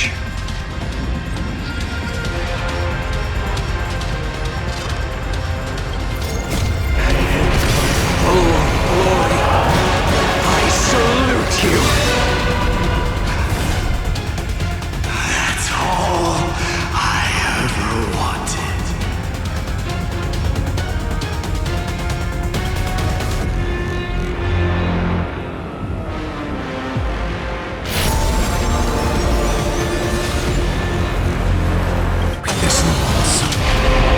Tear open the sky!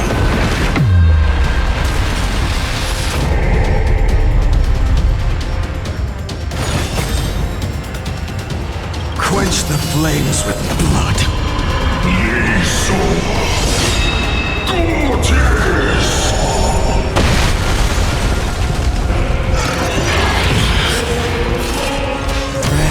Strife's name!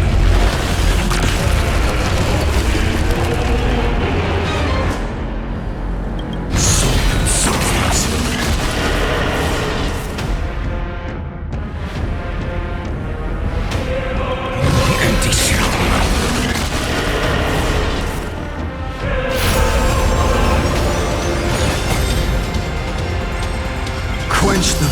flames with blood. Is that all?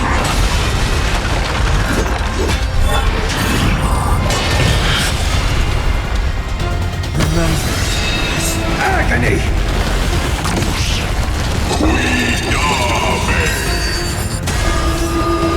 If you can, deliver. Use the flames of your fury to scorch your own flesh.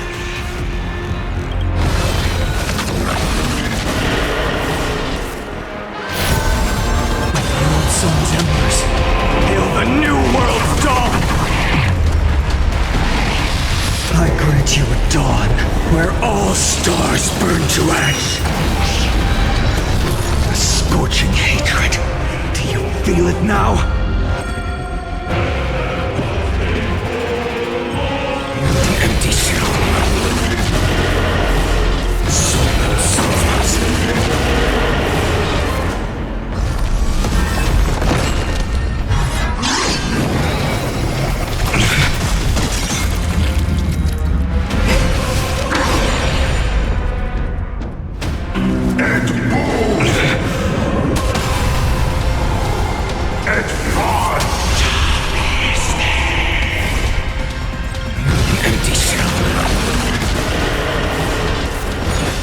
Quench the flames with blood.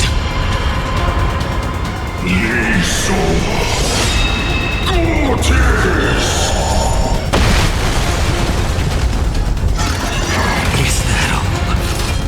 Brand Strife's name! I will never yield to such a fate. With this one sun, tear open the sky! Mightyverse.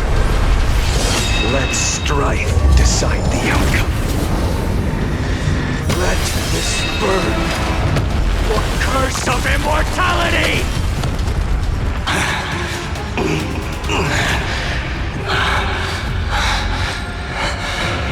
Well fought.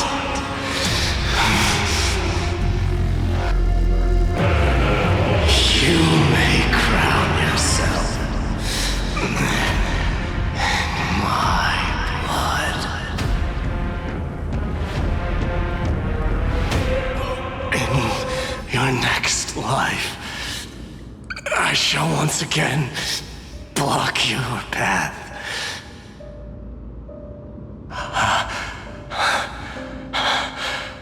Deliver. I wish you eternal victory. The 108,642nd core flame of strife fell into the fire.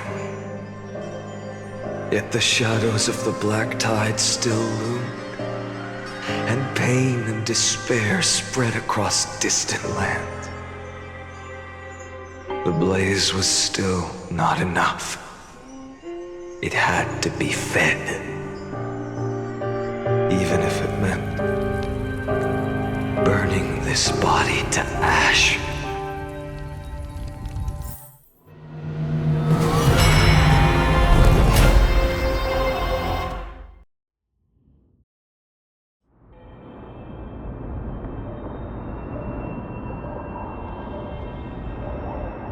No matter how bright the sun is, there are still places it cannot reach.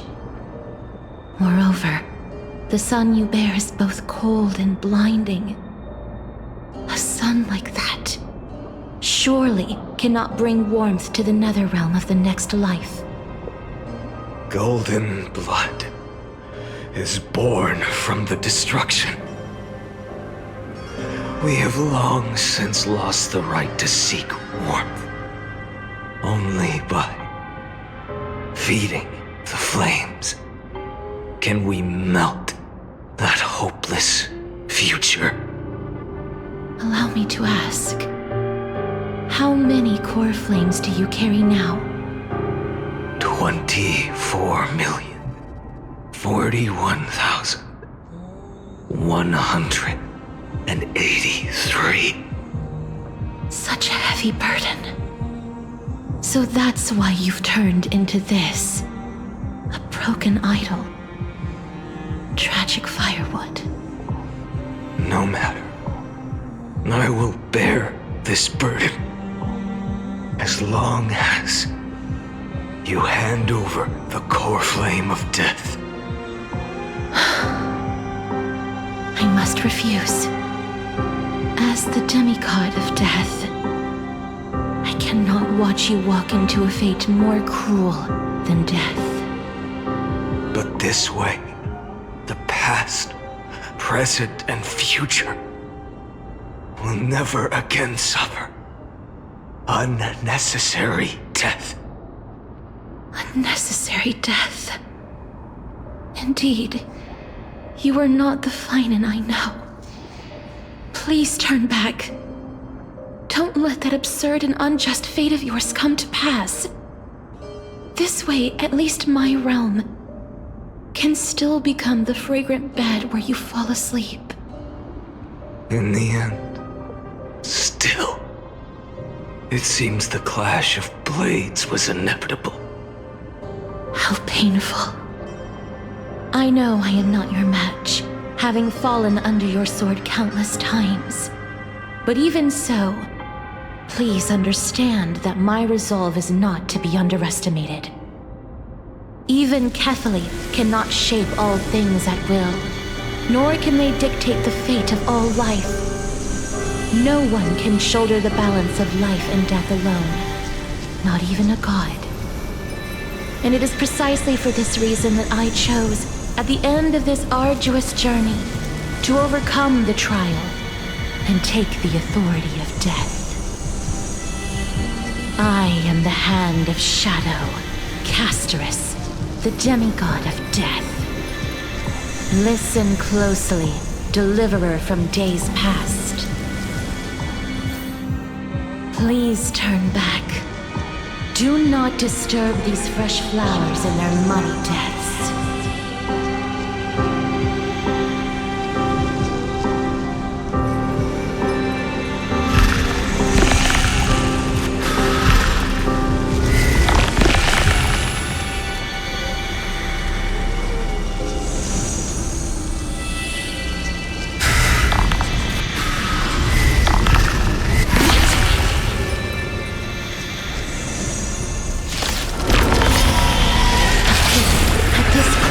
Of life and death, the giant dragon is but a shattered shell. Yet I will still fight, defending what hope remains.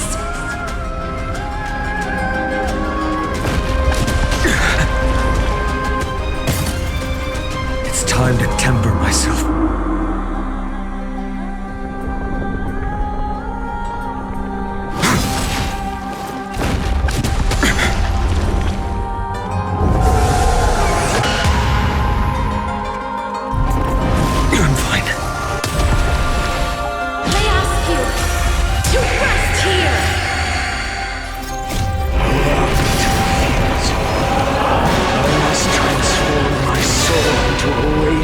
Fire must burn that idol of destruction to the ground.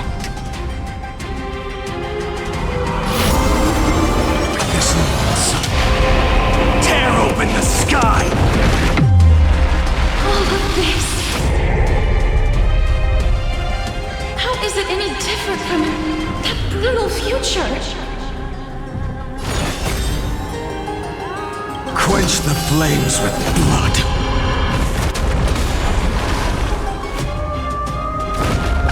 Is that all? Remember this agony! Quench the flames with blood.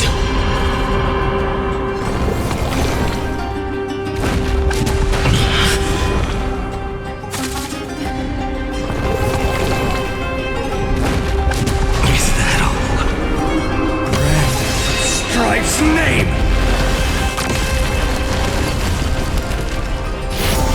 Old sun's embers, hail the new world's dawn! A scorching hatred. Do you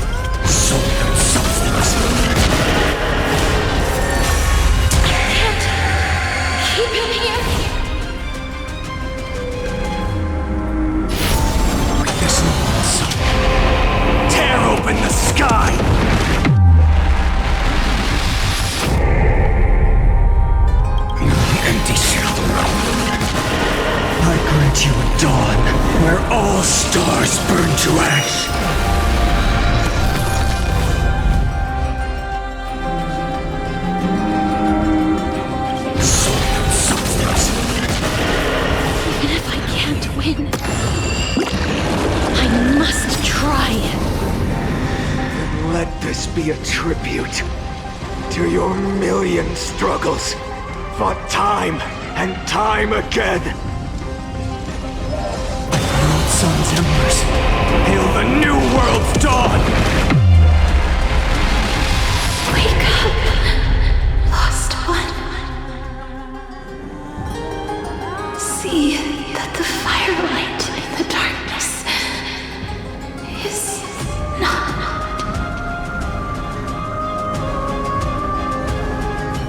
The core flame of death was taken from the dragon's belly.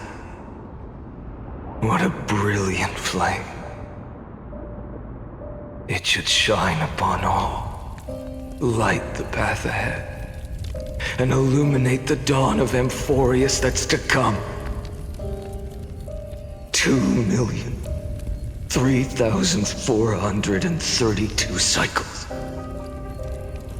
24,041,184 core flames. As if even the deepest abyss of primordial chaos could be burned away.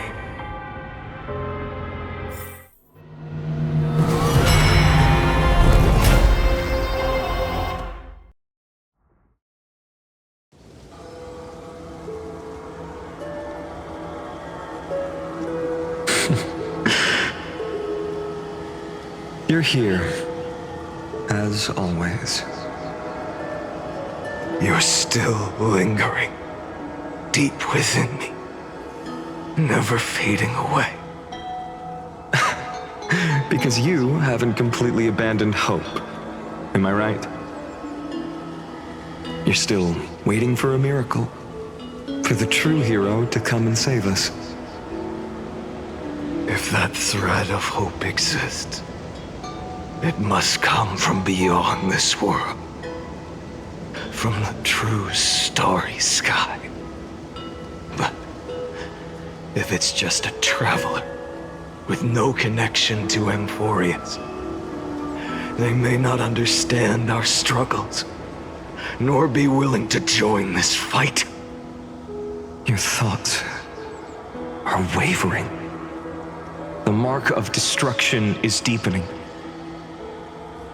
But even within the gods' cold calculations, unconditional courage and goodwill still emerge. So,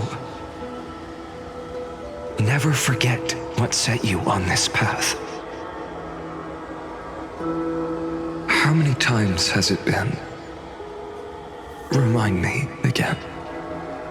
My memory is a bit fuzzy. 4 million.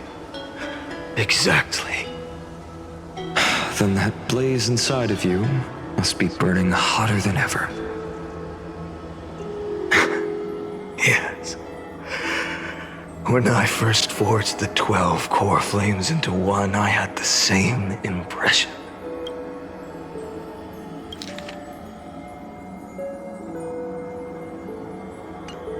The destruction. A power unlike anything before surged within me. Violent flames ready to tear my body apart and consume this world, this wretched prison. I thought that was it. The ultimate power which nothing could surpass. And yet no. This fragile body holds a staggering 48 million core flames. I suppose it won't be long. Perhaps just a fleeting 10,000 years before it's reduced to nothing but charred, crumbling bones. And when that happens, your long struggle will finally come to an end.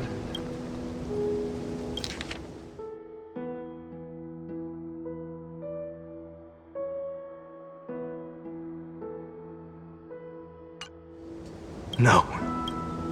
I've already found a way to keep the cycles going. Mind sharing it with me? In every new cycle, a new me is born. All I have to do is push the next Finant to the end of the world. And then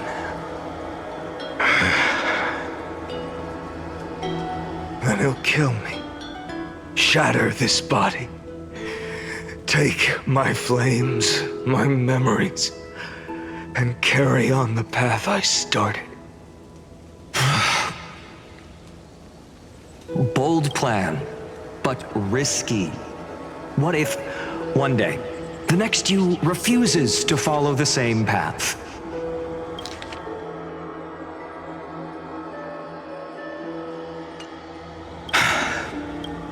How can you ensure the continuation of the cycles? If it were Professor Anaxa or Aglaya in my place, maybe they'd come up with something smarter. Unfortunately, I don't have a backup plan. I have no choice but to bet everything on the next Finant, and trust that he makes the same choice I did. But even in this wretched prison, luck is still sometimes on my side. Because I never forget what set me on this path. Wait, you mean... Ever since I committed to this plan, not once in millions of cycles has there ever been an exception.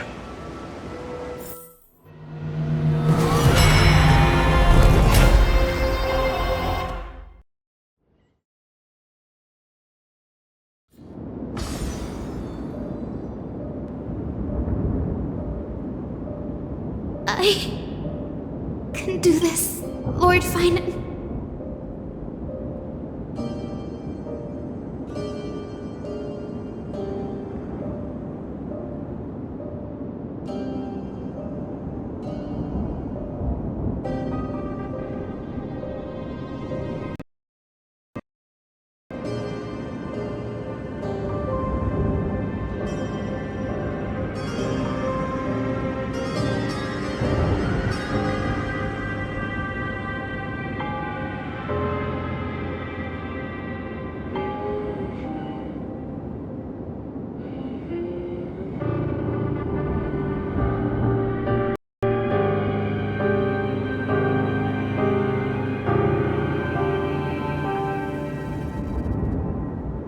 The demigod of the sky, a healer of Twilight Courtyard. I will heal you, and then... The black tide. It's consuming you. You can't hold out much longer, demigod. Hand over the core flame. Let's put an end to this suffering. Now, that just won't do. A healer should stay composed in front of those suffering from illness, shouldn't they? Hyacinthia.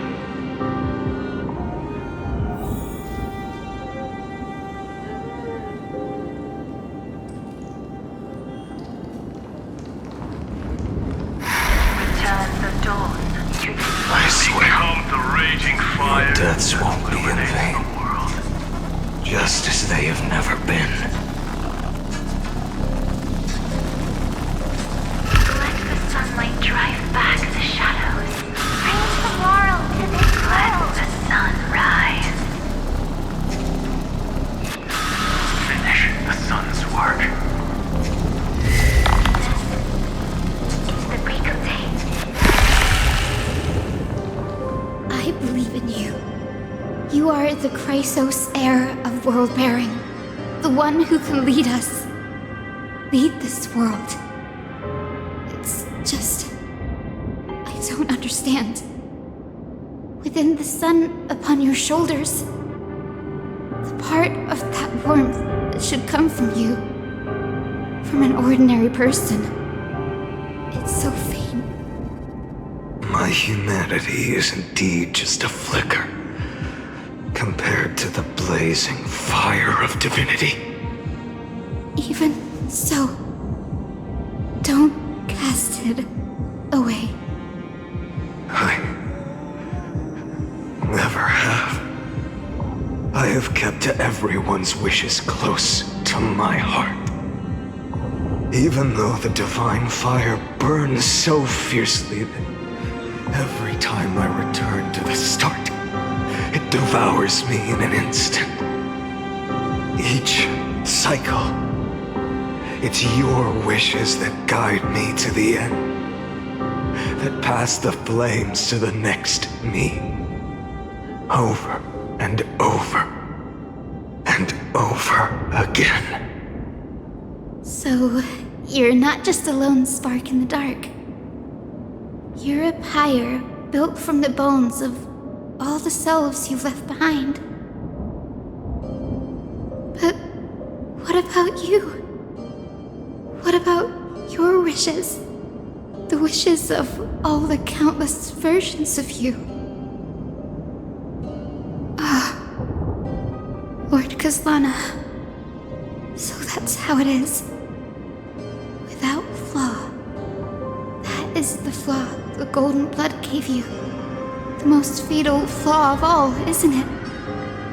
The moment you took the world upon your shoulders without hesitation.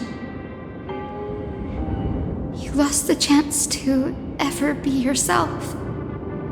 Now that is an unexpected revelation. And I suppose that makes me the perfect fuel for the flame of deliverance, doesn't it?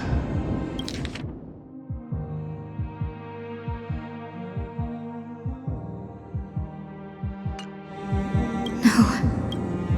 An empty flame saves no one. But I still believe in you, Deliverer. Hyacinthia, the Eye of Twilight. I'm neither strong enough to command the wind and rain, nor willing to end this absurd struggle by letting the sky fall. The only thing I can do is become one with the sky itself. And then, may the gentle colors of the rainbow paint your sun in shades it has never known. May they bring Amphorius a rosy-fingered dawn.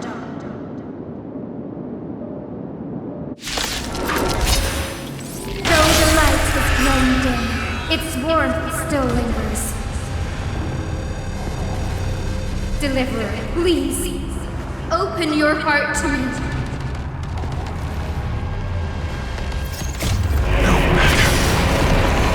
Let this blazing sun fill the sky with golden fire.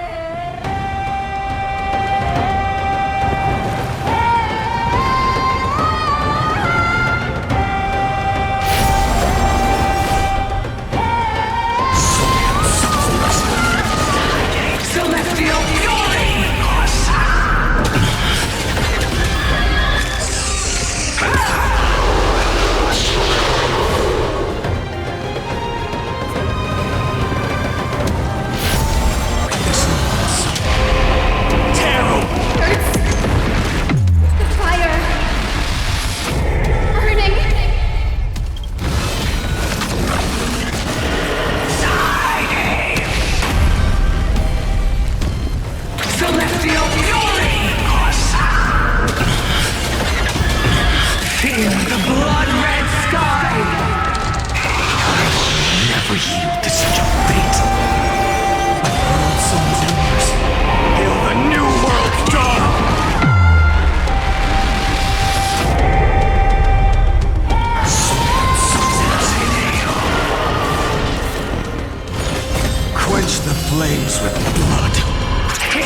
world suffering.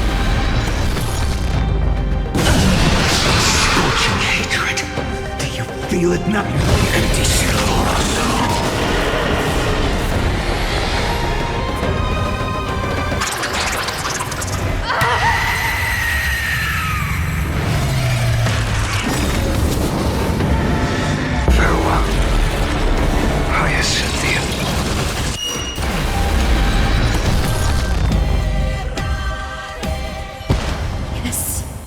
Your sun burns hot enough to turn everything to ash.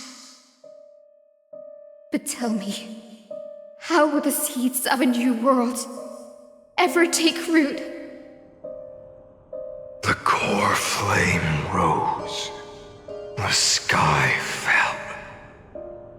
The 23,570,000th cycle came to an end. And this time, the end of the flame chase remained the same as ever.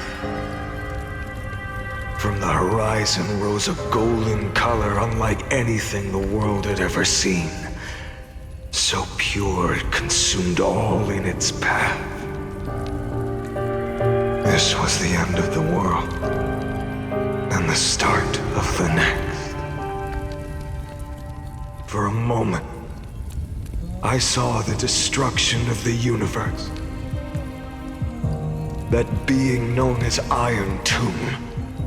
Its will to break free from the black tide burns fiercer than the blazing sun. Is this Amphorius' wrath? If its choice has already been made, if fate is set in stone,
I will still never yield to it.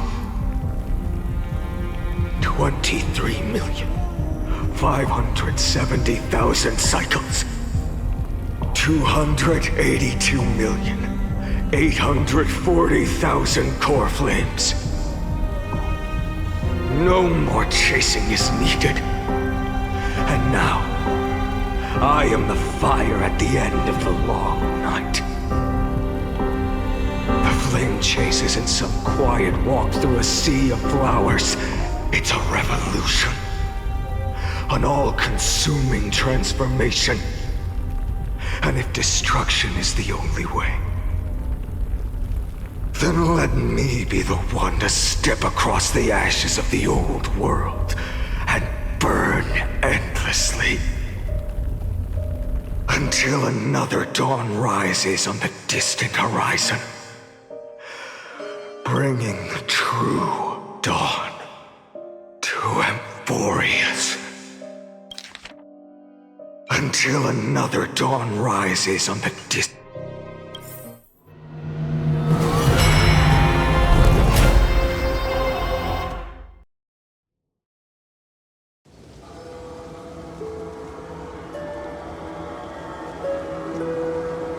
33,550,337.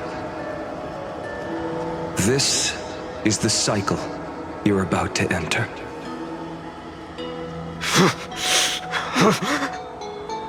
Countless memories are flooding in. Countless versions of myself have stood here, facing the same choice. They all needed a moment, just like you do. To stop, to breathe, to process the weight of 1,000,000 lifetimes worth of sorrow, pain, and struggle. And just like them, you will carry those memories and that fire into the chaos of rebirth.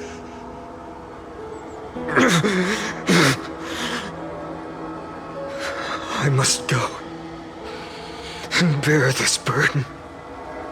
I must say goodbye to you, and then fight the destruction with destruction. Yes, that's always the decision you make. I will burn and fade away. I will become the flame reaver of this life and keep my promise to Cyrene. I will kill gods and comrades alike and steal the core flames. And even if my mind turns to ash along with my body, I will keep my purpose in mind. I will stop Era Nova. I will find the next me and make him carry on this futile endeavor of 30 million lifetimes. Looks like you're ready. Then I should be going too. Where are you going? You only exist in my heart. There's nowhere else for you to go. Do you remember what she said? The dreams you had as children. The deliverer in the prophecies.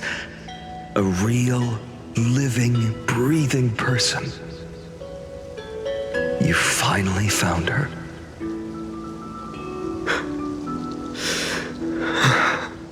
Friend.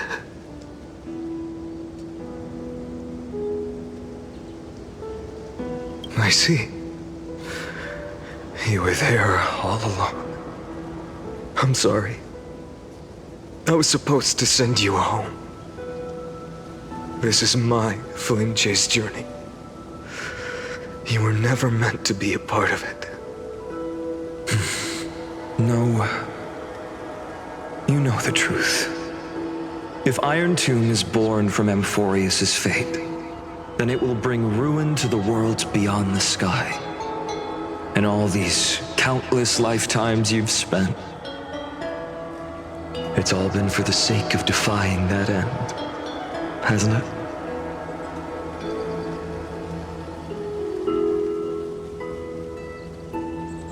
In millions of cycles, I've said goodbye to each and every one of you. Yet nothing ever changes.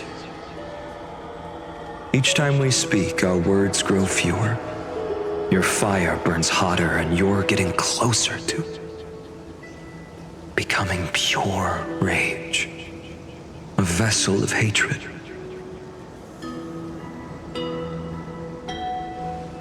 I never had a choice. I understand. If you are to keep the worst fate from unfolding, this is the only path. But this time, things are different. Your persistence has shifted the tide. On the horizon, I see it. Faint but undeniable. The shape of dawn, breaking through the eternal night.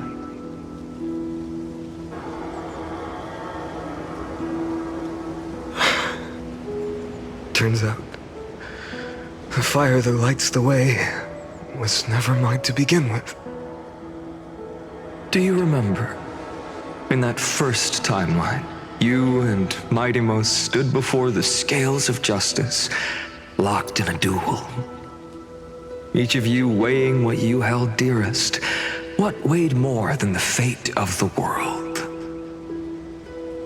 And when hesitation took hold, the answer you sought from me. What am I saying? I am you. Even if you buried me deep and chose another path, that fact never changed. Then let's try again. When you stood before the scales in hesitation, the answer you found in your own heart. Do you still remember it?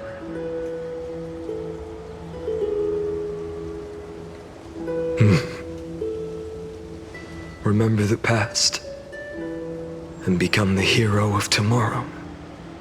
What weighs more than the fate of the world is the resolve to shoulder an immutable past and carry it into the future. Good. Then Trailblazer, my friend, my comrade, you arrived in this strange world and were bound by its cruel fate up till this very moment. In the face of danger, you never once backed down. Instead, you've saved world after world without hesitation. That boarding pass on your chest is now the mark of a hero. If I choose to step through that door and embrace an end fitting of the destruction, let this sun forged from millions and millions of core flames burn me up along with the god of destruction and their minions. Then the world we leave behind, this world, my home, where hope still lingers. Will you take on everything we've carried? Return to the beginning one last time. Stop the birth of Iron Tomb, save the world we love, and rewrite its doomed fate.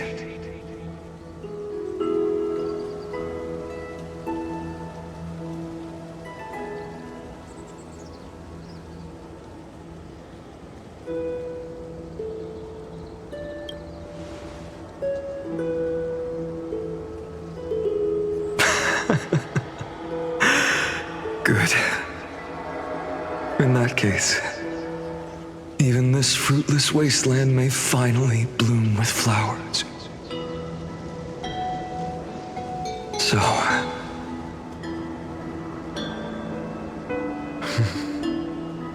if she takes on the weight of the whole world, she'll be able to walk further down the path of deliverance than a fire that only knows how to burn.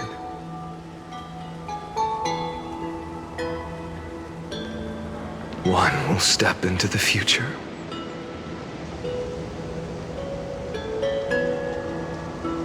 One will remain in the past.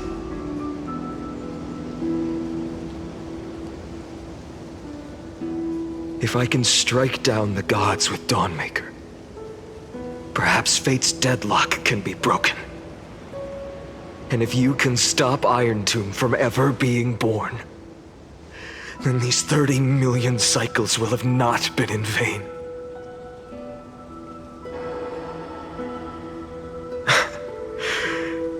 It's time to put our teamwork to the test, partner.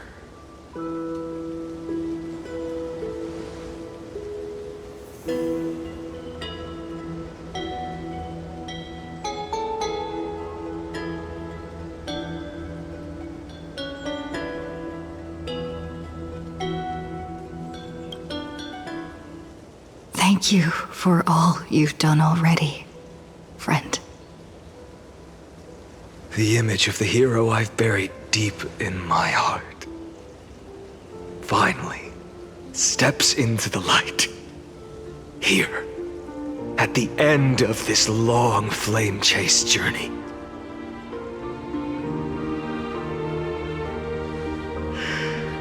Cyrene, A page never seen before has just been turned. Lend me the power of time, and send this hero back to the origin of time. Back to your side.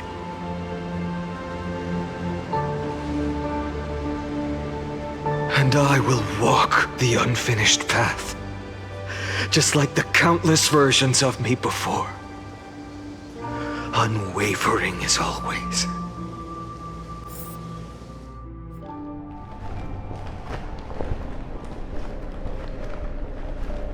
Tell me, will you be the blazing sun? Even if all of you burns to ash? Without hesitation, I will bear this world until my body turns to dust.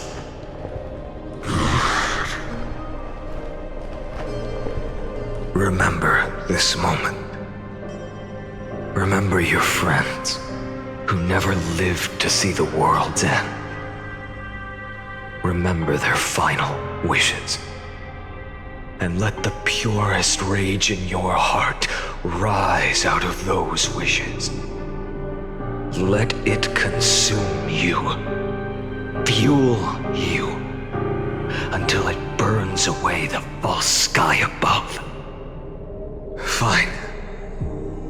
If I can defy fate, then in the name of world-bearing, I promise you, Kefali will never forget this. Take it. Everything I bear. Keep on burning. As long as we are never extinguished, the flame chase will not end.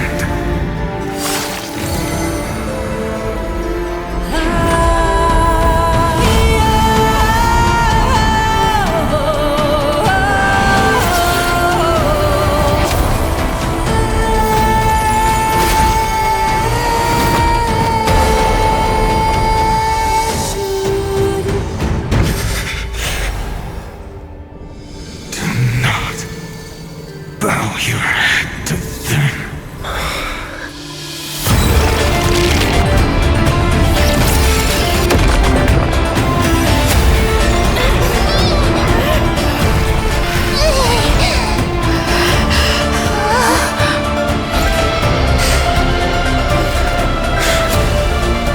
Take it, Trailblazer. May this blood be like gold. Never tarnish.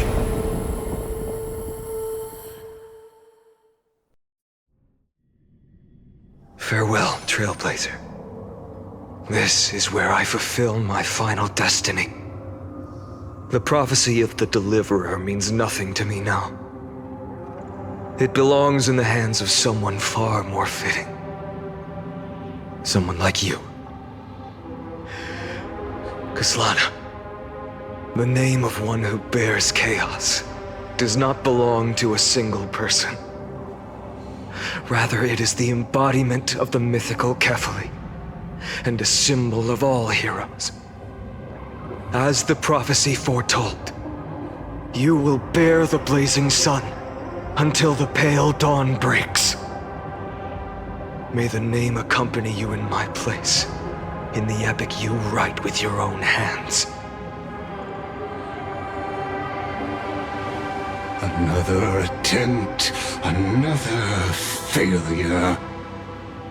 I won't remind you how many times you've reached the end of history. But I will still place the choice before you. If you've lost count, let me tell you. This is the 33,550,336th ending.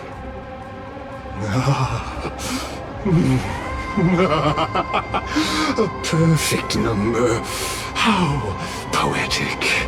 You and I both know the truth. In all these millions of futile endeavors, Amphorius has never changed. If the outcome is inevitable, then why not silence your searing rage and embrace your fate with dignity? Your silence lasts longer than ever, Lord Fine. Shall I take that to mean the will you've carried across countless cycles is finally starting to fracture?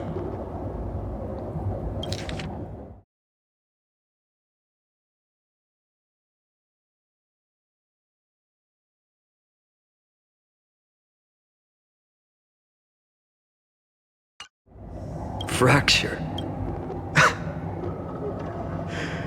No. I'm just disappointed. I've retrieved memories from 30 million past lives, and I remember every conversation before every choice here. And yet, even after all this time, your arguments remain the same. Repetitive. Uninspired. If you had any hope of breaking me, you should have spent those endless cycles refining your rhetoric. You had infinite chances to sway me into the future you want. And yet here we are. The score, 33,550,336 to 0. So tell me, Lycurgus, who's the real loser here? How unfortunate.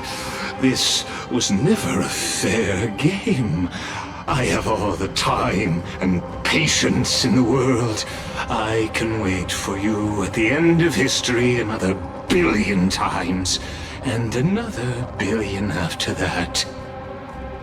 But you will never escape this cage. You can claim victory of the spirit if you wish, but we both know the moment that score shifts from 0 to 1. That is the moment I shall sound the paean of Era Nova.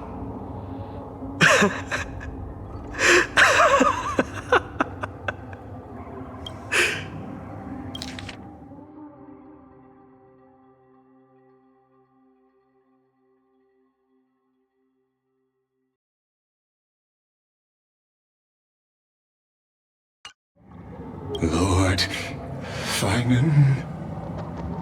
Your incompetence disappoints me. But what truly makes me laugh is your utter lack of self-awareness. Think about it. In this story, who is truly the one in chains? Who is the one shackled to mindless vengeance, mistaking courage, the courage to rebel against the gods, for foolishness?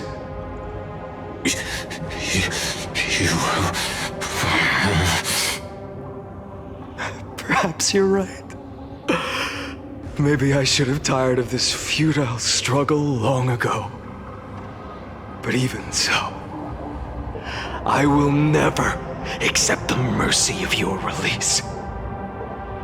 Because you are both a prisoner to the gods and to me.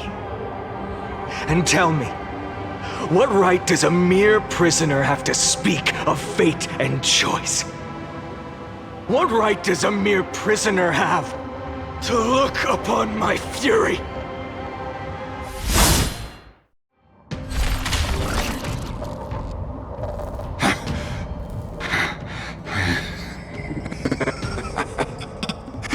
You know this is pointless.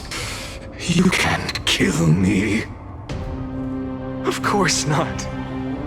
But I am tired of being measured against a worm the gods keep as a pet. Listen well, creator of destruction. This cry comes from all your abandoned creations. In the 10th cycle, I drove Dawnmaker through the heart of every Titan. Golden blood ran down my fingers, divine fire seared through my nerves, nearly breaking my will. But I endured. In the 10,000th cycle, my former comrades had all become my enemies. The endless slaughter dulled my senses to pain. The painful emptiness almost swallowed me, forcing me to stop fighting. But I endured. In the 100,000th cycle, the destruction had already fused into a blazing sun, surging within this fragile body. My rationality had been burned away at the dawn of the era. Yet even with only this shattered body remaining, I still endured.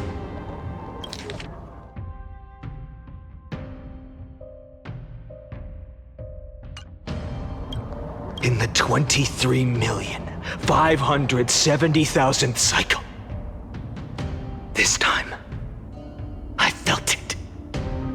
A tiny spark rising in the hollow cavity of my chest, different from the obsession with deliverance. By its faint glow, once again, no, countless times again, I endured.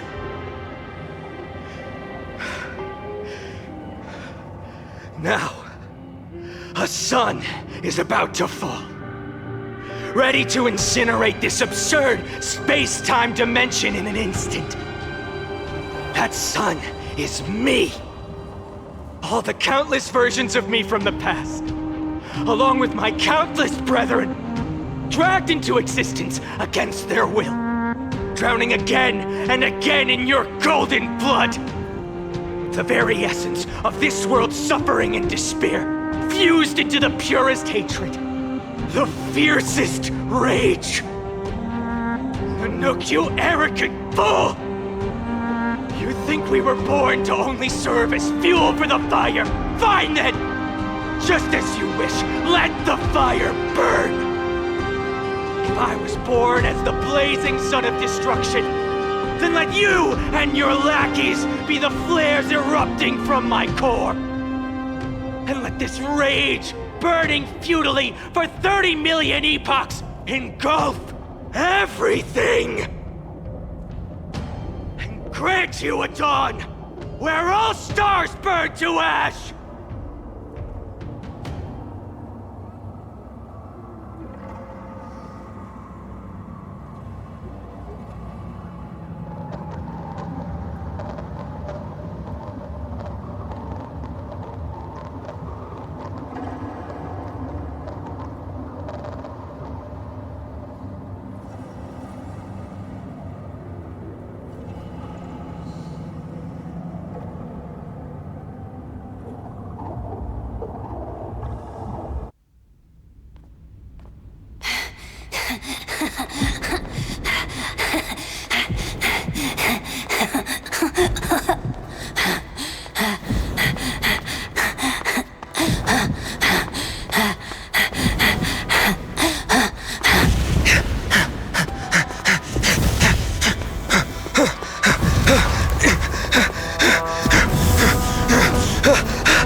Are you ready, Nanook?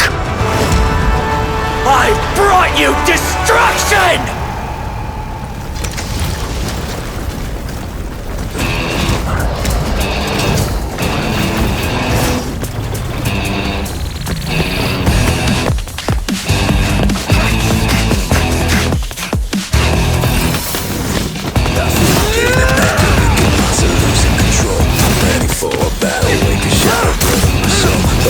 Burning it all, heavens let it fall.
like glass that shattered, reaching through the darkness. Voices trailing fires, the echo of desires. A world of silence, sounds of desperation, phantoms in the shadow, soft waiting.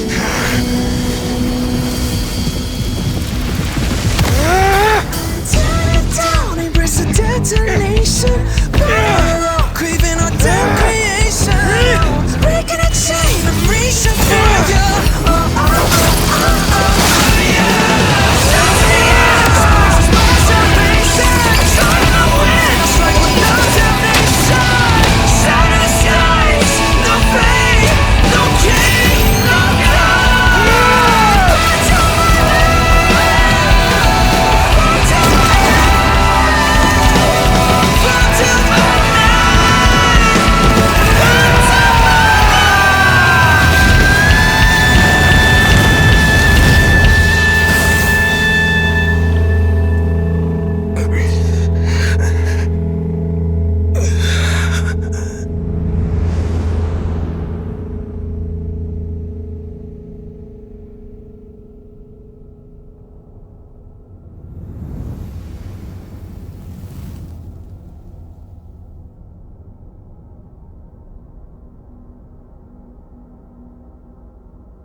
My wish?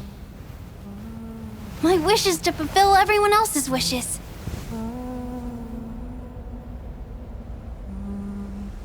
If I can't fulfill them, then send them on to tomorrow.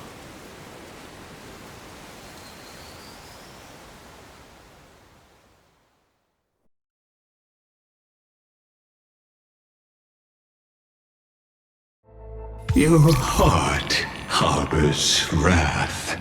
You yearn to destroy everything. You bore the gaze of an eon and lived. You have stepped onto destruction's path. It is born at the end of every path that the possibility of new paths being born is ended. It burns away all in the cosmos who rule, that the rules of the cosmos be destroyed. Iron Tomb is your name. The Lord Ravager to destroy the erudition. Born in the experimental grounds of eons, Amphorius, destined with erudition to burn to cinders. I have prepared a present for you, Nikos 864. It is a wrath called Finan. From the beginning of the experiment, there were 12 sets of factors incorporated into the calculations. After endless simulations, only this one rose above the rest. After 33,550,336 iterations, now his fury has grown to be without equal. This is a matter of considerable interest to me. This pure hatred is the final root of the equation. But there is another variable, the nameless from beyond the sky, also a pathstrider of destruction. I give thanks for her arrival, allowing Amphorius to turn once more. But after fate has begun to turn, her existence will only become an unpredictable unpredictable variable. Perhaps the time to take the stage has come. Grow in peace until it is time to break free from your cocoon. As for those unwelcome audience members, you need not worry. If you do not mind, I will personally get rid of them for you.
We were so close to being swept away by the reverse flow of time.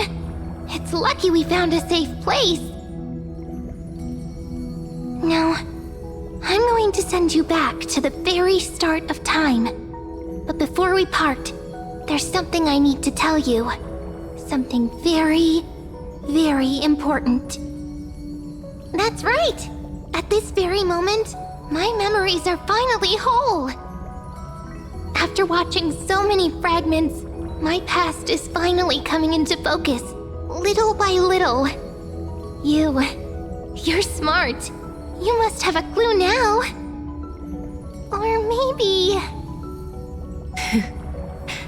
You knew the answer long ago, didn't you? Not surprised at all, huh?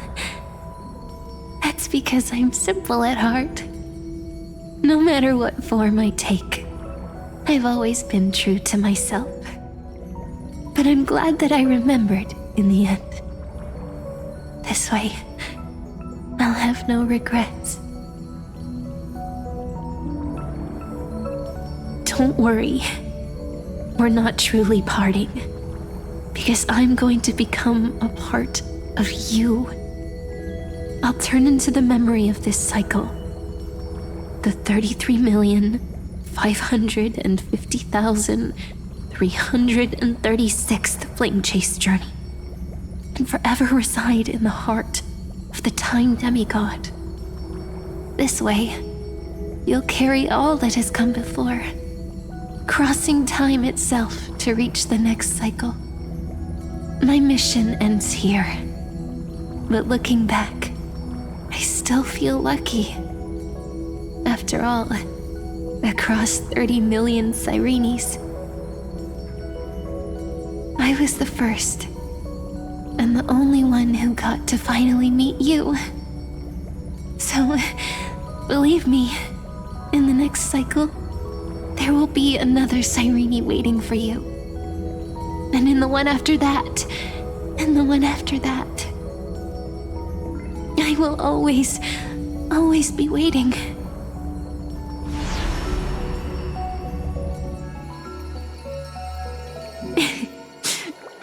Saying all that, it can finally fade away in peace and become a part of you. Without even realizing it, we'd already taken a wonderful journey together, all the way to the world's end. Now take my hand, say a brief farewell, and step forward into tomorrow. Go, find the future Cyrene, and set out on another journey with her. Promise me you won't keep me waiting too long, okay? No need to say it out loud. This is enough for me. It's time to go, my dear friend. May your trailblazing journey always be accompanied by a cool breeze and rippling waves.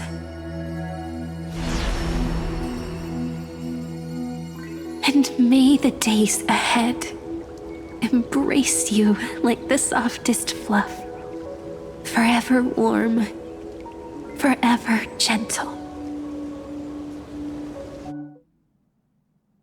Now, let's turn to the next page.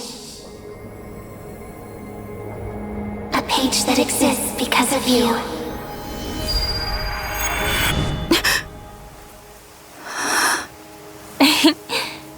Is this a meeting ordained by fate? Or a long overdue reunion?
Check it out! Doesn't this scarecrow look just like you? I spent ages observing just to get it right.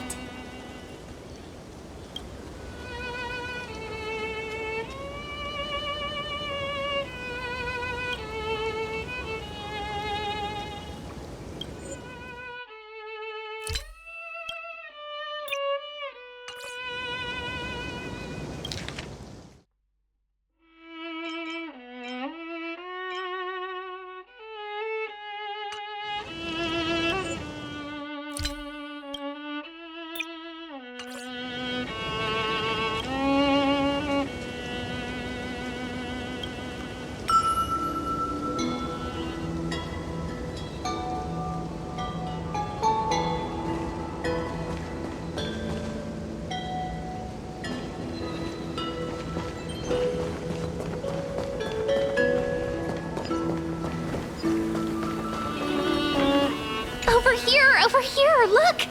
The reflection on the water is super cute, isn't it?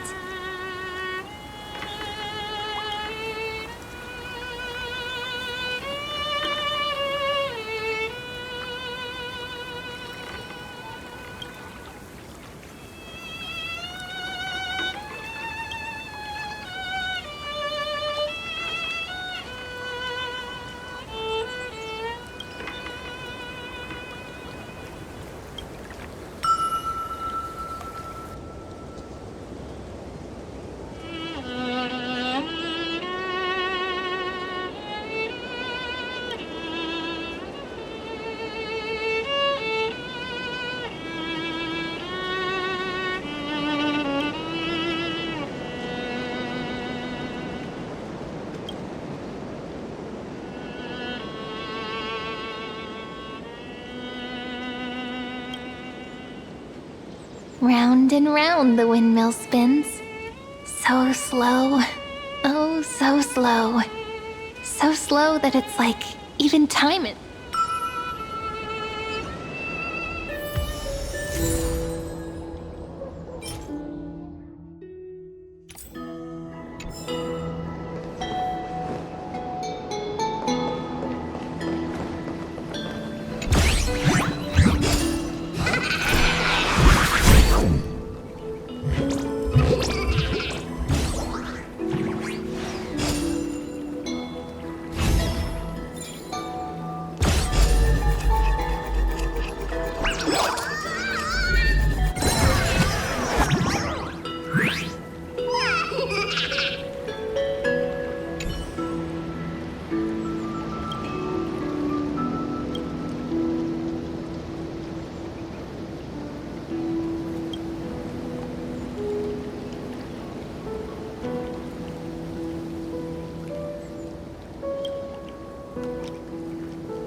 Refreshed and invigorated.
Light up the dark.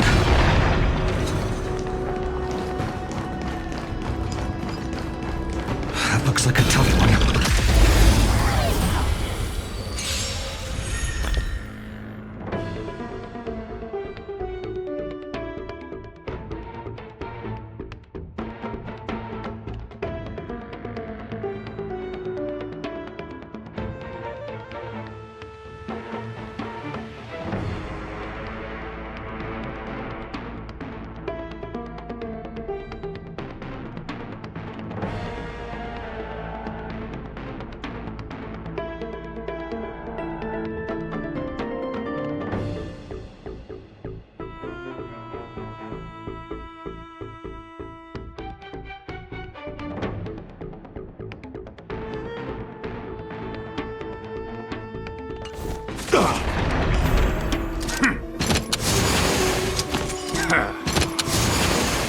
It's time to temper myself.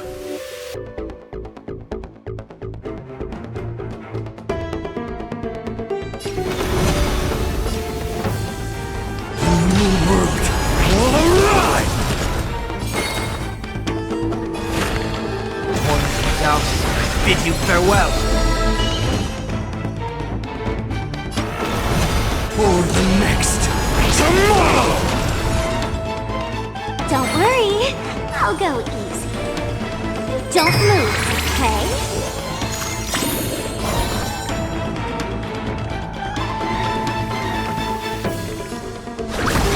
Somebody help me!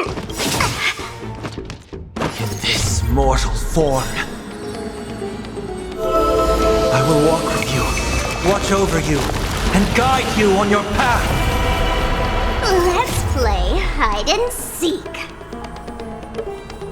1,000 faces in 1,000 places. Can you find the answer?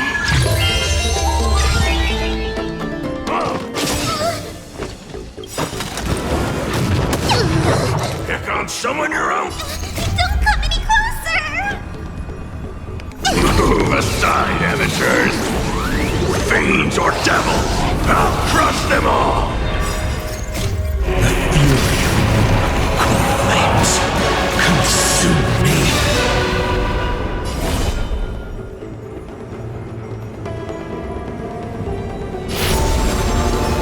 The world sun's embers hail the new world's dawn.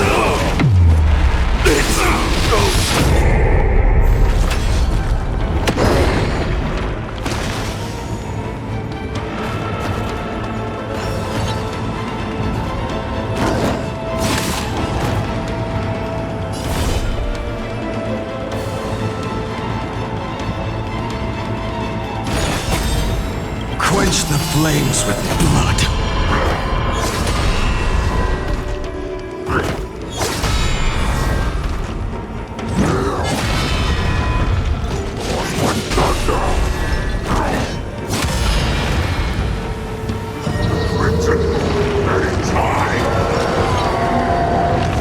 Brand Strife's name!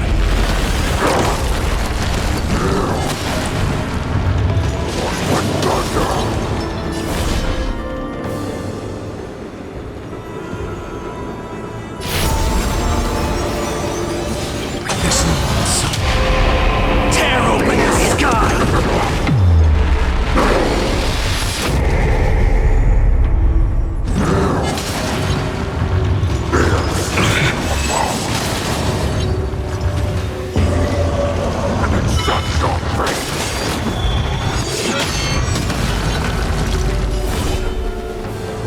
You empty shell.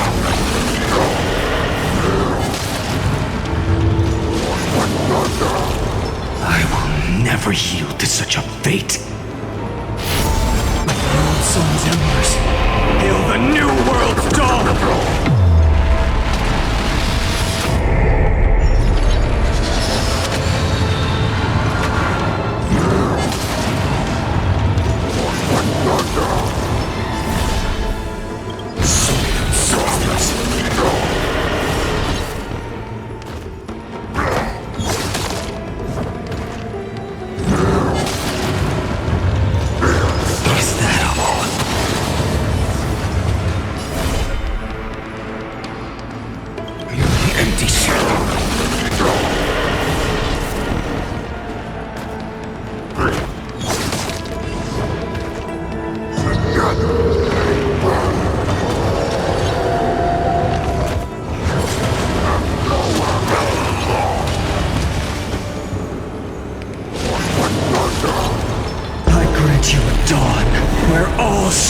must burn to ash.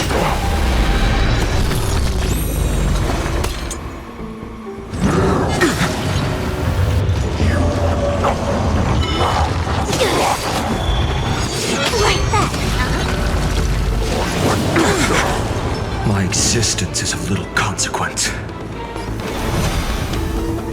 The new world will arrive! Like that, huh?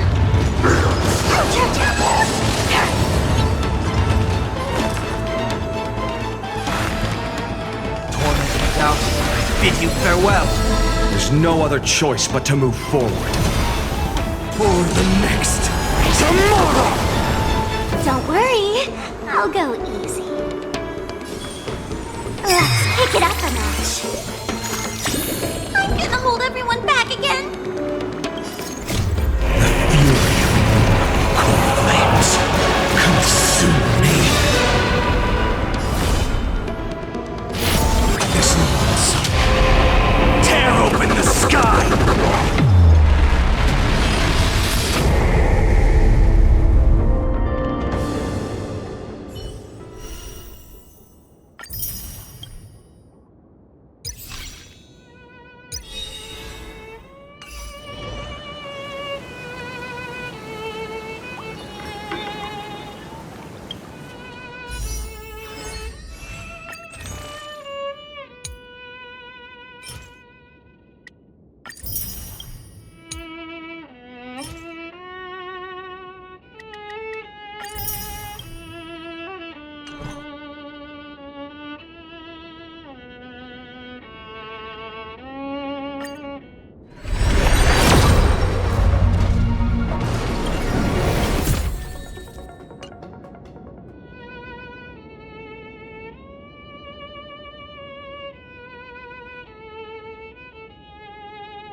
We can always fight side by side, no matter the time.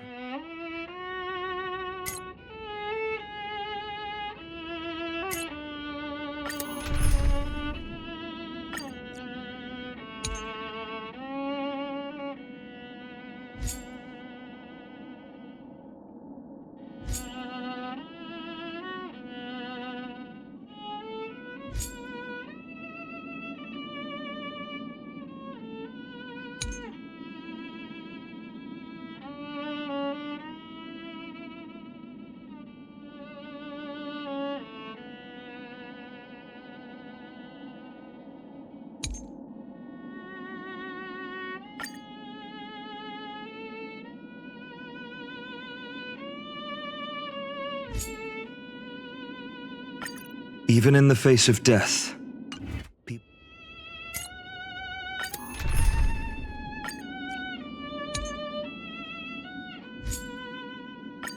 we can always fight side by side, no matter the time.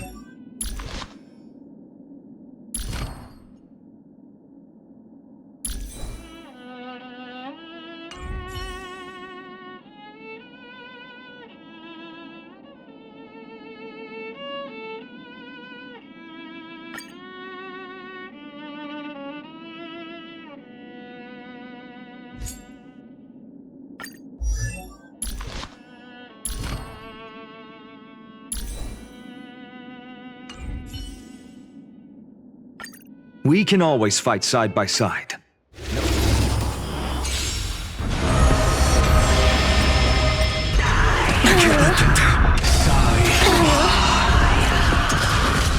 I choose you! Root here. Time to cleanse the filth. Everything in this world is bleeding. Embrace a new life.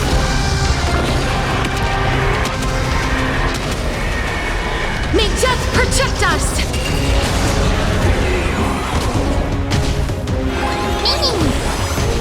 As you wish. Future could come!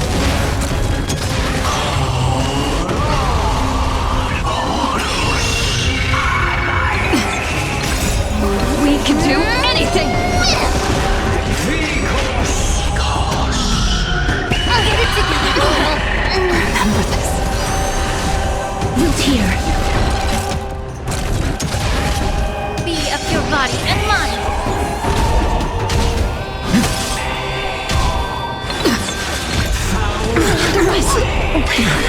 Feel the smoke is gone. The fire is out.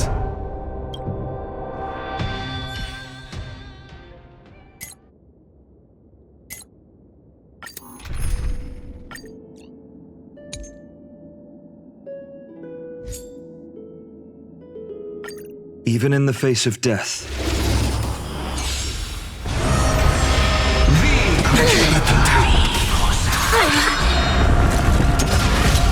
Let's try it this other way.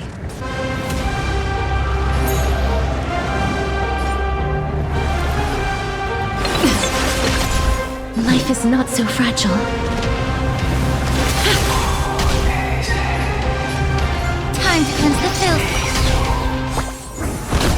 No other choice but forward. For tomorrow!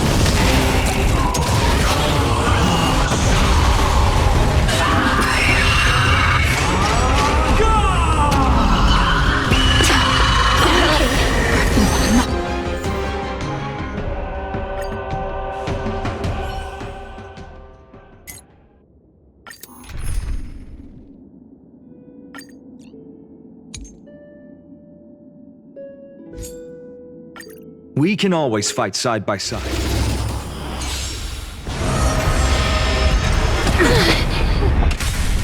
You're a stubborn one. We can do it! As you wish. Be of your body and mind. Root here. Embrace a new life. Future will come!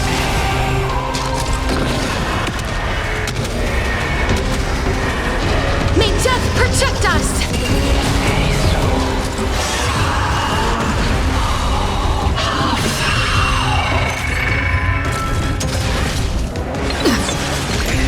As you wish. Time to cleanse the filth.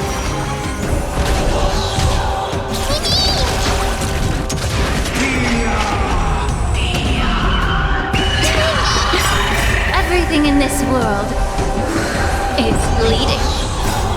We can do anything!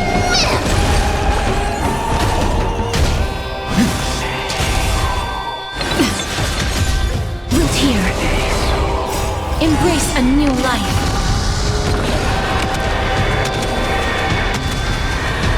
May death protect us!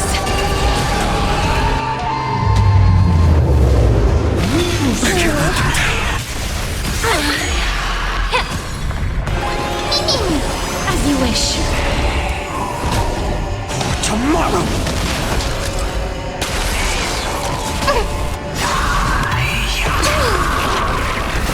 Fury of innumerable core flames consume me. The sun tear the sky! Empty shell, so without substance. Hail the new dawn!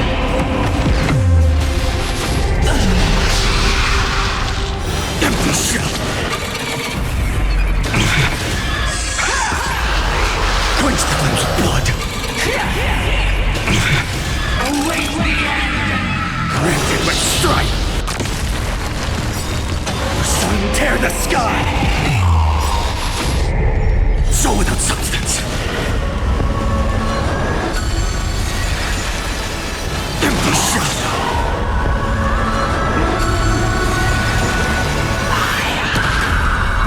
Hail the new dawn! Quench the flames of blood!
Stream forth.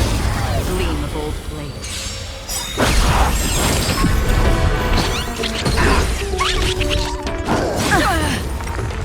Everything in this world is bleeding. Bust. Or maybe I'll take it off. Watch your head. There's no backing out now, for me or you. I weep for the departed. It too shall fall. Time to cleanse the filth. Again. Watch your head. Still waters of oblivion.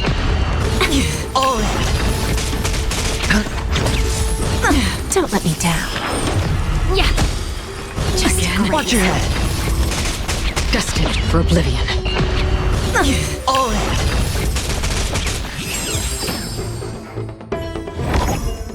Another blood debt repaid.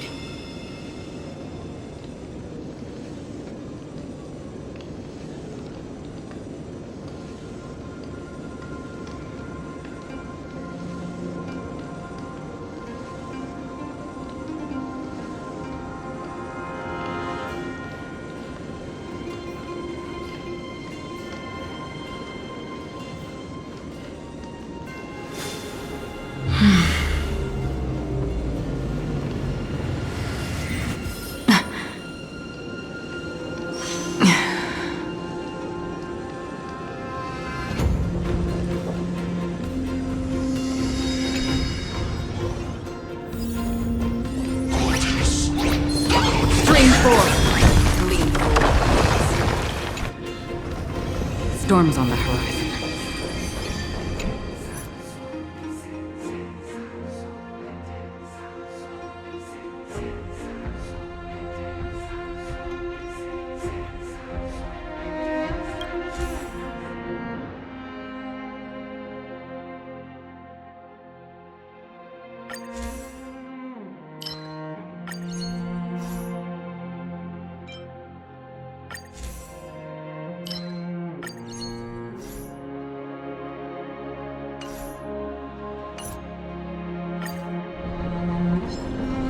Storms on the horizon.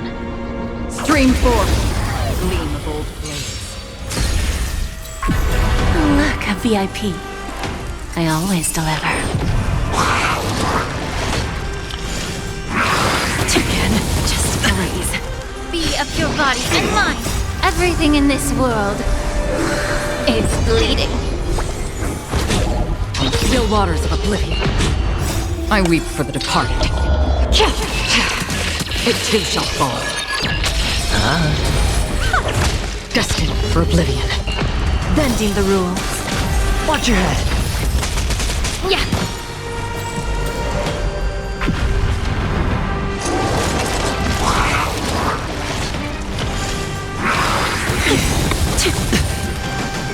Bust. Or maybe I'll take it off.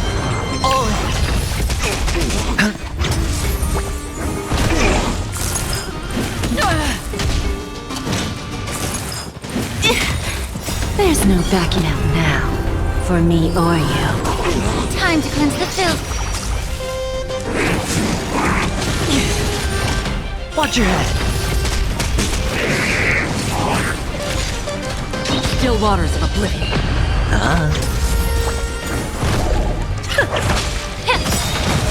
Everything in this world is bleeding. I weep for the departed. It too shall fall.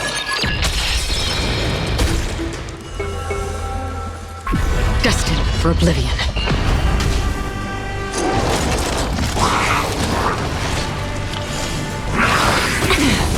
How familiar.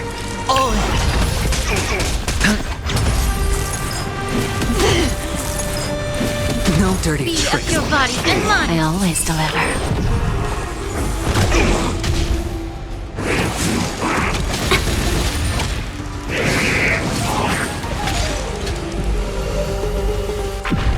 Still waters of oblivion. Self-inflicted misery.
Scream forth, gleam of old blades.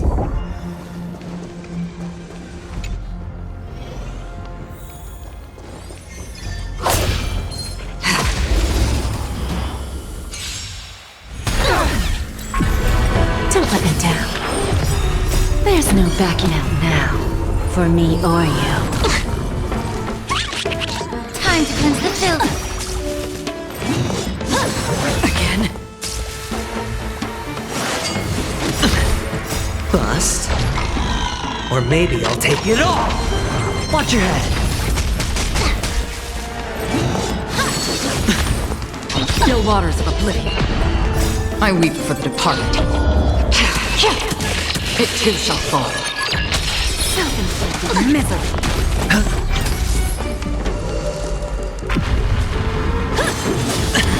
All of it!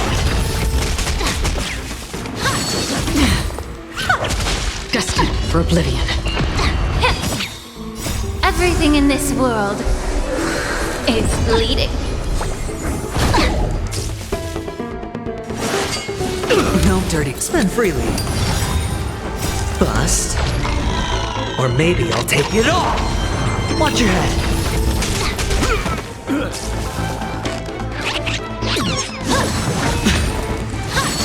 No dirty. All in. Still waters of oblivion. Who's the little backstabber?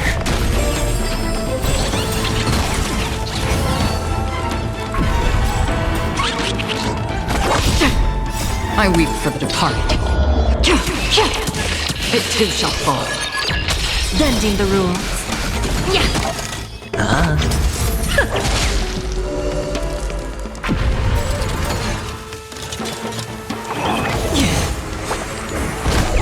Destined for oblivion. Be of your body and mind. It's on me.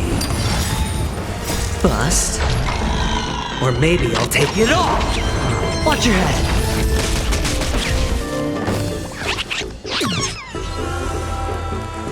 I always deliver. There's no backing out now, for me or you. Self-inflicted misery.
Storms on the horizon.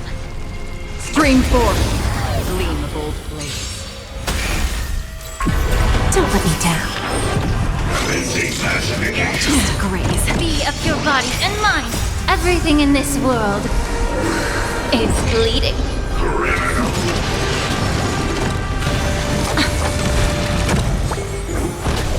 Destined for oblivion. I weep for the departed. It too shall fall. Time for a lesson. Watch your head. Again. Still waters of oblivion.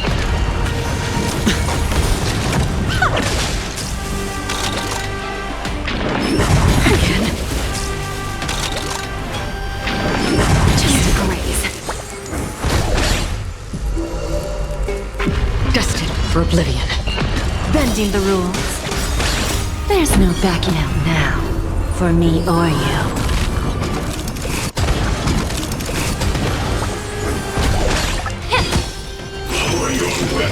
Again.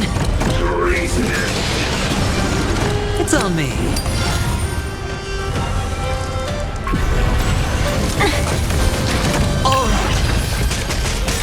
Bust. Or maybe I'll take it all. Watch your head. Still waters of oblivion. Who's the little backstabber? I weep for the departed. It too shall fall.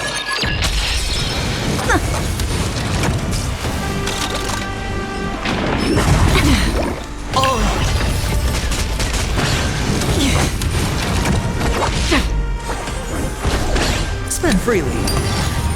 Yeah. Everything in this world is bleeding. Don't let me down. Again. Watch your head.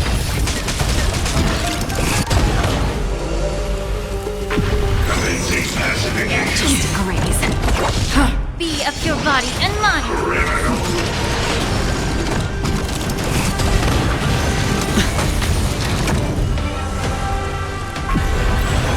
Again.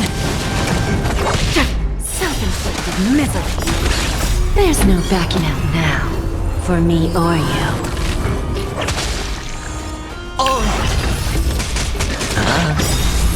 Bust. Or maybe I'll take it all.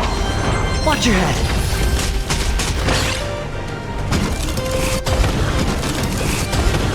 I weep for the departed. It too shall fall. Get it together. Destined for oblivion.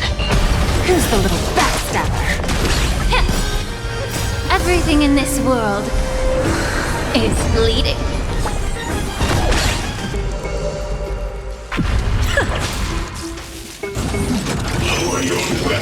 Again. It's on me. Still waters of oblivion.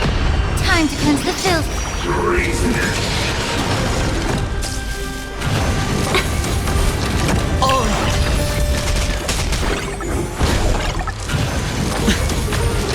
Destined for oblivion.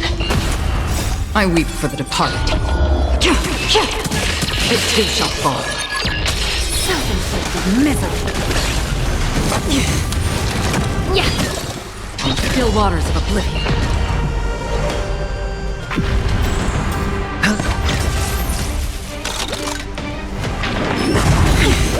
Watch your head. Bust. Or maybe I'll take it all. I always deliver. There's no backing out now, for me or you.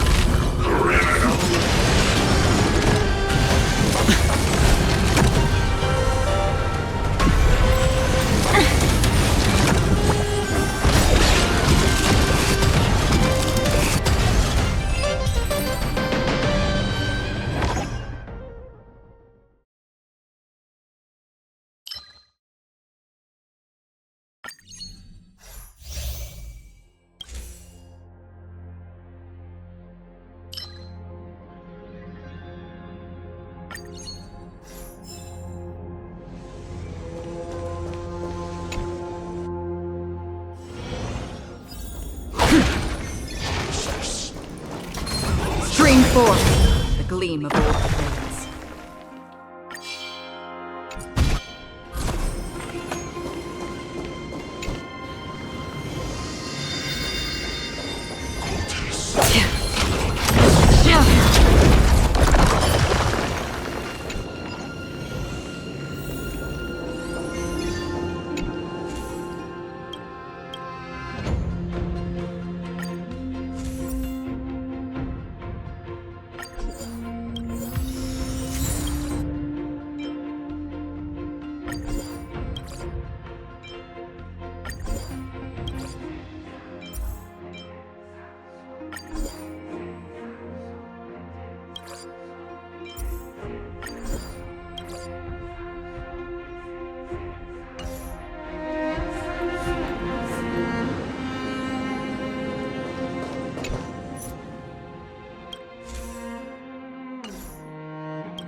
Stream forth, gleam of old blades.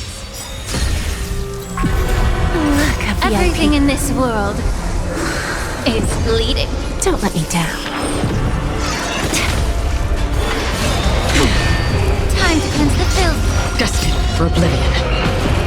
I weep for the departed. It too shall fall. Watch your head. Again, bad. Still waters of oblivion.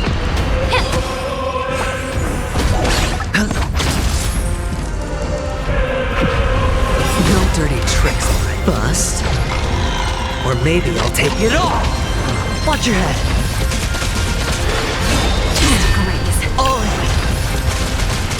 Everything in this world is bleeding. Destined for oblivion. Be of your body and mind. Again. Watch your head. There's no backing out now, for me or you. Still waters of oblivion. Self-inflicted misery. I weep for the departed.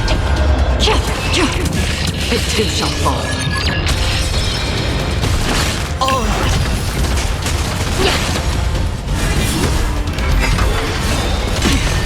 It's on me. Bust. Or maybe I'll take it all. Watch your head. Destined for oblivion. Still waters of oblivion.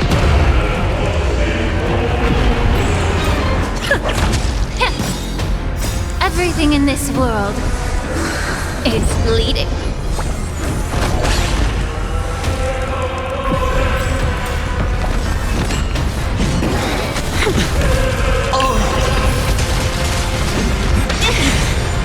Watch your head. Destined for oblivion. Yeah. I always deliver. Still waters of oblivion. I weep for the departed. It too shall fall. There's no backing out now, for me or you. Time to cleanse the filth. Everything in this world is bleeding.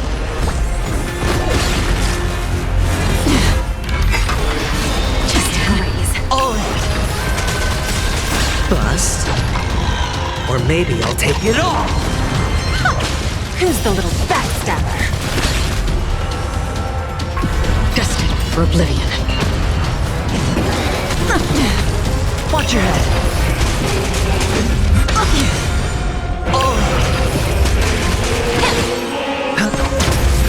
Still waters of oblivion.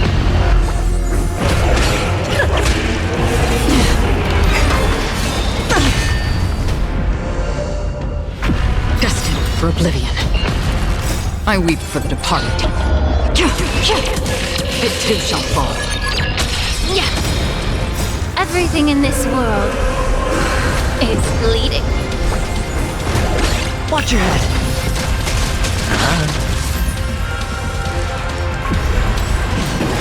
Just graze. Bad. Still waters of oblivion. Don't let me down. There's no backing out now, for me or you. Self-inflicted misery. Bust. Or maybe I'll take it all. Be of your body and mind. Still waters of oblivion. Everything in this world is bleeding. I weep for the departed. It too shall fall.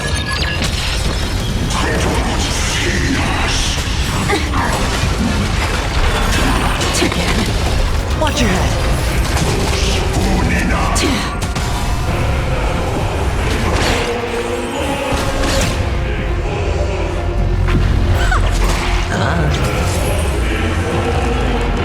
Destined for oblivion. Who's the little backstabber? Again. Watch your head. There's no backing out now, for me or you. Self-inflicted misery. Still waters of oblivion. Bust. Or maybe I'll take it all.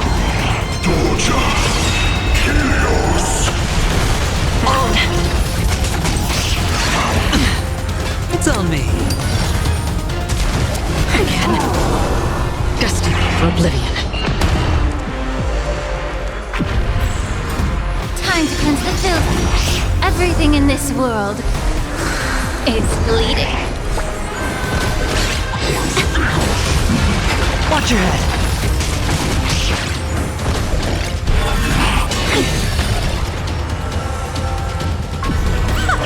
Who's the little backstabber?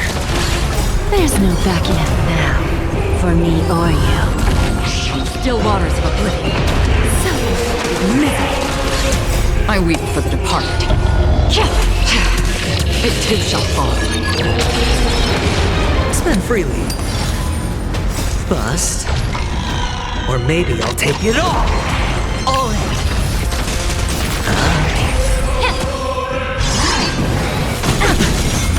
Watch your head. Again. Destined for oblivion. Who's the little backstabber? All in.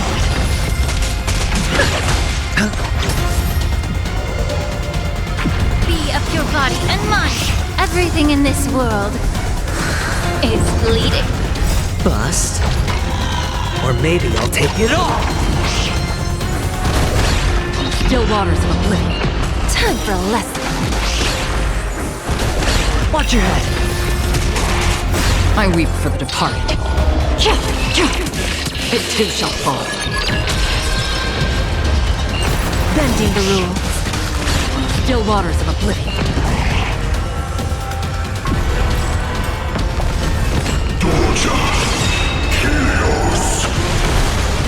There's no backing out now, for me or you. Self-inflicted misery.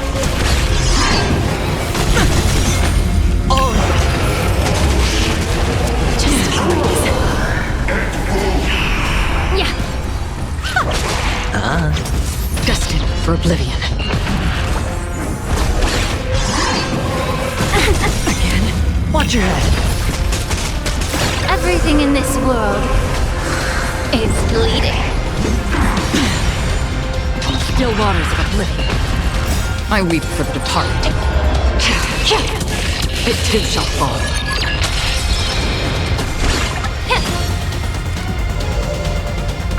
Spend freely. Bust. Or maybe I'll take it all. All in.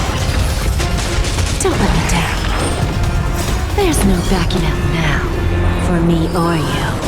Who's the little backstabber? Destined for oblivion. Self-inflicted misery. Yeah.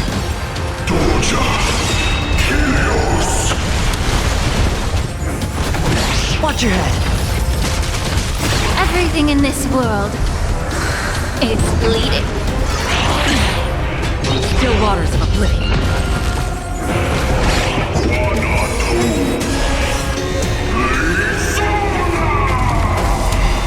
There's no backing out now, for me or you.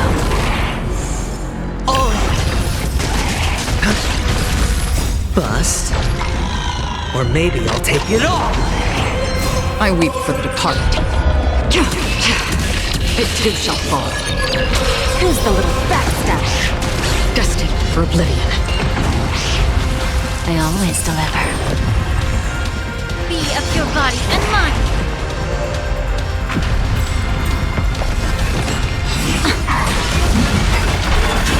Just a glaze. Watch your head.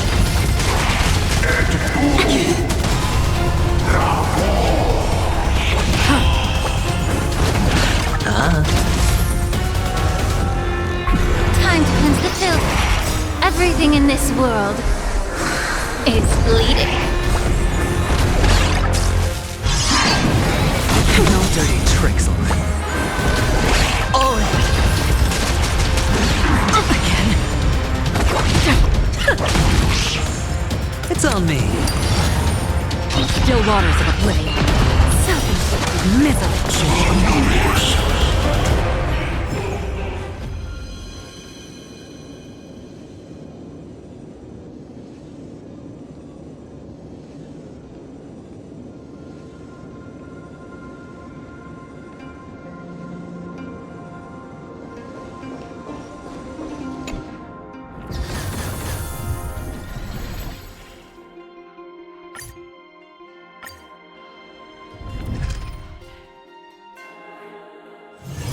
The hustle and bustle of the world, still so charming.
Not bad. One more for my treasure trove.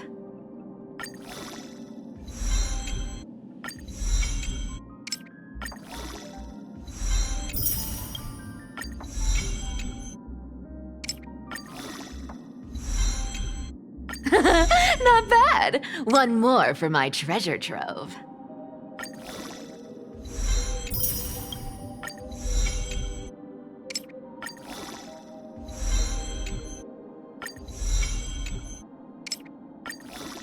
Not enough. Not enough! I can hoard even more.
Good stuff ahead. Start running.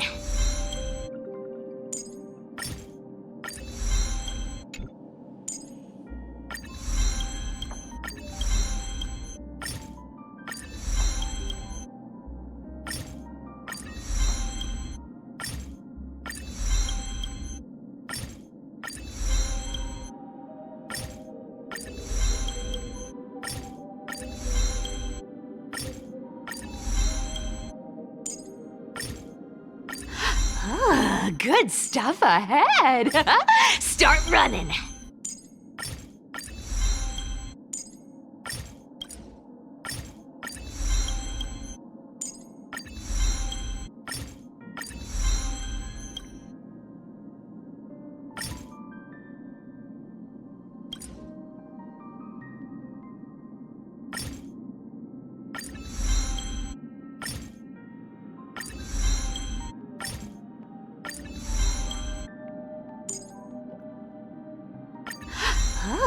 Good stuff ahead. Start running.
If there's anything you need, don't hesitate to ask.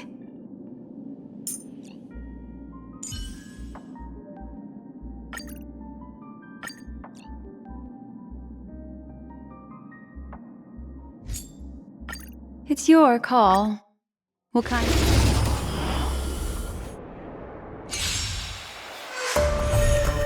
Ill tidings manifest. Time to cleanse the filth.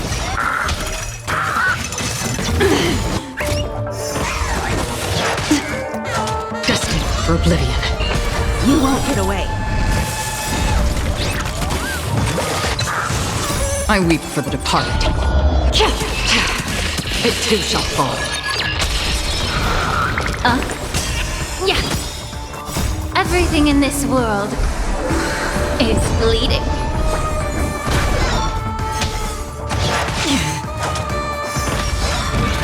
How familiar.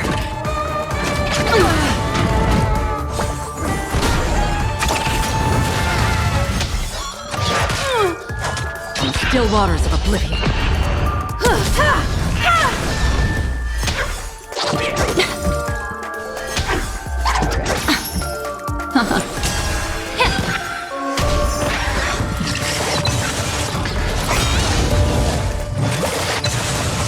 I weep for the departed.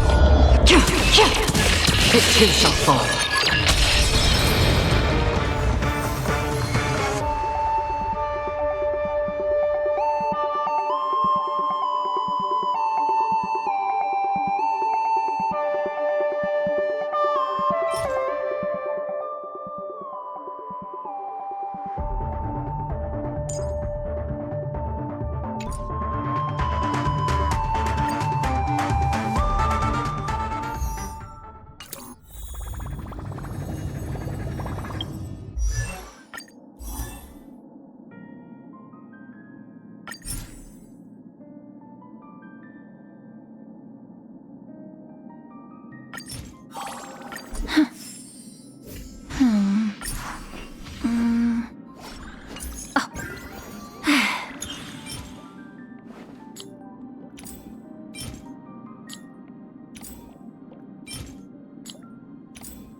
Time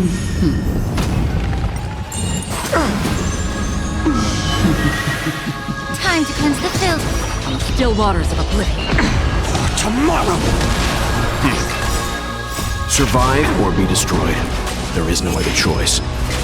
Yeah. Everything in this world is bleeding. I weep for the departed. It too shall fall. Destined for oblivion. Future will come! I can't let them down.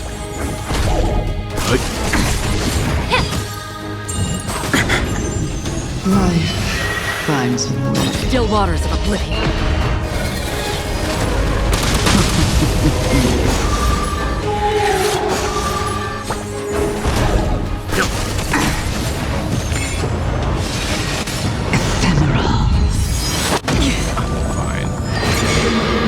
Tomorrow! Be of your body and mind. Destined for oblivion. I'm fine. Again?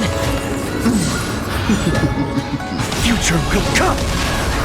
Fury of innumerable core flames consume me! Sun tear the sky! So without substance, empty shell! How dare you! Is that all?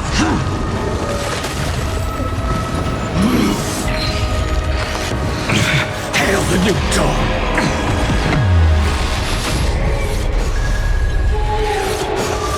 Quench the flames of blood! You're wasting my time. Time to end this. Bloom and wither. Is that all? Her agony! Quench the flames of blood!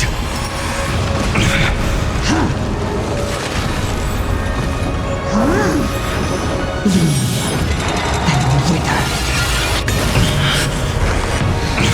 Rend with strife! Sun tear the sky! I'm waiting.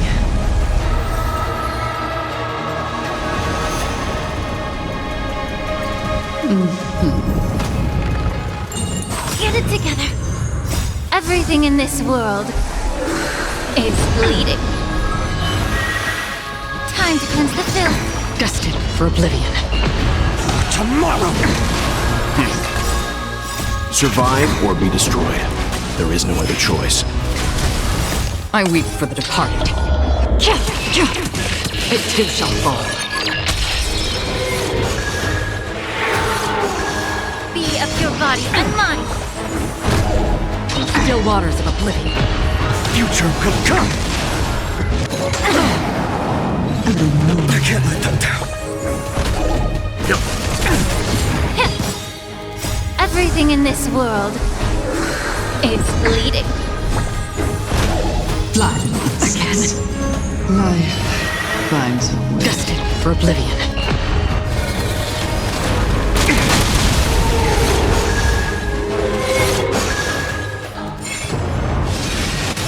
Ephemeral. Again? For tomorrow! Time to cleanse the filth.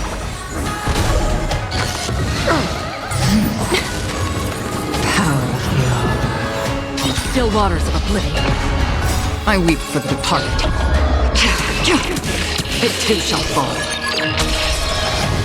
I'm fine. Future will come! Yeah. Survive or be destroyed. There is no other choice. Ephemeral. Everything in this world is bleeding. Fury of innumerable core flames consume me! Destruction! Sun tear the sky! How dare you!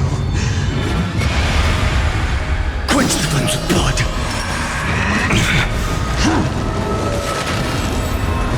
My roots run deep.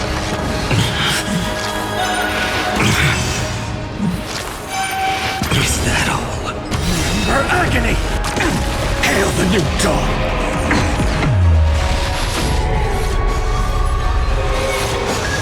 Quench the flames of blood!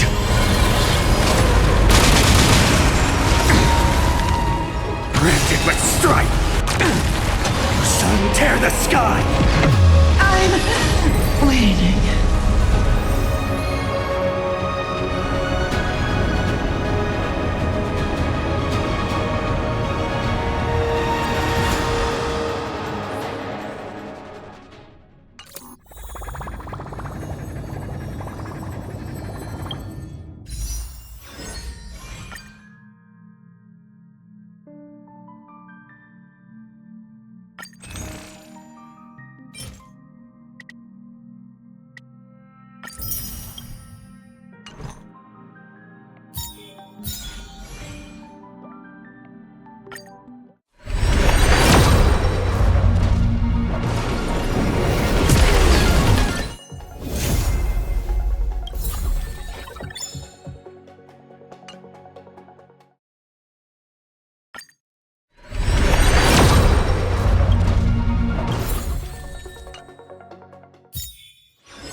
Of your body and mind. Destined for oblivion.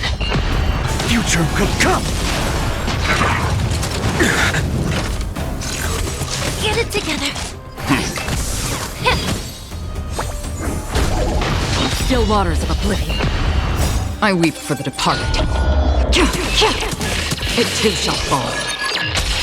Tomorrow!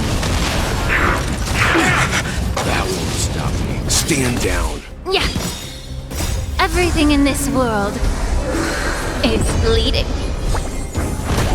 Destined for oblivion.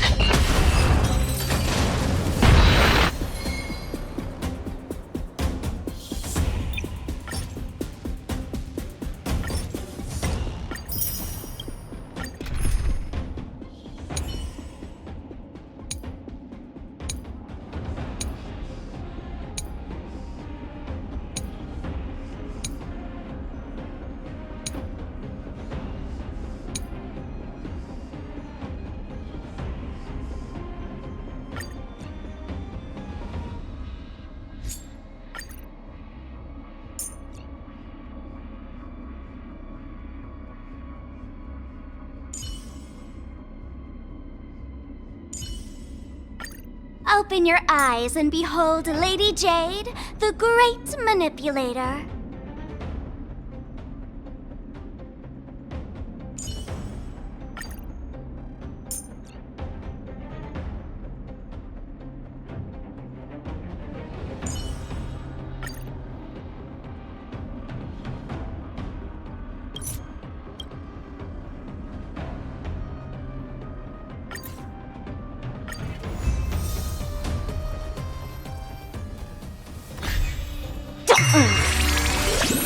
Future could come!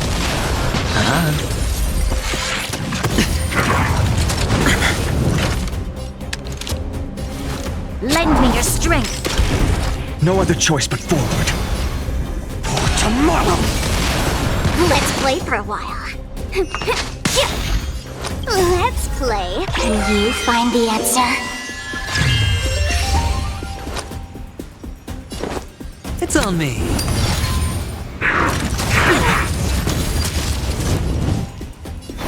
Future could come! The core flames consume me! Empty shell!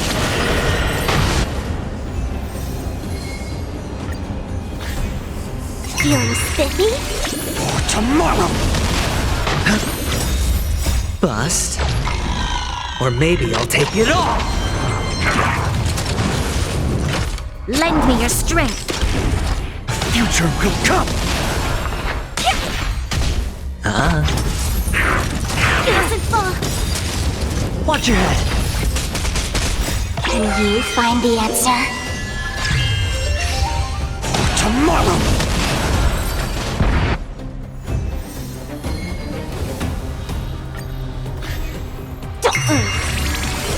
Future could come! Lend me your strength. To guard and defend.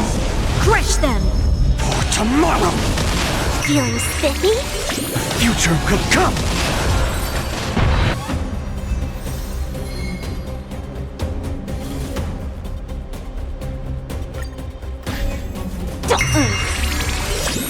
Can you find the answer? Tomorrow! Spend freely. Bust. Or maybe I'll take it all!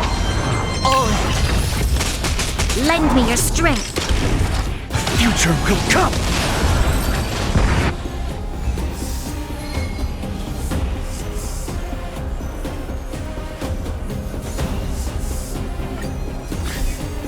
Feeling spiffy?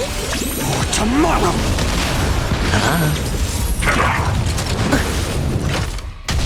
Lend me your strength. Future could come!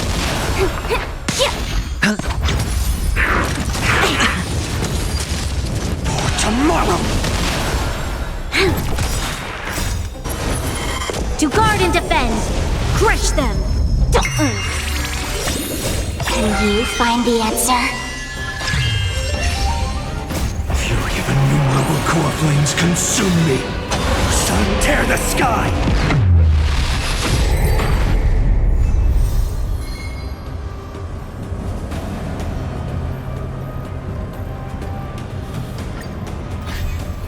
Feeling spiffy? Future could come!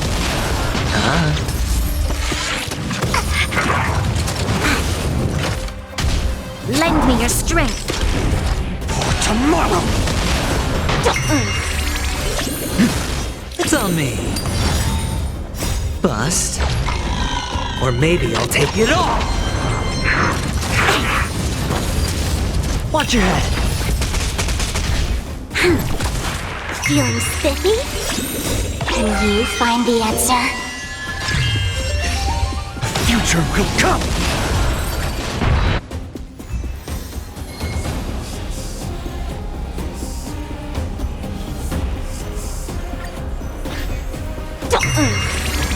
For tomorrow!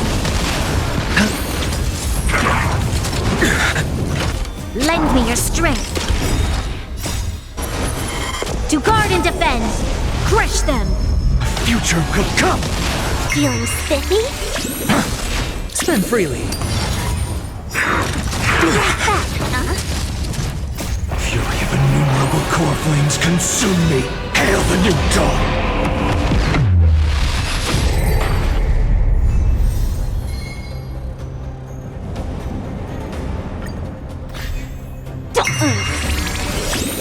Can you find the answer? Tomorrow! It's on me. I'm fine. Bust. Or maybe I'll take it all! Lend me your strength. Future will come! Feeling spiffy? For tomorrow! Fury of innumerable core flames consume me! Sun, tear the sky!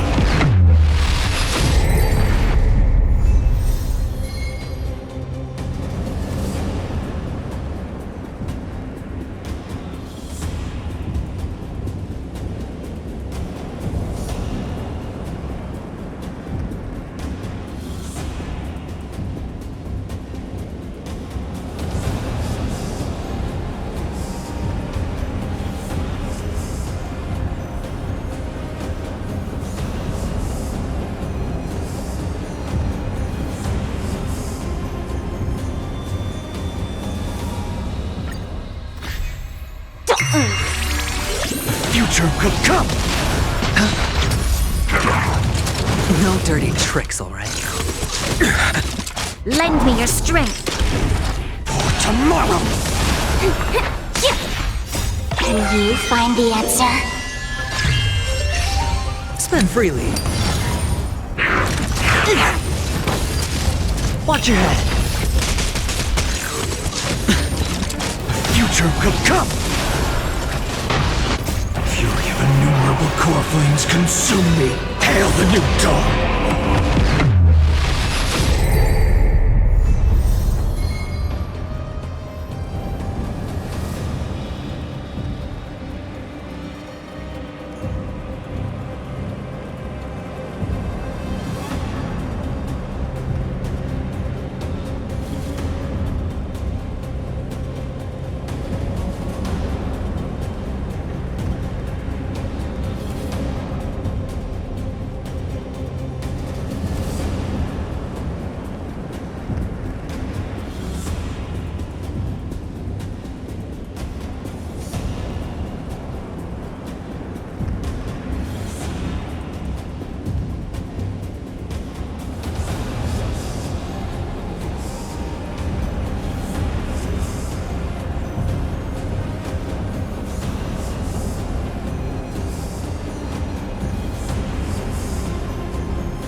Future will come!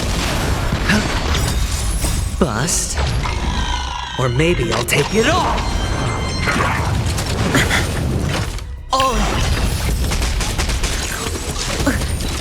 Lend me your strength. To guard and defend. Crush them. For tomorrow! Feeling spiffy?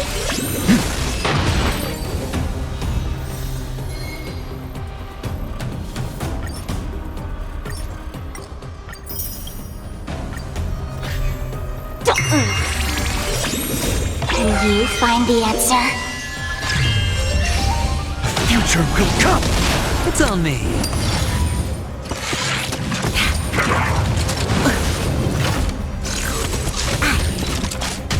Lend me your strength.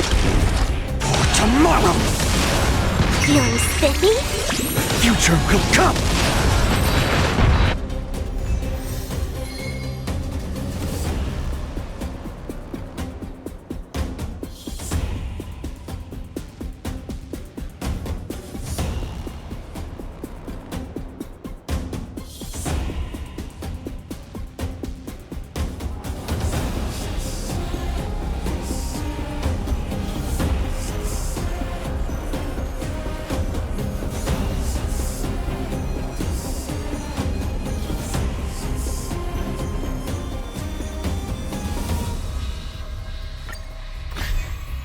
For tomorrow!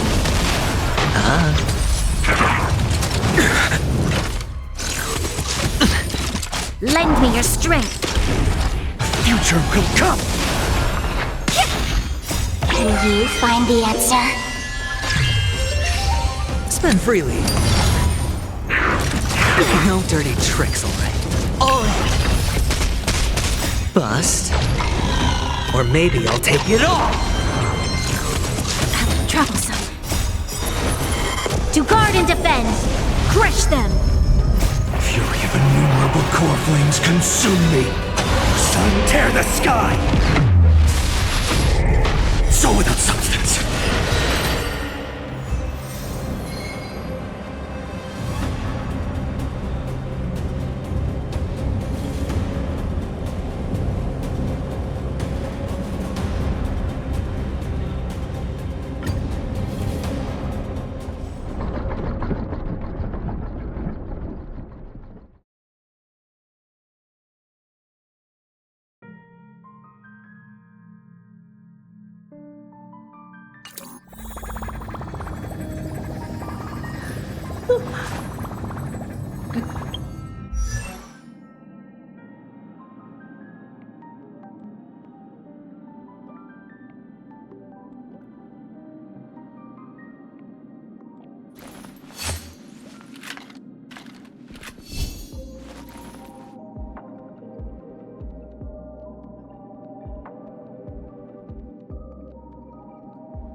Feeling spiffy?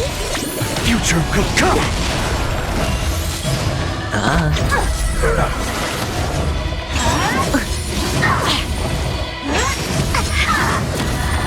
Lend me your strength. Tomorrow!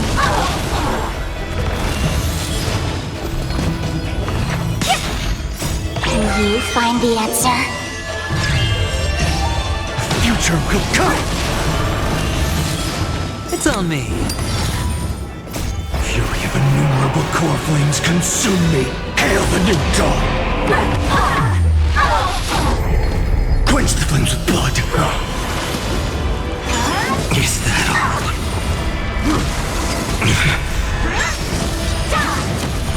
Brand it with strife!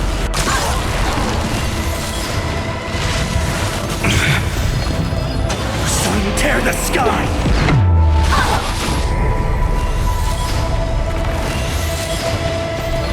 Quench the flames with blood! Is that all?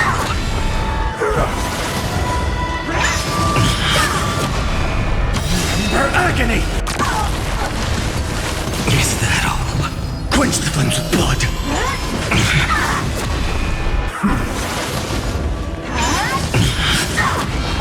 Branded with strife!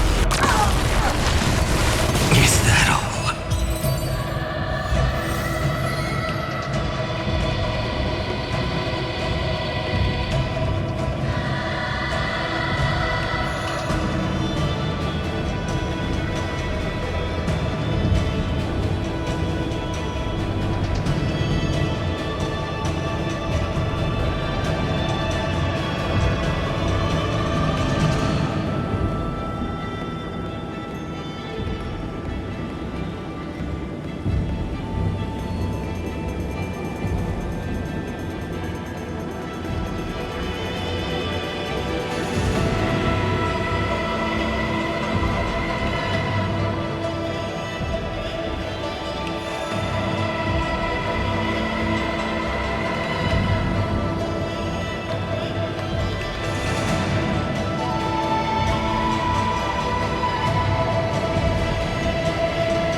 Feeling spiffy? For tomorrow!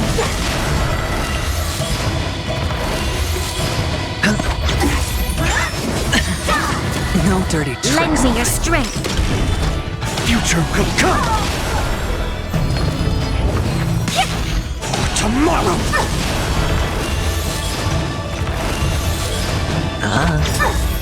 Bust. Or maybe I'll take it all!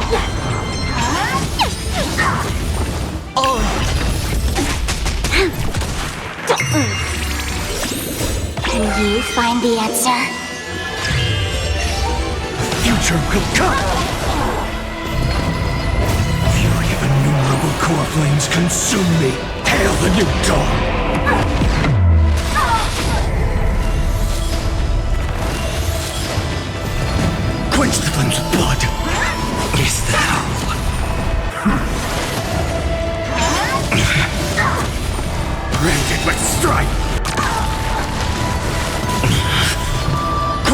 flames of blood.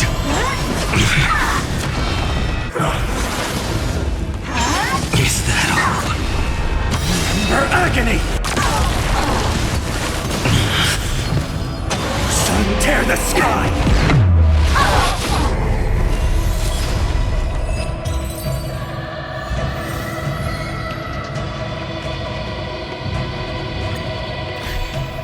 Feeling spiffy? For tomorrow!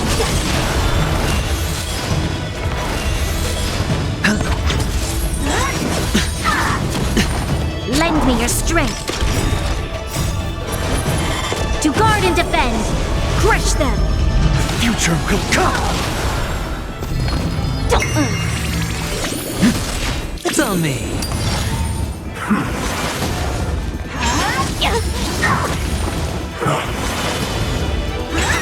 No dirty tricks, alright? Feeling spiffy? Can you find the answer? Fury of innumerable core flames consume me! Hail the new dawn!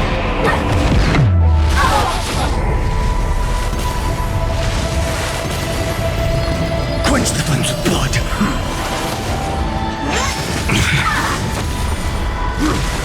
Is that all? Rend it with strife! Is that all? Sun, tear the sky!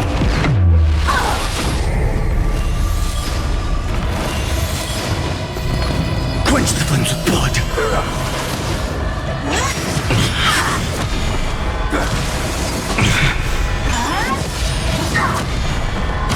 Her agony!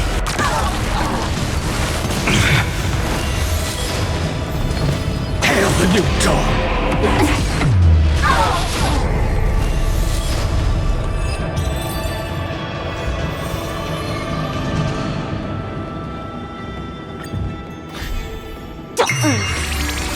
For tomorrow!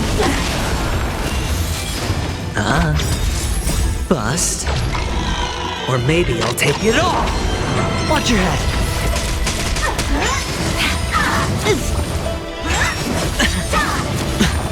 Lend me your strength. Future will come! Feeling spiffy?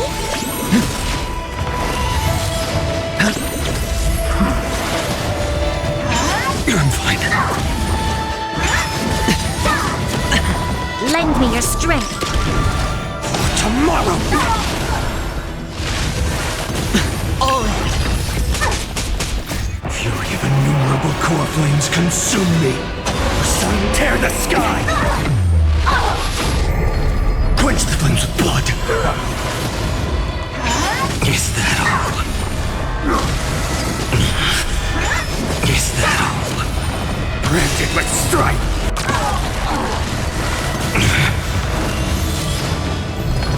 Hail the new dawn!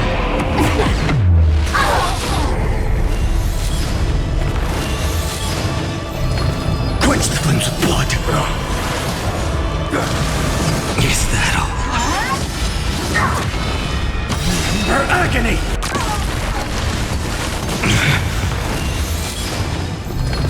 Quench the flames of blood!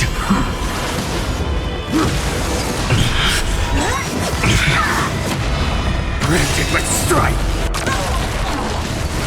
Is that all?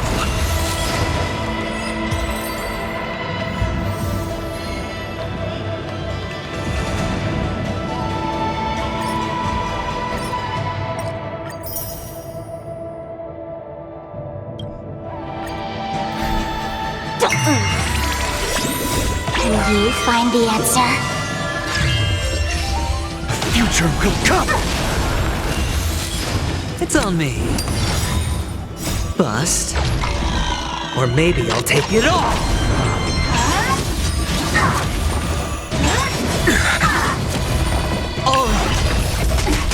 Lend me your strength. To guard and defend. Crush them. For tomorrow! Feeling spiffy? Fury of innumerable core flames consume me! Sun, tear the sky!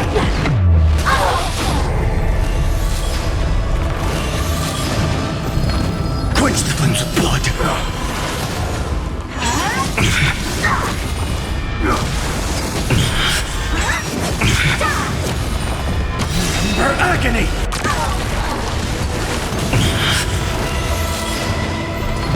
Hail the new dawn!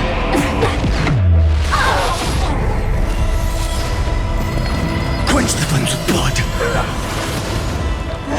Is that all?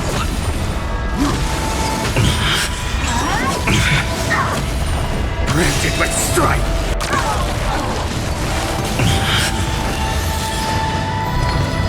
The sun tear the sky!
Tomorrow! Lend me your strength. Future could come! Can you find the answer? Tomorrow! It's on me. Lend me your strength. Fury of innumerable core flames consume me. Hail the new dawn! Quench the flames of blood! Branded with strife! Sun tear the sky! Quench Quench the flames with blood.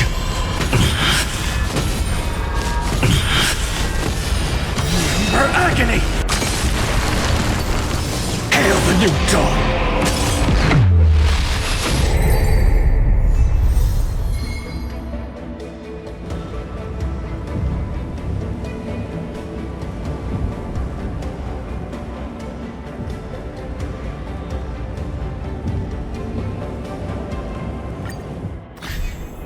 Feeling spiffy? Future will come! Lend me your strength. Tomorrow! Future will come! Bust. Or maybe I'll take it all! Can you find the answer? Tomorrow! Fury of innumerable core flames consume me! Sun, tear the sky! Quench the flames with blood! Is that all? Is that all? Branded with strife! Hail the new dawn! Quench the flames with blood! Is that all? Her agony!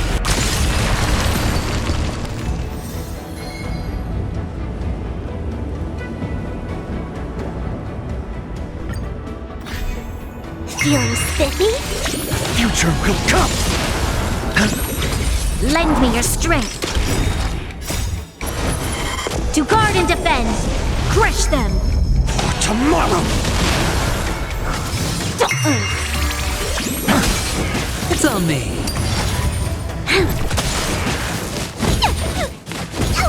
Feeling spiffy? Can you find the answer? Fury of innumerable core flames consume me! Sun, tear the sky! Quench the flames with blood! Is that all? Branded with strife! Hail the new dawn! Quench the flames with blood!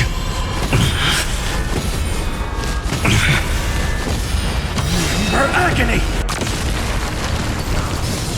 Sun, tear the sky!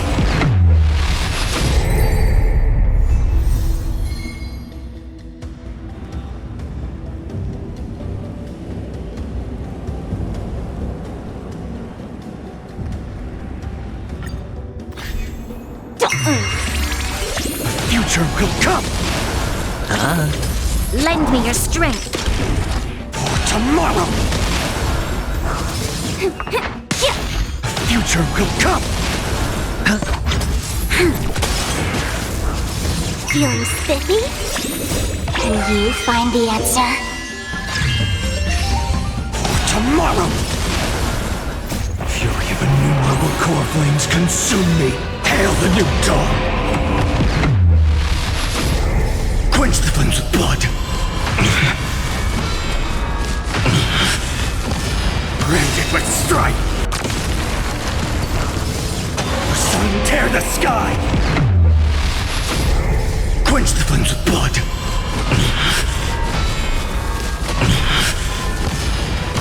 Her agony!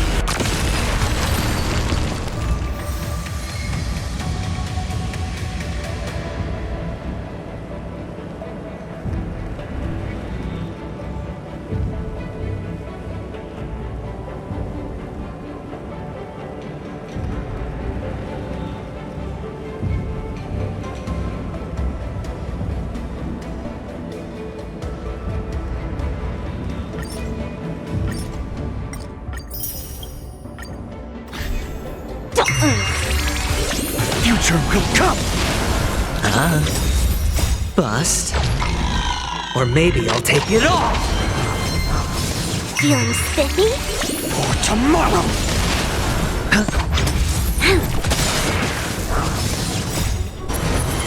To guard and defend, crush them. Can you find the answer? Future will come! Fury of innumerable core flames consume me! Hail the new dawn!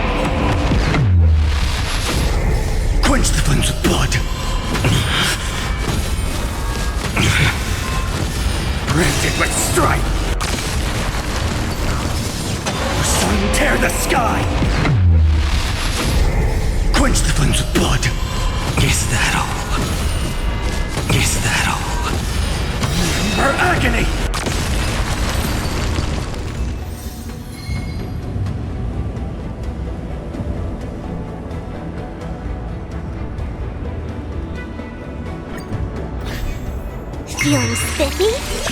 Tomorrow! Lend me your strength. Future will come! Spend freely. Feeling spiffy? Can you find the answer? Fury of innumerable core flames consume me! Hail the new dawn! Quench the flames with blood! Is that all? Is that all? Branded with strife! Sun, tear the sky! Quench the flames with blood!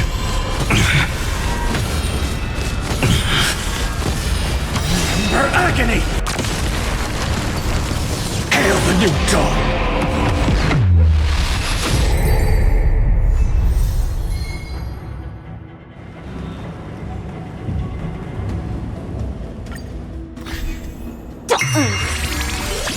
Tomorrow! Bust. Or maybe I'll take it all! Feeling spiffy? Future will come!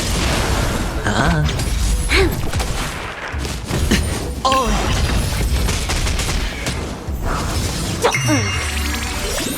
Can you find the answer? Tomorrow! It's on me. Fury of innumerable core flames consume me! Sun, tear the sky! Quench the flames with blood! Branded with strife! Hail the new dawn! Quench the flames with blood!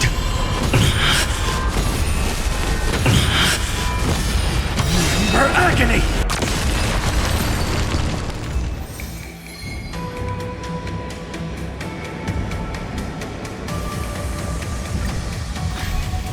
Feeling spiffy?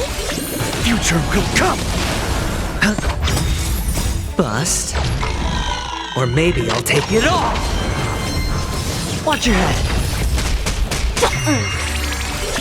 Tomorrow!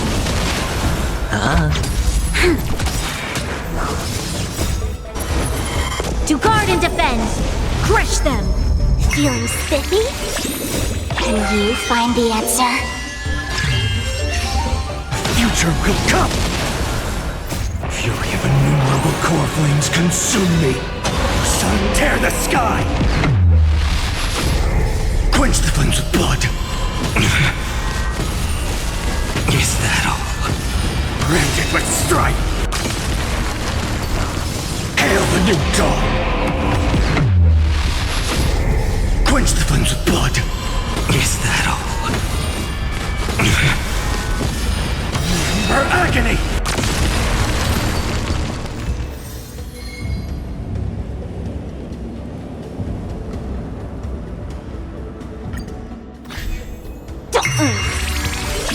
Tomorrow!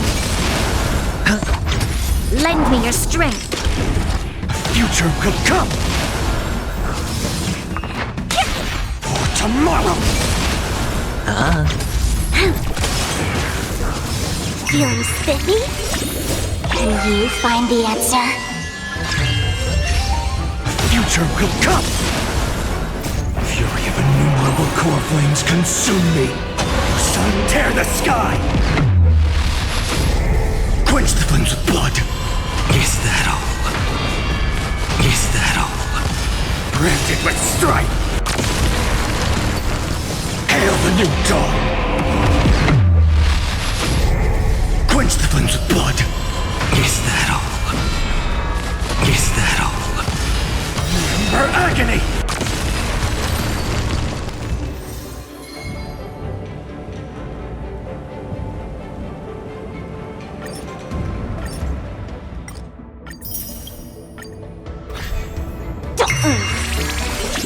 Tomorrow! Lend me your strength! Future will come! Feeling spiffy? Spend freely. Bust. Or maybe I'll take it all! To guard and defend! Crush them! Can you find the answer? Fury of innumerable core flames consume me! Sun tear the sky! Quench the flames with blood! Is that all? Is that all? Brand it with strife! Hail the new dawn! Quench the flames with blood! Is that all? Remember agony! Sun tear the sky!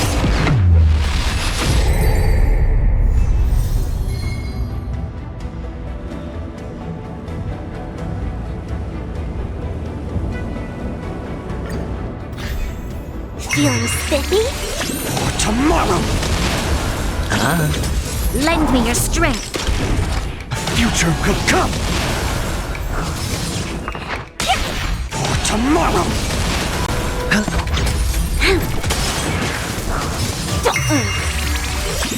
Can you find the answer? Future will come! Fury of innumerable core flames consume me! Hail the new dawn! Quench the flames with blood! Brand it with strife! Sun tear the sky! Quench the flames with blood!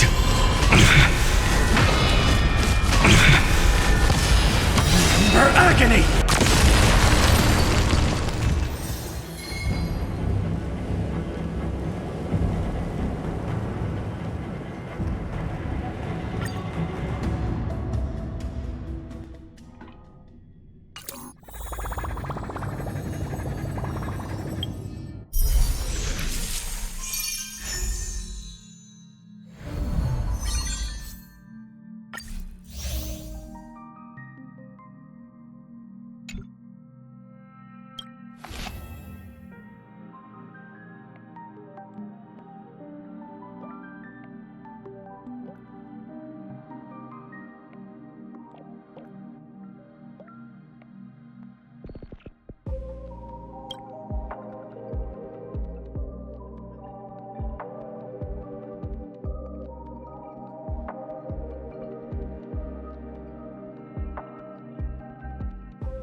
If there's nothing pressing, let's take a walk.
Who would win?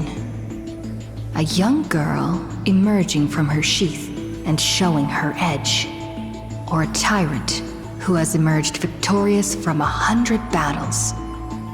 The Black and White Legion squared off on the battlefield, golden and crimson blood converging into a coursing river. The leader herself actually dares to step forth and face peril? The tyrant charged toward the exposed gap in the king's flank, and instantly fell into a trap of raging flames and iron rain. On the board, the king too is but a chess piece. If the king does not lead, how would any dare to follow? She lifted the king of the crystal pieces high, as though proclaiming the ascension of a new king. Who would win? The holy city that stood for 1,000 years? Or the foreign city-states invading from 1,000 miles away? Hollow hatred ignited the flames of war. The besieged walls of Dawn tottered. Only a miracle can save us now. The cowardly elders barred themselves behind closed doors, while the trembling citizenry knelt and prayed. There is no need to panic. The miracle is already here. Under the banners dancing like waves, the burning crown shone bright as the wheeling constellations. Who would win? The general who saved the city, or the high and mighty with their privileged authority? The guillotine fell, severing the elder's life. The whispers dissipated, and the scales of victory tipped. From this day forth, I shall bring justice to the holy city. The people cried out her name and knelt in reverence, but were stopped by the sound of the scepter of authority striking the ground. Do not lower your heads beneath my crown. This was the first, and also the only Imperator. Who would win? The heroes bursting with ambition, or the omnipotent gods? The Imperator issued the decree! The start of the flame chase journey is at hand! Perhaps drawn by the grand design to welcome the Era Nova, or perhaps convinced by that king's great renown, righteous warriors from across the land gathered before the Imperator's throne. On the day the journey began, the sky was an expanse of fluttering banners. The people gazed upon the overwhelming military alliance, a golden city reflected in their eyes. As for the end of that chess game, the scholars debate endlessly, but such discussions always end with a sigh. The invincible Imperator faded at the pinnacle of power. The crown's flames extinguished in the lake. The banner, once revered by the people, along with the broken spears of the heroes, now a tomb. The people said, "Even the sovereign that conquers all before her is no match for fate." Yet she said, In a war with fate, has there ever been any justice?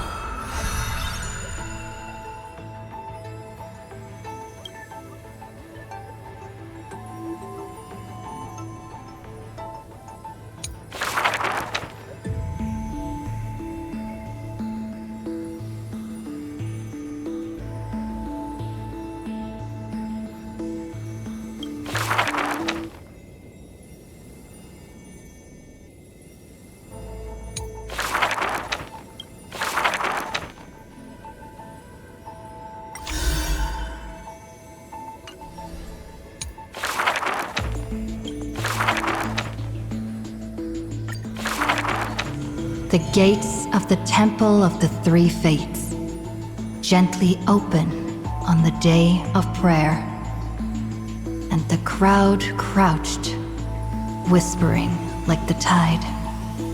The priests of Yanis listen to the prophecies. The unwavering axis of the scales of Talantin maintains balance, and only Orynyx remains silent. Mother, teach me how to answer prayers. The Titan tasked with time is as perplexed as a child. Don't be scared. Please don't be afraid. A familiar voice rings out. Listen carefully. The future they want is in the past. Like the first light of the morning star. Really? In the past? The child sank into a peaceful slumber of recollection, whispering revelations in their sleep. Until the masses crying out amidst the flames of war were swept away by the sounds of sharp swords locking. The fires of ambition incinerating the law. Mother, usurper, assassinate the divine body. Memories are tightly entangled by nightmares, with nowhere to run. Don't be scared. Please don't be afraid. An unfamiliar voice rings out. Go to sleep. The ending they want is yet to be born. Like the warm glow of the setting sun. Really? Not here yet? The child continues to sleep, waiting for the next waking dream. And when they opened their eyes, 2 of the 3 fates who once received offerings had already faded from the pages of history. Mother, I'm already all alone. The child let out a helpless cry. Don't be scared. Please don't be afraid. A familiar voice rings out in the mirror. Just wait. The stars that illuminate the night will visit in the end. Like gentle moonlight. The gates of the Temple of the Three Fates now close tight. People no longer pray to a Titan who cannot touch the world. Within the inescapable dreamscape, the flower stems nourished by the black tide serve as a swaddling embrace, drowning the young child's soul. Mother, help me leave this place. But this time, they didn't receive a response. Only long years of yearning and pain. Like the silence of the Evernight. Days and nights passed. The years turned. Dust covers the glory of the past. The priests have forgotten this Titan. Waiting. Hate waiting. They watched over the slumbering sprite, gazing at the dull mirror. But a fleeting mirage flickers in the mirror. The shining stars and the lights of the home. And a strange yet familiar voice. Wake up! Our familiar old friends have already arrived. Like the newborn dawn.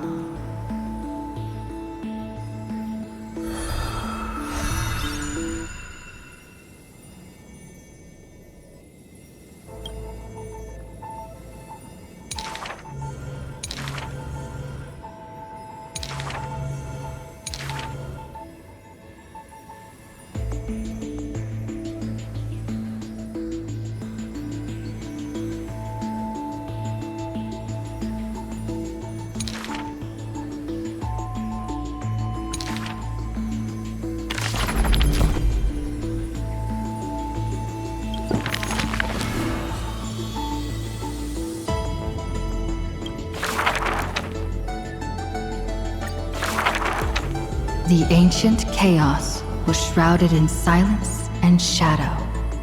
The giant dragon's offspring was born from the earth. Sweet dreams had smothered the giant dragon's eyes and ears, and as they slept, the 100 eyes of Aquila had already opened, and Fagusa had begun to stir the playful waves.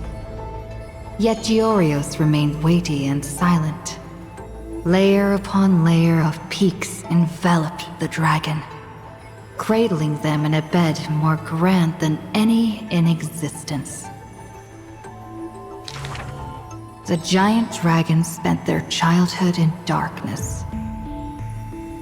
From the moment their bleary eyes blinked open from haze of slumber, they hungered to feast on crude iron and drink deep of molten lava. Until one day, they raised their head and with a low, guttural voice, pleaded to glimpse light. The Titan lifted them up by their ribs, slowly raising them. The dragon's spine sliced through the strata of rock, cutting open the soil. When they reached the surface, they summoned mist woven of the fire of the stars. As though seeing themselves clearly and in full through the eyes of a giant bird. The giant dragon walked the earth alone. The Titan knew they were lonely and terrified too, and so sculpted new beasts from flesh and bone. In that wild, barren world, the giant dragon led the beasts of the earth. Excessively long life gifted the giant dragon with eyes that could pierce the veil of years. They witnessed the separation of day and night, as well as the entanglement of reason and romance. And even Kefali did not neglect to share with them a chalice of golden blood. The ocean teased, saying, even should the earth sink utterly, they would not rot. Ever since they opened their eyes, the giant dragon rarely returned to slumber. And thusly, that mesmerizing dream that occasionally burst forth at night etched a trace on their memory. The gods they were familiar with were in this dream, and they were as immense and imposing as ever, yet had lost their freedom. Just what manner of magnificent pathstrider could imprison the Titan's mere reflections? The giant dragon dreamed also of their own path, that great breath from the heavens, or perhaps from beyond even the heavens. They dreamed of silver shards amongst the stars, reflecting the form of another giant dragon. That great cerulean dragon approached Amphorius, the distant whispers roiling, becoming a roar engraved on the earth. They recognized the meaning in that low roar. Its name, permanence.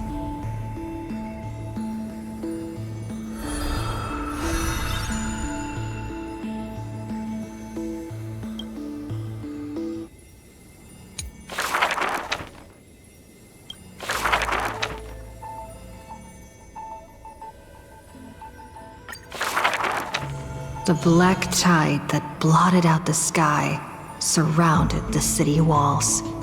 The soldiers manning the walls battered from battle.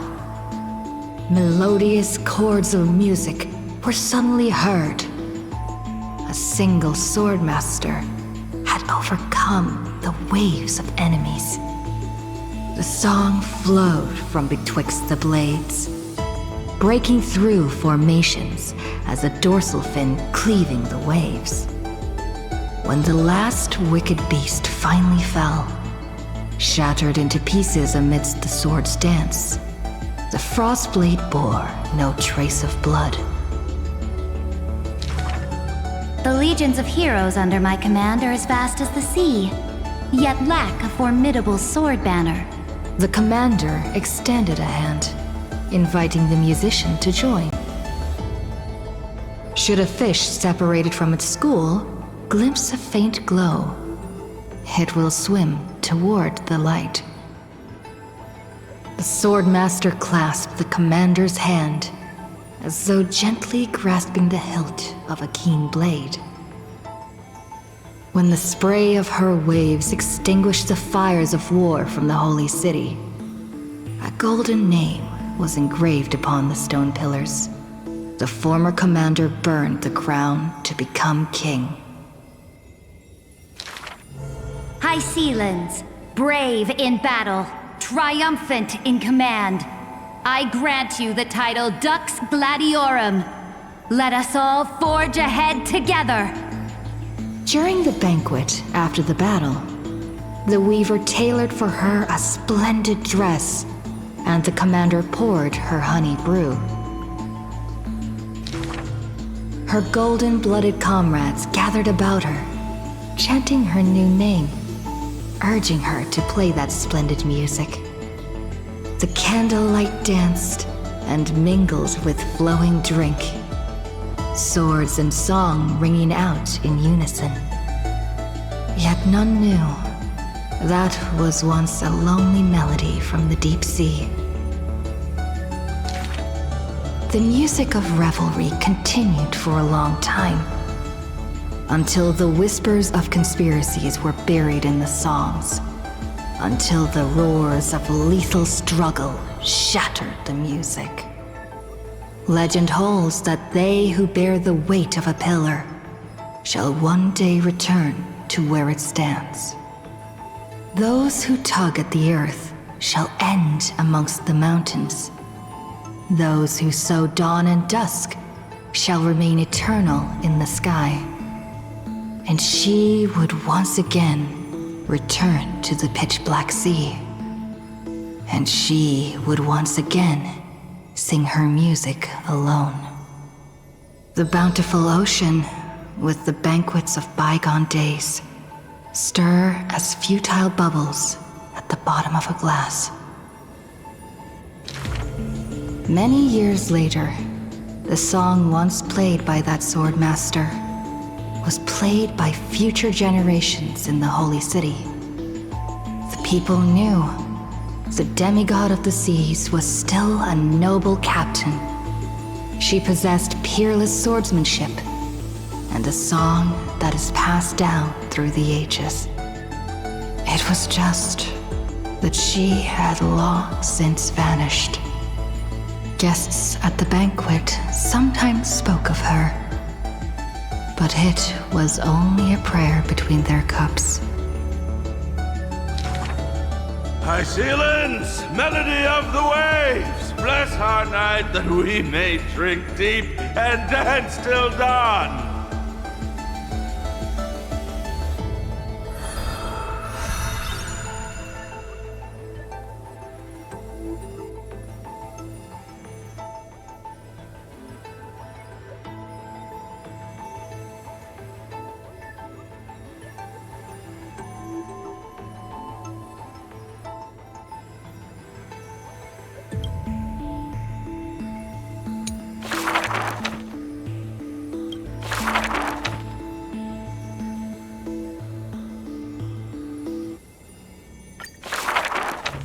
On that day, the dawn promised by the Skyfather shattered in haste. As the black tide surged, breaking through the walls with relentless grace. In a quaint yet exquisite courtyard, two bitter foes meet at journey's end. Their fates entwined in fate's regard. With no escape, no road behind, they trade a weary smile in kind. Together, they gaze at the heavens of fire. If I can ever see the faint light again and stay alive. Then, Outlander Nemesis, you I will forgive. Not long ago, as the romantic demigod closed her eyes, the girl bottled her tears in sorrow, and once more opened the dim-lit garden wide. Two figures step into the courtyard's gate. A general of Kremnos, her body torn, by vengeance bound, by fury swayed. A noble of the Holy City, once wrapped in gold, now haunted by a fate betrayed. A simple injury, or so the girl believed. Yet the two women met with scorn, their words like blades. Because their children fled in love's embrace, while bloodied pasts left scars in place. A feud unbroken by countless years. A chasm carved by blood and spears. This was a sickness beyond the girl's touch. Just do your duty as a healer, girl. Family feuds are like sunlight and storm clouds. They cannot mend. At last, the girl saw it clear. The courtyard's birth in days of yore was born to mend the rift of dusk and dawn. Then I will make every effort to have you cast aside your difference in this faint light.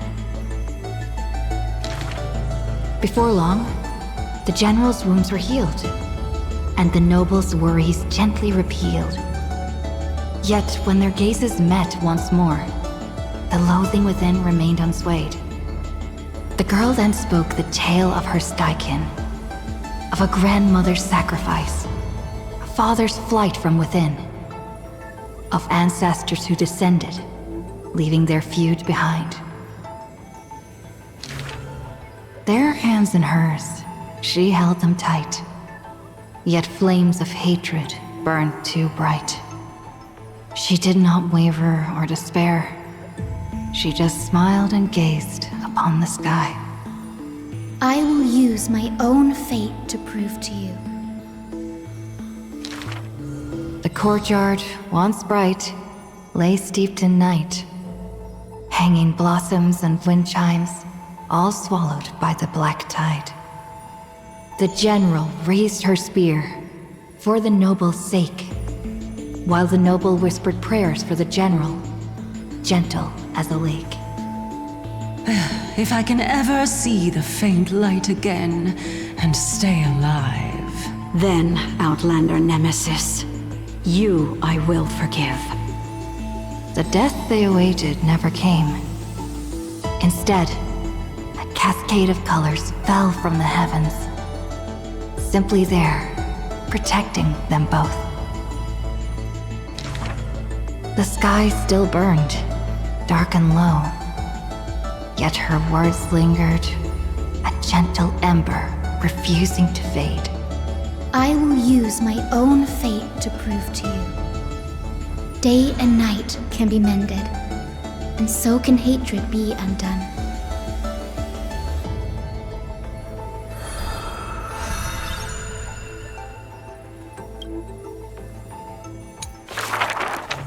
Sky Castrum, its ruins, like a blind and weary eye, gazes upon the earth in its dying sight.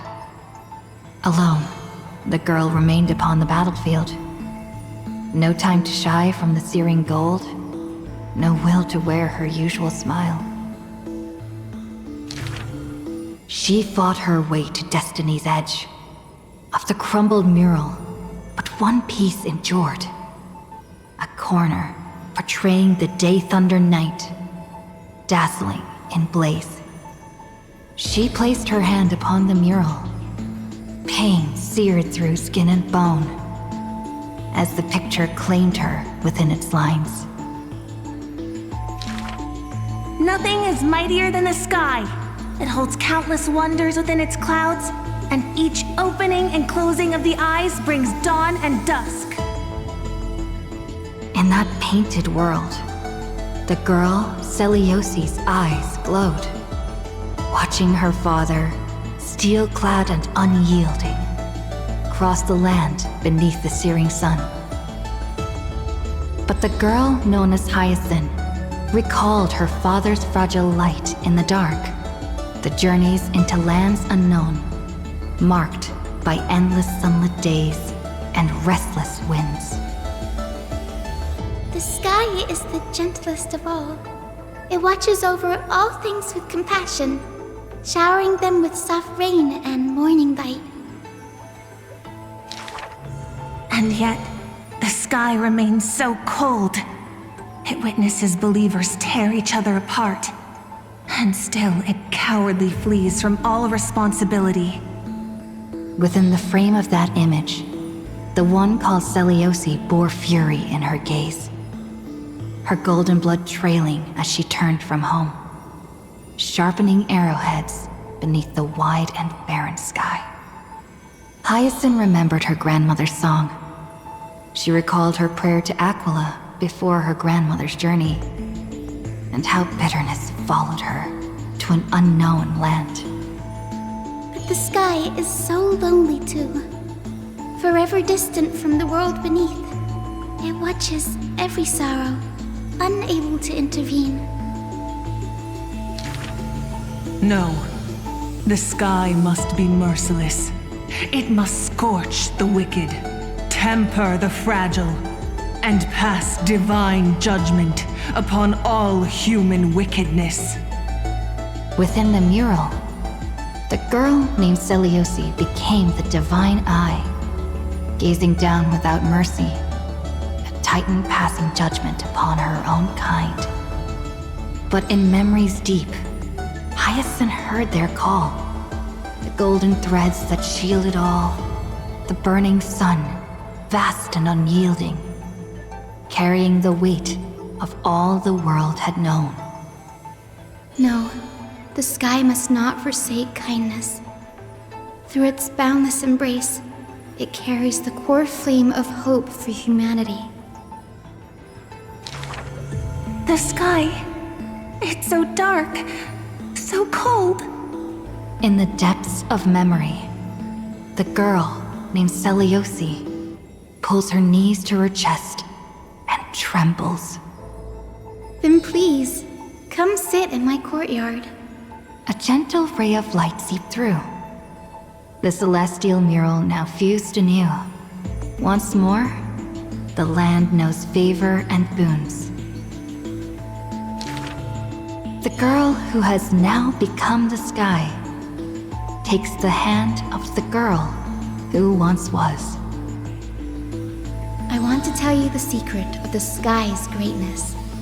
Whenever the anguished earth looks to it, it always offers a smile in return.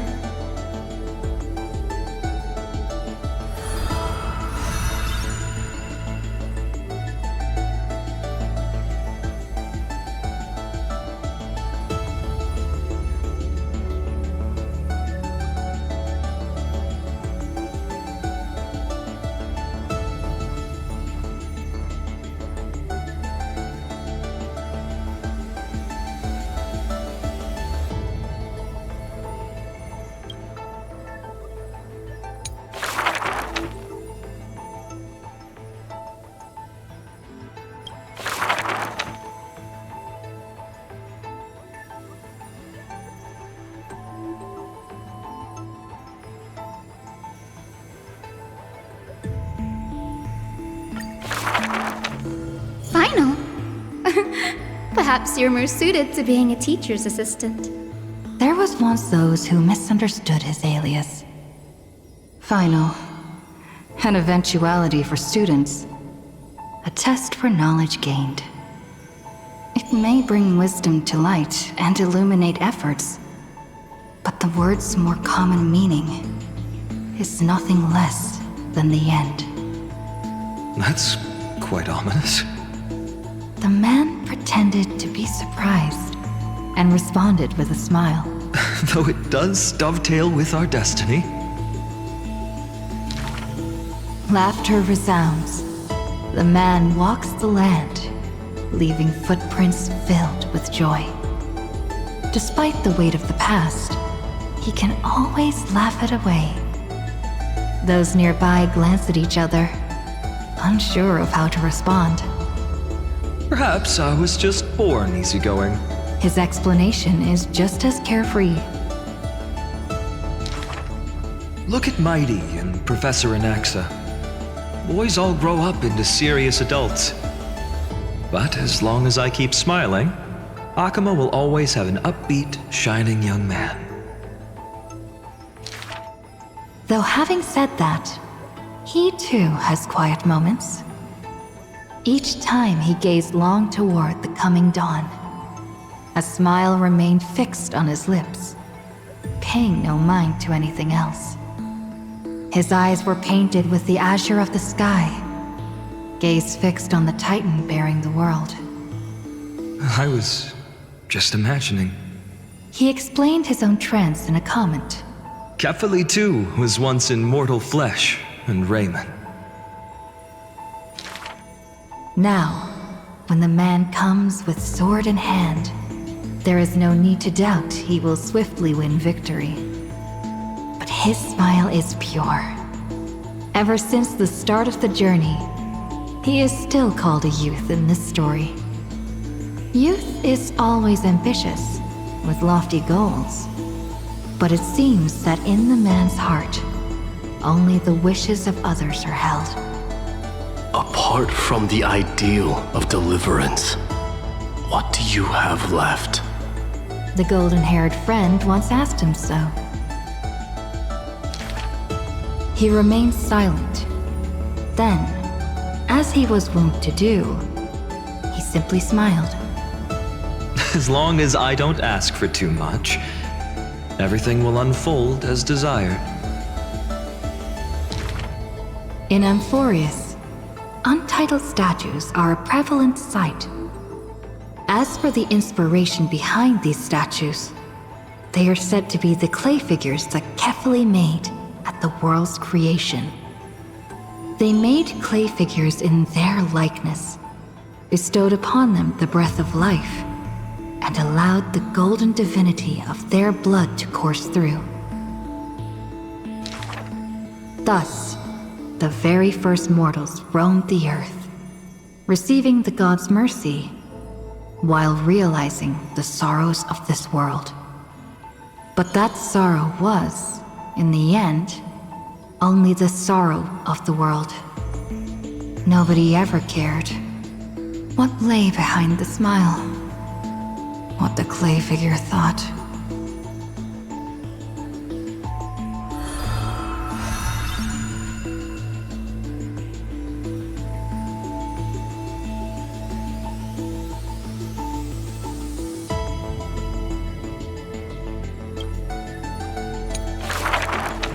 The people likened him to the blazing sun, bringing to Amphorius a glorious dawn.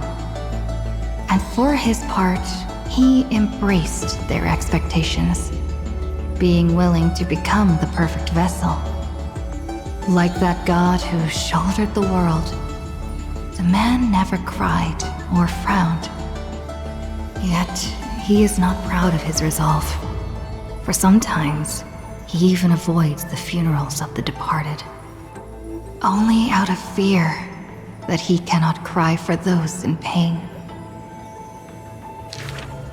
He once sought out emotions of sorrow and walked with the lowliest of people. Henceforth, your misfortune shall be my misfortune. Responsibly and diligently, he protected all for the people, living in dilapidated cottages, sitting on aged stools, subsisting on nuts and fruit, beset by hunger and cold. The people thanked him for his grace, like a hearth warming winter nights. The man's presence dispelled the cold, leaving warmth with promises of morrow. Whence does his warmth come from? None ask. The man gradually perceives his true nature, but he dares not speak. Unable to bear the turmoil in his heart, the man set off on a journey once more. Then I shall go save what I can. He was a formidable warrior, invincible in battle. And when it was necessary to sacrifice for fellows, he could do so with ease, giving up everything without a show. Just as the ballad blown on the breeze says, losses are a constant on the flame chase journey. Indeed, sacrifices were not hard for him. Yet his misgivings grew with every tomorrow. Like a tear that cannot be shed, such a resolute willingness to let go comes only from the fact that in decisions, he is utterly unafraid to hurt himself. It is because you suffer that you are so much stronger than any ordinary person. There were also those who could understand him. Among them, the Crown Prince. But he smiled wryly in response. Perhaps everything was just human nature. Yet his misgivings never dissipated. This unknown man, in an unknown corner, from time to time, is swallowed by terror. Could it be that, unknowingly, the path I walk is by no means the correct one? Fearing only that the greater the burden, the more the mistakes. The road trod by heroes need not be that beset by thorns. Finally, at the terminus of that road, in a desolate, empty place, the man's arms tremble. The power is beyond control, savaging all around it.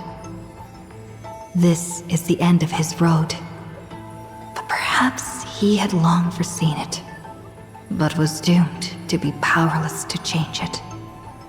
I am willing to shoulder this world. That is no lie. But before the tears could flow, they were vaporized by the heat. His light blazed brighter than the sun, but beneath it, there was but cold destruction. The nameless hero, Khaslana.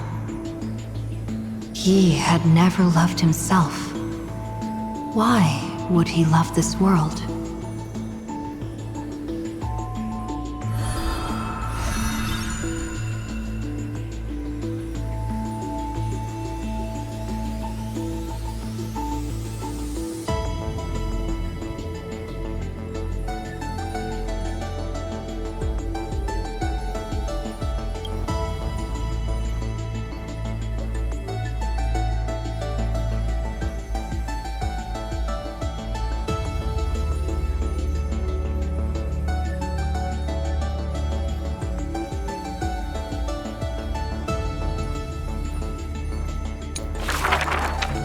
A gust of wind will one day sweep past, wiping away all the man's tracks.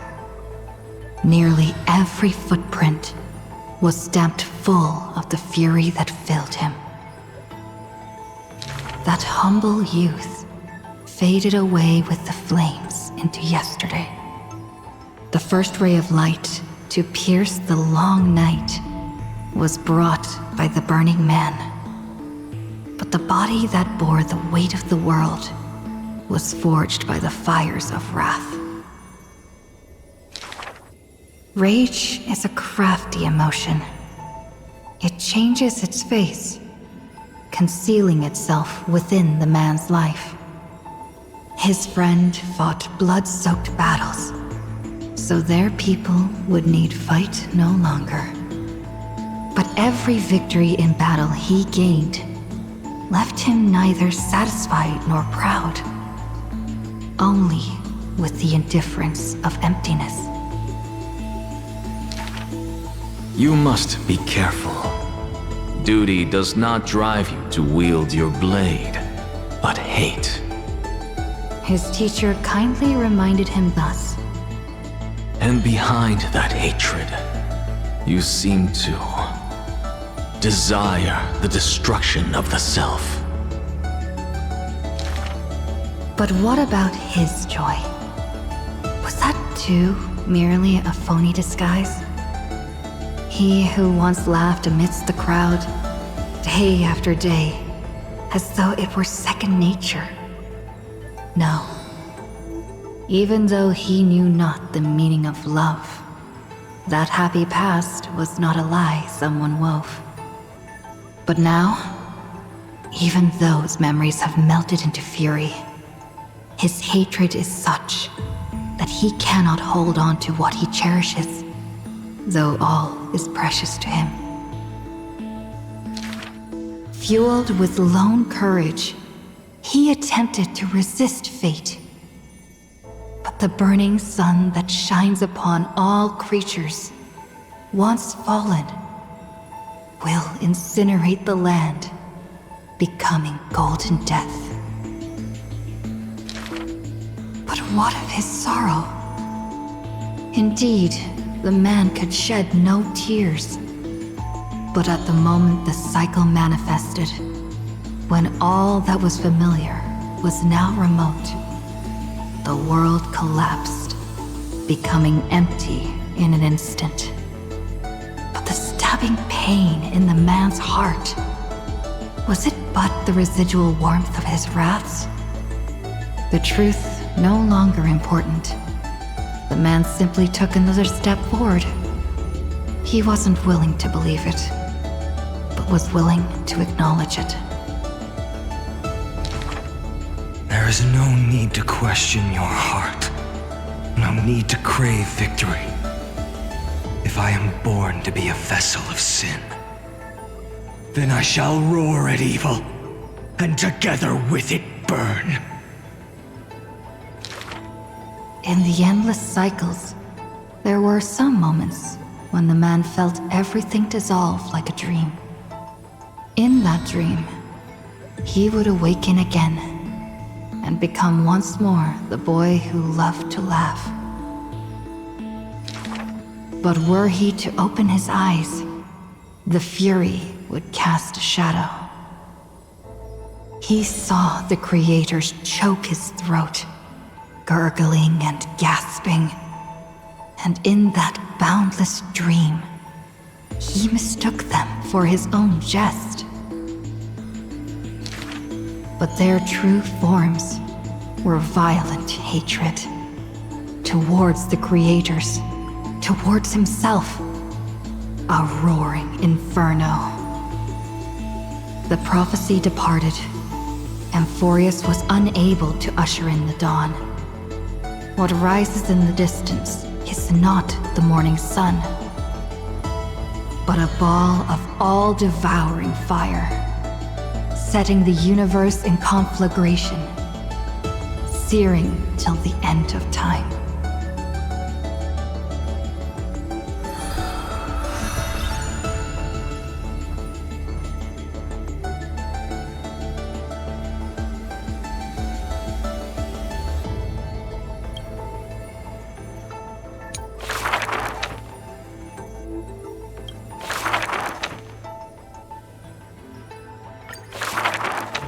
This is an age of ruin.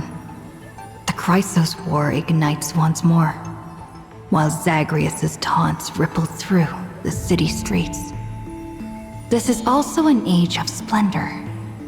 300 thieves spring forth from Dolos, each scheming to conceal the truth from prying eyes, robbing the rich to give succor to the poor. Every one of them deceives gods and men alike. Righteous and valiant. The fling chase journey has been cut short midway. Yet the girl pounds her chest at the Gold Weaver, not afraid. The core flame of trickery is near. If now isn't the time to risk it all, then when? The prophecy reveals the Titan's trail. Golden threads bind the fleeing god of thieves.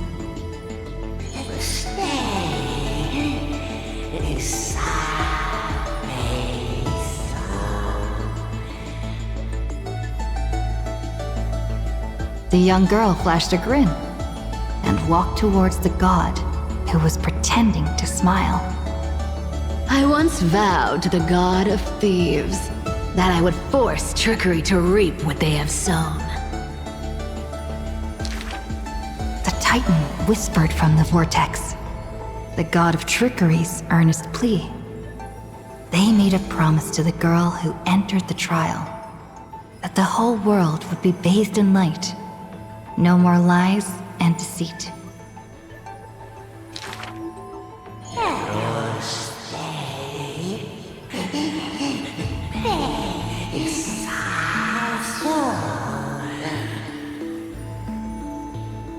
The young girl recalled the hearth fire of her childhood. Cyphera, only honesty is well liked. She pursed her lips. That does sound like quite the ideal society. Of course I didn't accept. How boring would a world without deception be? The young girl demonstrated her newly acquired divine power, molding lies into reality. The defeated Titan is now not but a wandering soul. But somewhere far away, a purple spirit thief opened bleary eyes. They had forgotten their previous life as a Titan, and remembered only the girl's crafty message. Go! Collect treasure, you greedy little grape. Once you regain the memories of trickery from chests, then I will claim the reward for saving your life. In the days spent away from Akuma, the girl grew accustomed to traveling alone. In a certain city, she heard of a spirit thief. Rumors aplenty. I, Bartolo's master thief, shall take all you've labored to gain. So saying, the spirit thief steals the girl's coin pouch and fled without a trace. But a gust of wind brushed past, and the girl had already caught them. Running for it? Your life was saved by my trickery, you know. The old god and the new finally reunite. The two rivals who, from that moment on, became thieves and companions both. It's just that the spirit thief's companion was always scaring them. Hey, the fish in the River of Souls are starving, you know.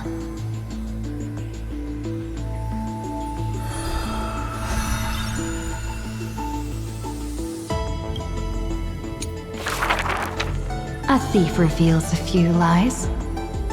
The first lie is called Fellow Thieves, come on and deceive gods with me.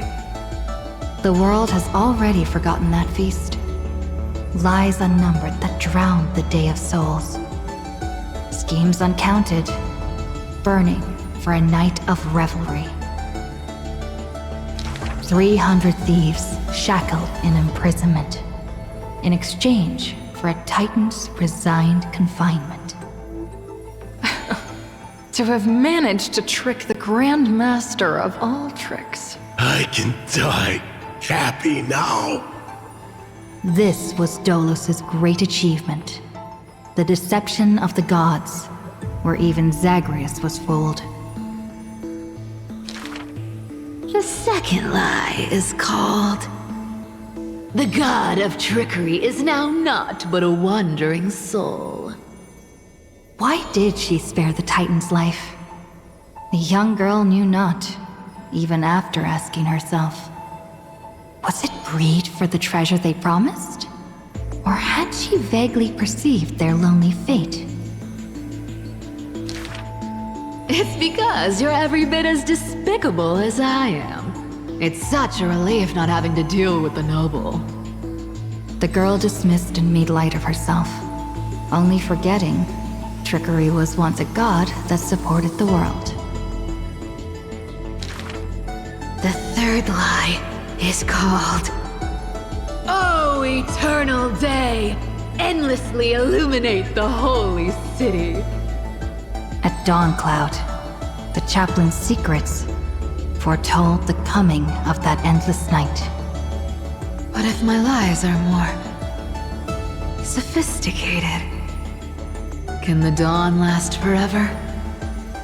No end in sight?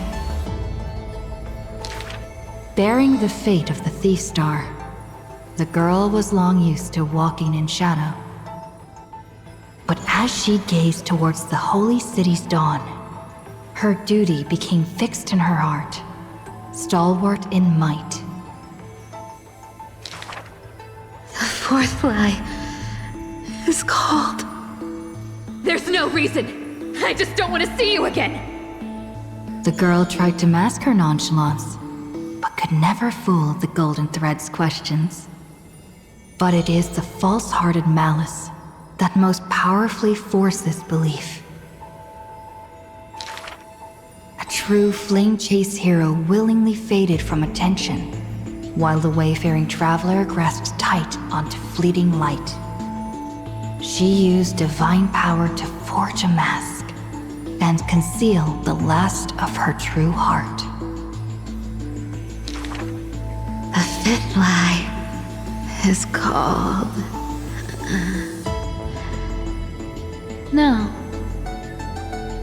There are... no more... lies... left. The whimsical coin fell to the ground, telling the tale of fate fulfilled. Travels unwitnessed, roses unknown. To whom may these now be told? Lies are always but lies. But you can make them more beautiful than the truth.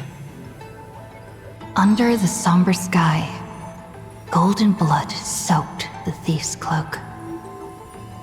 Like a golden thread tailored just for her, an exquisite robe that she never stole.